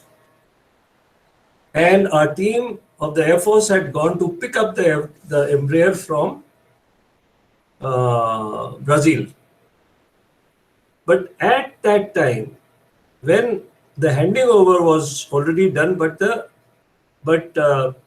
were to fly off, somebody said that there is one more agreement to be cleared, and that is concerning some US equipment. So we said that, but the contract has been signed almost a year ago, and everything was settled. Whatever agreement has to be given, whatever guarantees have to be given, everything. So Air Marshal Gokhale, Vice Chief of the Air Staff, he says that, but they have a inertial guidance system in the aircraft, and that has been made in USA. And therefore the US is insisting that you have to give a certificate that these countries the aircraft will not fly to. And what were those countries? About 23 countries, which included Vietnam and many other countries, Iran, many other countries. So we said, but the Indian Air Force or Indian delegation might go to these places. So why? And why was this not taken, told at that time when we signed the agreement? So they said, no, but this equipment is manufactured in USA, and therefore is the Commerce Department which is required to do this. So I said, which company? They said Thales. Now Thales is a French company, and they had designed it in USA. So I said, all right, forget. Let them come without that inertial guidance system. We'll take it from Thales, France. And I told the French people that we would require. Early morning, the message came that no, this has been designed in USA, and only in USA they make it, and not in France. So we said, all right. So I told our ambassador, Ronen Sen, and our deputy chief of mission, and the US ambassador here, that next day we'll meet. And by the time next evening came, our Vice Chief of the Air Force came back and he says that the Brazilians have said that all formalities are over. Now you can take the aircraft. Now these are the kind of things, and I am saying this because only a person who wears the shoe understands where it pinches, and it is necessary to wear the shoes because there are items on which there could be problems, and we have to do that. We have to have, and even with all these interoperability and everything, you still have to be on the same page, and there has to be a great amount of, and only persons who are operating everything, only the operational persons would understand. And that is what I think it is required. We also require a very close interaction at the training stage, and continue to have that interaction, because the one thing which our US partners would understand, and I have made this argument, I have made this point at many fora, that Indian armed forces take whatever platform is available with them and make that platform into a winning platform by modifying and by using in a manner that we win. There's no such say operation in which Indian armed forces have failed, even if it is disaster management. So I'll tell you another incident. I was sitting in my office in South Block, and the Vice Chief of the Naval Staff, Admiral Sirish Mehta, came and he says that there is a problem. So I said, what? He said that 4 of our ships had gone to Mediterranean for exercises with some of the countries of Mediterranean. And they are coming back, but there is a problem that Israel has started an operation in Lebanon against the not the Hamas, the Mullah Nasrallah. And so Israelis are bombing Lebanon, and a lot of people have got stuck. So if our ships are used, we can take out a lot of Indians from Lebanon or from Iraq, from Syria, and all the other places wherever we have a problem. So I told the defense minister, and the ships which were coming out of the Suez Canal were turned back, and they started operating in Mediterranean, taking a very large number of people who were stuck in these 4 countries. So much so that there was a time when Indian ships were going to Turkey and getting food grain or essential supplies for Lebanon or some. And our discussion with the Israelis was that Israelis would tell us the time when their aircraft are not going to fire, and that is the time when Indian naval ships will go. So all this kind of work which was being done by the Indian armed forces and naval ships was in fact tremendously helpful to the countries even at Mediterranean. So India can be a very useful partner to the entire region, and we have seen it in when there was this piracy, lot of piracy in the Northeast African coast, and so the Indian ships patrol that area. And I find that the significant drop in the piracy happened the moment Indian ships started going from on the coastal areas of the Gulf, from the Gulf down to the North and East Africa. Now, along with this, as the geopolitical stances of different countries, including China, is changing, it is necessary that countries with similar points of view should join and act together. And I'm sure that the last few years' close cooperation between US and India is putting a world or making a world which will be much safer than the world which could be without this kind of cooperation. And I would again tell that the best of the partnerships are between the forces. And what Admiral Shekhar Sinha was referring to, even the Air Force, Indo-US Air Force exercises started at that time. And in Kalaikunda, which is in North Bengal, the planes were supposed to come. I had gone for a dinner somewhere, and a night before that, I was rung up that there's a big problem. And what's the problem? Because the problem is that the US Air Force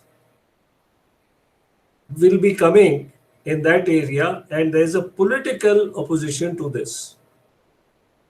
So I said that I'll go to the defense minister's house, and this was night time. And I rang up the Air Force chief. He also came, and we briefed the defense minister that this is it. So a decision was taken that we should have a cabinet meeting, the CCS meeting. At half an hour's notice, the cabinet meeting was initiated, and a cabinet decision was taken to instruct the state government that this exercise should not be opposed, and provided with all kinds of the police support. And this was organized, and the US aircrafts came, and Indo-US joint exercises happened. I still remember some reporter asking one of the US commanders, one of the officers, that how does it feel doing this kind of an exercise when there is some political disturbance or opposition. And of course, there was no other thing except some slogan shouting. He says that US, and this was a young Air Force officer of the United States, and he said to the reporter that US has always encouraged the freedom of speech. And if there is some view, and if they say something, it's fine. US armed forces protect that kind of situation because they will defend the right of freedom of speech.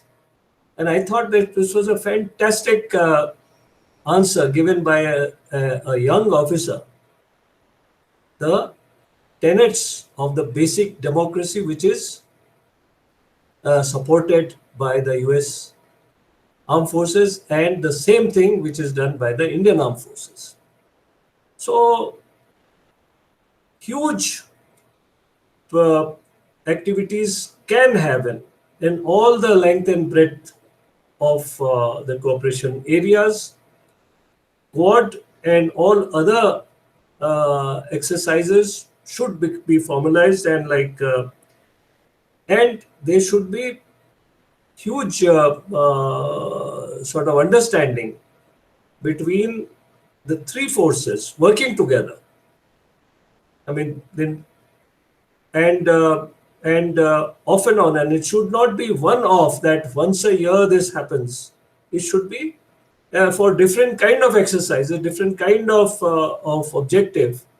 The different exercises should happen, and we should understand that the choke point that what Admiral Sinha was referring to, these choke points would be military targets, but again, what is essential is that we have to be alert. I mean, there is no way anything will happen if people are alert, and therefore not only in sharing but also TechInt wise, we have to be absolutely on the same page. So HUMINT, TechInt, and everything. And it's not just Malacca state, Sunda state, and every other points of entrance in the Pacific Ocean should be kept under close surveillance, both from the active flight formations and from the satellites. There can be many other issues, but I would just flag one more, and that is training. It is nothing is more say effective than training of men and training of officers. And I think it is a very, very important sector of activity, which should be done in between. I mean, there should be. India also has a very good training academies and institutions. I would like larger numbers of US officers to come and get trained in the DS Defense Service Staff College, in the NDC, and other training establishment. And similarly, Indian officers to go there and train. And then on board of ships, so that it becomes easier to understand operations, maybe for ostensibly for disaster management, because I think more than war, our armed forces, and especially what we see in Indian situation, armed forces are continuously used for helping out the people facing disasters, natural disasters. Anyway, I think it's a great effort, and I'm very happy to see Cleo and and all others. I was involved in two say VCs today, so I could come only at this time. And Aditya, who's a great sportsman, I think he said that you can come, and it's almost what, midnight. So so thanks a lot, and wish you all the very best. Great to see Admiral Shekhar Sinha and all others whom I have not seen. My best wishes, and all the best. And Cleo, when I hope to see you when COVID gives a chance for you people to come. And last time I think we met at Manesar. Yeah, good. All right. Thanks a lot, Admiral Sinha. Great seeing you. Great seeing everybody. And thanks, Aditya.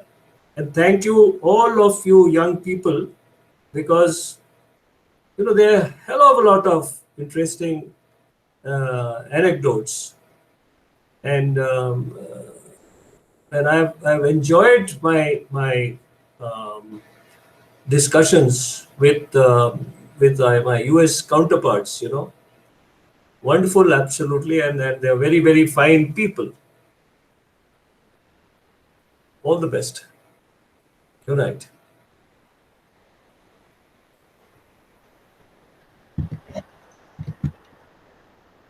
Thank you so much for your kind words, sir.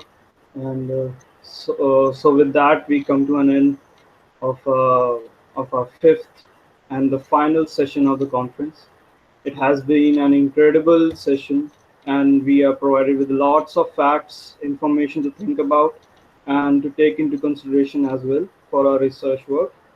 And on behalf of all the members of GCTC, I would like to extend my deepest gratitude to all the panelists for enlightening us today. I will also extend my gratitude to Steel Authority of India Limited for sponsoring this ministerial dialogue. And I would like to appreciate Atri for organizing this conference efficiently with the help and support of our colleagues Dia, Amisha, Ashmita, Sanket, Dasha, Divyanka, and the respected convener of GCTC, Mr. Aditya Tiku. And I am very grateful to the audience for joining us. To catch up with the recap of the session And to get updates on the activities of GCTC, please do follow us across the social media, namely LinkedIn, Instagram, Twitter, and YouTube. The details are in the chat box. Thank you all for giving your time in making this event a huge success. And at last, I wish a good night to those who are with us from India, and I wish a very good day ahead to those who are with us from United States of America. Thank you so much.